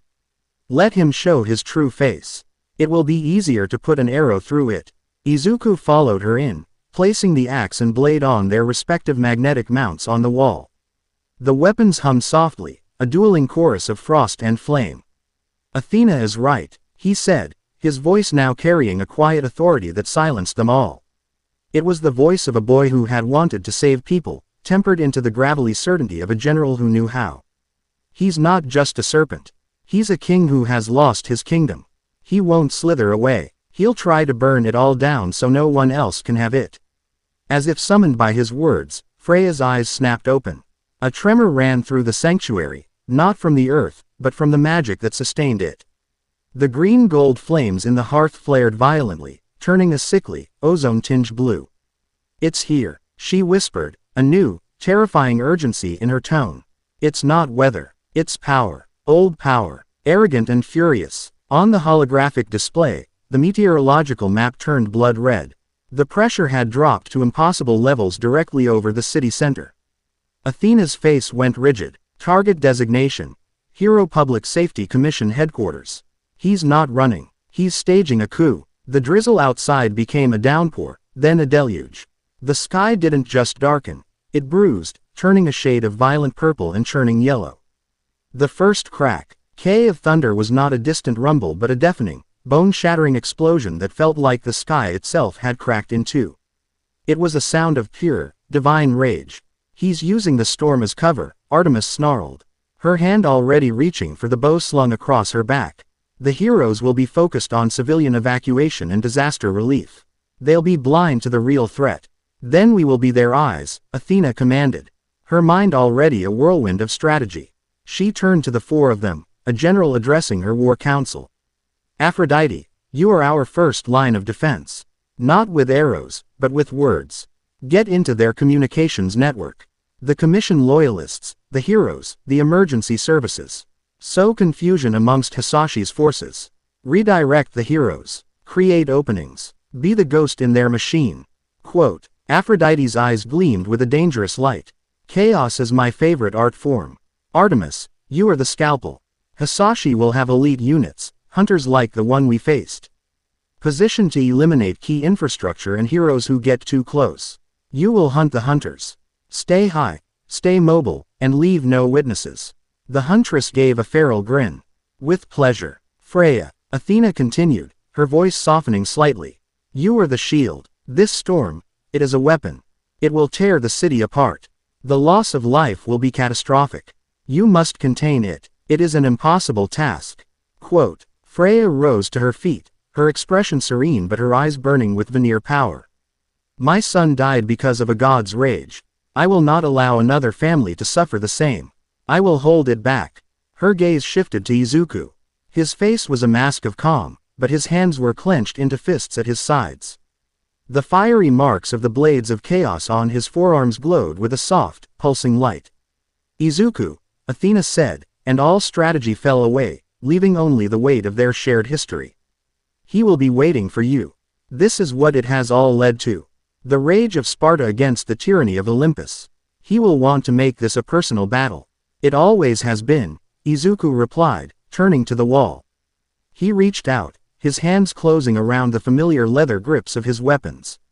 The cold of the axe and the heat of the blades flowed into him, becoming extensions of his will. I know his arrogance. He'll be at the highest point, looking down on everyone. Believing he's untouchable, he turned back to them. His eyes, once pools of nervous green, now held the hard, unyielding light of emeralds forged in fire. Let's go to work. The W, hurled outside the sanctuary was a primal symphony of destruction. Rain fell in horizontal sheets, driven by winds that tore signs from buildings and sent cars skidding across flooded streets. The sky was a constant strobe of lightning, each flash followed by a thunderclap that shook the very foundations of the city. To the mortal eye, it was the worst storm in recorded history. To the five beings who moved through it, it was a declaration of war. They separated at the edge of the sanctuary's cloaking field. Aphrodite melted into the digital noise of the city, a whisper on the wind. Artemis bounded onto the nearest rooftop, becoming a fleeting shadow against the bruised sky, her silver form visible only in the split-second flashes of lightning. Freya walked to the center of a flooded intersection, cars submerged around her. She took a deep breath, and the world seemed to hold its own. Golden green light, the very essence of life and Vanir magic, erupted from her. It shot upwards, a deaf-yaunt spear of warmth and order against the chaotic storm. It spread, weaving itself into a vast, translucent canopy over the city's most densely populated districts. The torrential rain hitting the barrier sizzled, turning to harmless steam. The gale force winds broke against it like waves on a cliff. From below, it looked as if a new aurora had been born, a shield of hope against the wrath of a vengeful god. The strain was immense. Sweat beaded on Freya's brow, and the ground around her feet began to crack under the pressure of the magic she was channeling. But she held. Izuku and Athena moved through the screaming streets, a bubble of calm surrounding them. The storm seemed to part before them, an unconscious deference to the two immense powers walking through its heart. Athena's eyes were distant, processing 1,000 streams of data at once from her telepathic connection with Aphrodite and her own observations. His forces are moving, she relayed to Izuku, her voice a low murmur in his mind. Cutting through the roar of the wind. They are commissioned black ops, equipped with anti-quirk and energy-dampening technology. They're using the storm as cover to secure the HPSC tower's perimeter. Aphrodite is already feeding them false comms, sending half of them on a wild goose chase to the port district. Artemis has engaged the first sniper team. A flicker of silver light, I am. possibly far away on a distant skyscraper, was followed by 3 distinct, silent impacts. Athena nodded slightly. 3 targets neutralized. Their destination loomed ahead, a jagged spear of steel and glass piercing the churning heavens, the Hero Public Safety Commission headquarters. The top floors were completely obscured by the thickest, darkest part of the storm, the eye of the hurricane, the heart of Zeus's power. A continuous, blindingly white bolt of lightning connected the tower's spire to the sky, a terrible umbilical cord feeding the storm. He's using the tower as a lightning rod to channel and amplify his power. Izuku growled, his knuckles white on the haft of his axe. He's not just amplifying it. He's broadcasting, Athena corrected. It's a display, a sermon delivered in lightning and thunder. He's declaring his divinity to the world. They reached the base of the tower. The plaza was a war zone. Pro-heroes, brave but utterly out of their depth, were fighting a loss. In battle against the elements and Zeus's elite soldiers. Endeavor was trying to use his flames to evaporate the flooding, but the deluge quenched them as fast as he could produce them. Best Jeanist was attempting to weave cables from lampposts and traffic lights into nets to catch falling debris, but the wind tore them apart. Even All Might, in his diminished form, was there, using his strength to hold up a collapsing section of the overpass, shielding a group of trapped civilians. He was a pillar, but he was a pillar against an ocean. The heroes are distractions, Athena stated. His true goal is inside. A complete decapitation of the mortal chain of command. Go. I will coordinate the defense here. Izuku didn't hesitate. He looked at All Might, seeing his mentor straining, gritting his teeth. A mortal man holding back a god's tantrum. A fire that had nothing to do with Sparta burned in Izuku's chest. The fire of a boy who had idolized this man, who had wanted to be just like him. He would not let that legacy be washed away. He sprinted towards the tower's main entrance. Commissioned soldiers, clad in black tactical gear that sizzled with energy-dampening fields, opened fire. Their weapons didn't shoot bullets. They fired beams of crackling blue energy designed to short-circuit quirks and disrupt divine power. Izuku didn't slow down. He threw the Leviathan axe. It spun through the air, a blur of silver and frost, carving a frozen path through the deluge. It slammed into the chest of the lead soldier, instantly encasing him and the 2 beside him in a tomb of jagged ice. The axe stayed there, embedded, pulsing with cold. The remaining soldiers readjusted their aim, but Izuku was already on them. He slammed his free hand onto the ground, and the blades of chaos erupted from his back. Chains of fire screaming through the air. They were a whirlwind of divine wrath. He wasn't aiming to kill, not these mortals. He was aiming to dismantle. The chains wrapped around rifles, melting them into slag. A sweep of a blade shattered kneecaps and elbows through the advanced armor. In 5 seconds, the entire squad was neutralized, writhing on the ground in agony but alive. He held out his hand, and the Leviathan axe ripped itself free from its icy prison, flying back across the plaza and settling into his palm with a familiar, satisfying thud. The cold felt good against the heat of the blades. He smashed through the reinforced glass doors of the lobby and didn't stop running. The inside of the tower was chaos. Alarms blared, emergency lights flashed, and the remaining staff fled in terror. Zeus's forces were everywhere, methodically making their way upwards. Izuku became a force of nature. He moved with a brutal, relentless efficiency that was neither Kratos' blind rage nor Midoriya's hesitant analysis. It was something new, a perfect, terrifying synthesis. He used the axe to create barriers of ice, blocking corridors and funneling his enemies. He used the blades to traverse floors, swinging up through elevator shafts and smashing through ceilings. He was a one-man army, clearing the tower from the ground up. As he ascended, the air grew thick with static electricity. The lights flickered and died, plunging the building into darkness, save for the strobing lightning outside. The smell of ozone was overpowering. He had reached the top floor, the office of the president of the HPSC. The double doors at the end of the hall were gone, blasted inwards. Through the opening, Izuku could see the president and her senior staff, unconscious or dead, slumped over a grand mahogany table.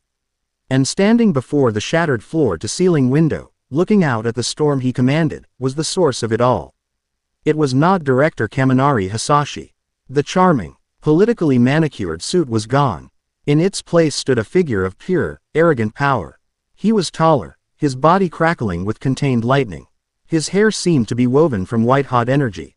And his eyes were empty, bottomless pools of storm blue light. He wore no armor, only a simple white tunic, yet he radiated more power and menace than any army. This was Zeus, unbound. So, the voice of Zeus echoed. Not just in the room, but inside Izuku's head. It was a voice of rolling thunder and crackling sparks. The ghost of Sparta finally arrives. I was wondering how long it would take you to crawl your way up here. Have you come to lick my boots and beg for a merciful end? It is the only privilege I will grant you. Izuku walked slowly into the room, the rain and wind whipping around him from the shattered window. The axe in his right hand hummed with a low, deep cold.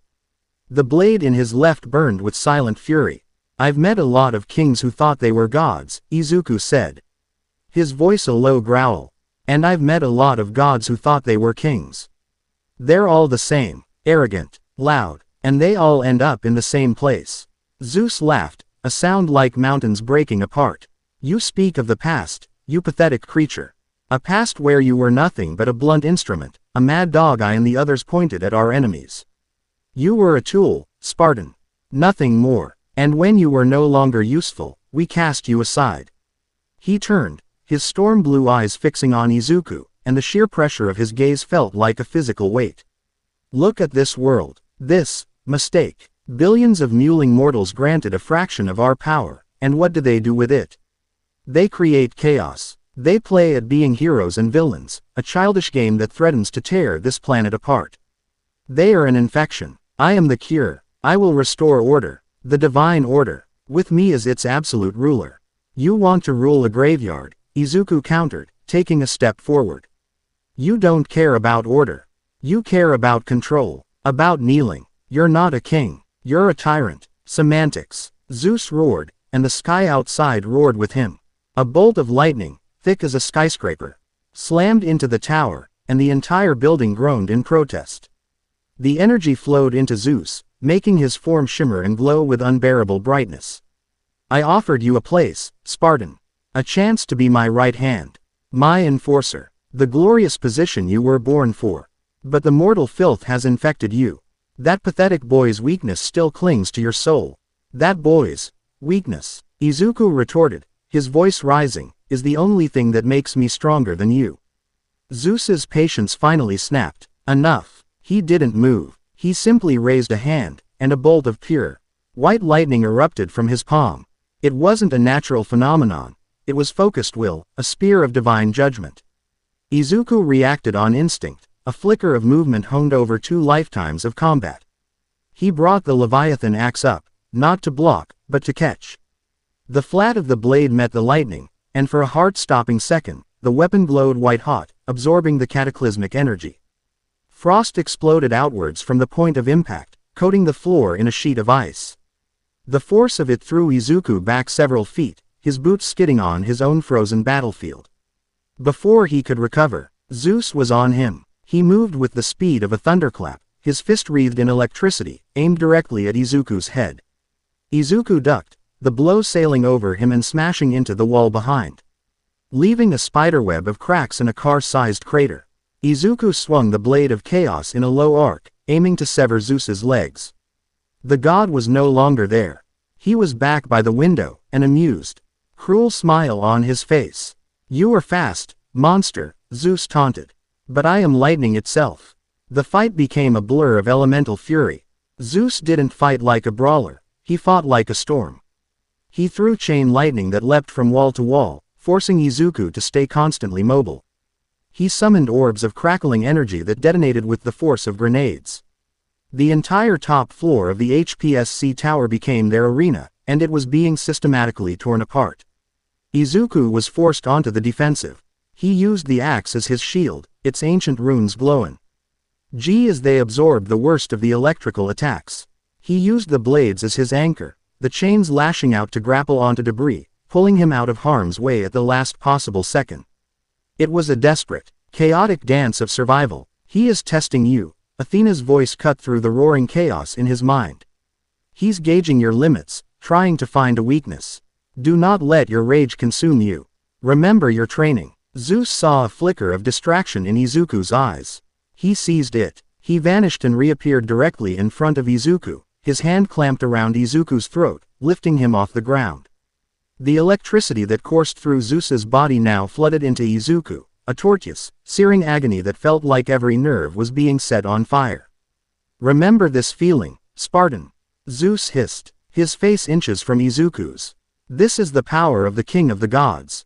The power you defied. You are nothing. A broken toy. A ghost clinging to the soul of a worthless, quirkless child. Rage. Pure, undiluted, Spartan rage. It was a tide of molten fire that Izuku had spent months learning to control, to channel.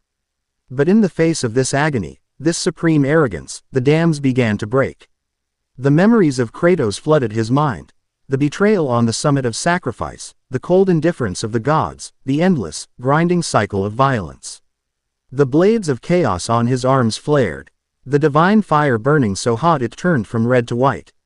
Yes, there it is. Zeus roared in triumph. The monster. Unleash it. Show me the god of war. With a guttural scream that was more beast than man, Izuku exploded with power. A wave of fiery energy, his Spartan rage, erupted from him, forcing Zeus to release his grip. The ghostly chains on his arms solidified, burning with white-hot intensity. He was Kratos reborn, a being of pure, unadulterated vengeance. He launched himself at Zeus, the blades a blur of fiery death. He was no longer thinking, only attacking. Every swing was a killing blow. Every movement fueled by millennia of stored hatred. He drove Zeus back, the sheer ferocity of his assault catching the king of the gods off guard. He landed a blow, the blade searing a black scorch mark across Zeus's chest. But Zeus was no Ares. He weathered the initial storm of fury, a grim smile on his face. He allowed Izuku to push him towards the shattered window, then. Just as Izuku swung both blades in a devastating pincer attack, Zeus dematerialized into a bolt of lightning, reappearing behind him. Predictable, Zeus sneered, driving a fist crackling with storm energy into Izuku's spine. The pain was blinding. Izuku pitched forward, his rage-fueled assault sputtering out, crashing through the remains of the window and onto the narrow ledge outside. The storm raged around him, 100 stories above the flooded streets. He clung to the ledge, his body spasming, his vision swimming. Zeus floated out to meet him, hovering in the air, the master of the storm. Looking down on his broken foe. Is that all the god of war has? A temper tantrum. How utterly disappointing. I expected the beast that tore down Olympus. All I see is a child playing with his father's weapons. The taunt was meant to break him. To drown him in despair. But as Izuku hung there, suspended between the heavens and the earth, something else rose through the pain and the rage. It wasn't Kratos's fury. It wasn't the ghost of Sparta's vengeance. It was a quiet, persistent whisper. Mutter. Mutter. Mutter. It was the voice of Izuku Midoriya. The boy who filled notebooks with hero analysis. The boy who watched All Might videos until the screen burned into his memory. The boy who deconstructed every fight, every quirk, every move, searching for patterns, for weaknesses. He relies on overwhelming power. He doesn't need to be precise because the area of effect is so large.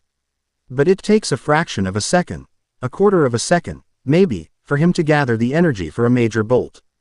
There's a tell. His right shoulder tenses just before he throws a spear of lightning. His left hand gestures before he summons an orb. He teleports, but always to a blind spot. He never teleports into my direct line of sight. He thinks he's untouchable, so he doesn't protect his flanks after an attack. The rage receded, not vanishing, but cooling, hardening into something far more dangerous: focus. The white-hot fire of the blades subsided back to their burning crimson. The chill of the Leviathan axe seeped back into his right hand, a calming presence. He looked up at Zeus, and the god saw the change in his eyes. The mindless fury was gone, replaced by a cold, analytical intelligence. It was the gaze of the boy from the sports festival, the one who had dismantled Todoroki with pure skill. What is this? Zeus demanded, a flicker of uncertainty in his voice. Your fire has gone out, little ghost. No, Izuku said, pulling himself to his feet on the narrow ledge, the wind whipping at him. He held his weapons ready, balanced. It's just learned how to burn smarter. He launched himself off the ledge, not at Zeus, but away from the building, plummeting towards the street below. Zeus laughed. A suicide. The coward's way out. But Izuku wasn't falling. Halfway down, a chain from a blade of chaos shot out, wrapping around a steel girder on the building's exterior. He swung, using the momentum to circle around the tower. He was using Zeus's own arrogance against him, attacking from an angle the god would never expect. He came rocketing back towards the top floor from the opposite side, smashing through the windows of a different office. Zeus spun, shock and fury on his face. Izuku didn't give him time to recover. He threw the Leviathan axe. It wasn't aimed at Zeus's body. It was aimed at the floor beneath his feet. The axe struck, and a wave of absolute zero erupted from it, flash freezing the entire section of the floor. Zeus, who was floating, was unaffected. But when he instinctively tried to land to steady himself, his feet touched the super slick ice. For a single, crucial moment, his divine balance was compromised. It was the only opening Izuku needed. He recalled the axe and charged. Zeus summoned a shield of lightning, but Izuku didn't try to break through it. He slid on the ice he had created, ducking under the shield and swinging a blade in a low, vicious arc. The fiery weapon connected with Zeus's ankle, not just cutting, but cauterizing the wound and disrupting the flow of divine energy. Zeus roared in pain and fury, blasting the ice with a volley of lightning, shattering it into steam and shrapnel. But Izuku was already moving, his mind processing the fight 10 steps ahead. He was no longer just Kratos. He was Kratos armed with the most dangerous weapon of all, the analytical brain of a hero nerd. He used the axe to control the terrain, creating walls of ice to block lines of sight, then shattering them with the blades to create confusing showers of debris. He used the blades, chains not just for attack, but to pull chunks of the ceiling down, forcing Zeus to constantly move, constantly react. He was turning the god's power against him. The storm was Zeus's greatest weapon, but it also made the battlefield wet, which, when combined with the axe's frost, made it treacherous. The lightning was Zeus's ultimate offense, but its bright flashes gave Izuku's shadow-like movements perfect cover. "Stand still and face me, you worm," Zeus bellowed, his frustration mounting. He was a king, a god of absolute power. He was not used to being outthought. He gathered his power for one final, cataclysmic attack. The storm outside focused into a single point above the tower. The sky turned black. All the energy Zeus had been channeling was being drawn back into him. His body began to glow with the intensity of a dying star. Izuku, his energy levels are off the scale. He's going to vaporize the entire city block. Athena screamed in his mind. Izuku knew he had one chance. He stood his ground, axe in one hand, blade in the other. He saw it. Both of Zeus's arms rising, his chest swelling as he drew in the power of the heavens.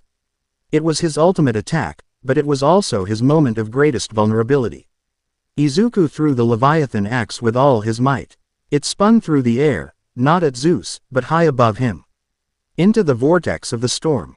At the same time, he launched the blade of chaos, its chain extending to its absolute limit, wrapping around the handle of the spinning axe.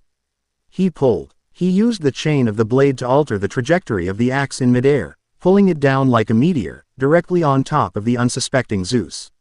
It was an impossible trick shot, a move born of perfect synergy between two opposing forces. The axe, supercharged with the cold of Fimbulwinter, slammed into Zeus's right shoulder as he was about to unleash his attack. The divine frost of the weapon didn't just cut him.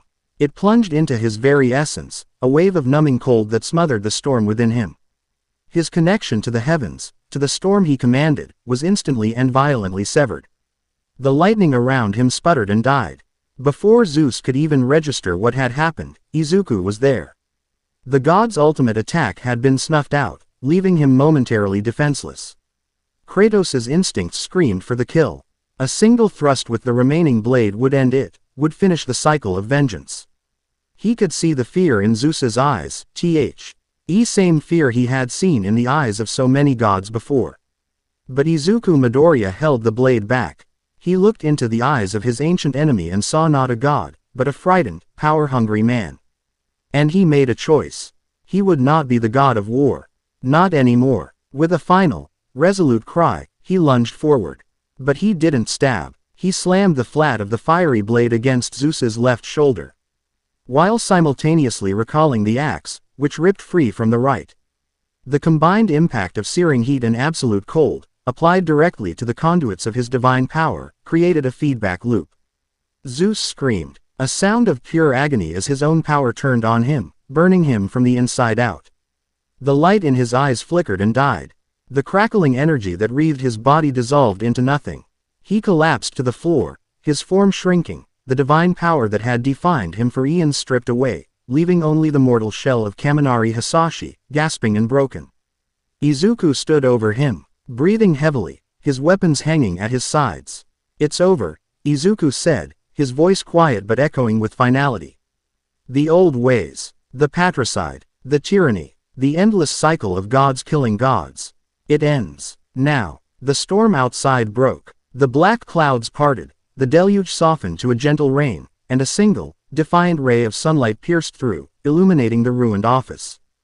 Down below, the city held its breath. The heroes, the civilians, all looked up as the impossible storm vanished as quickly as it had appeared. The golden-green barrier of Freya's magic dissolved. Its purpose served. All Might was the first to arrive at the top, followed by Endeavor and a team of stunned HPSC security. They found a scene of utter devastation.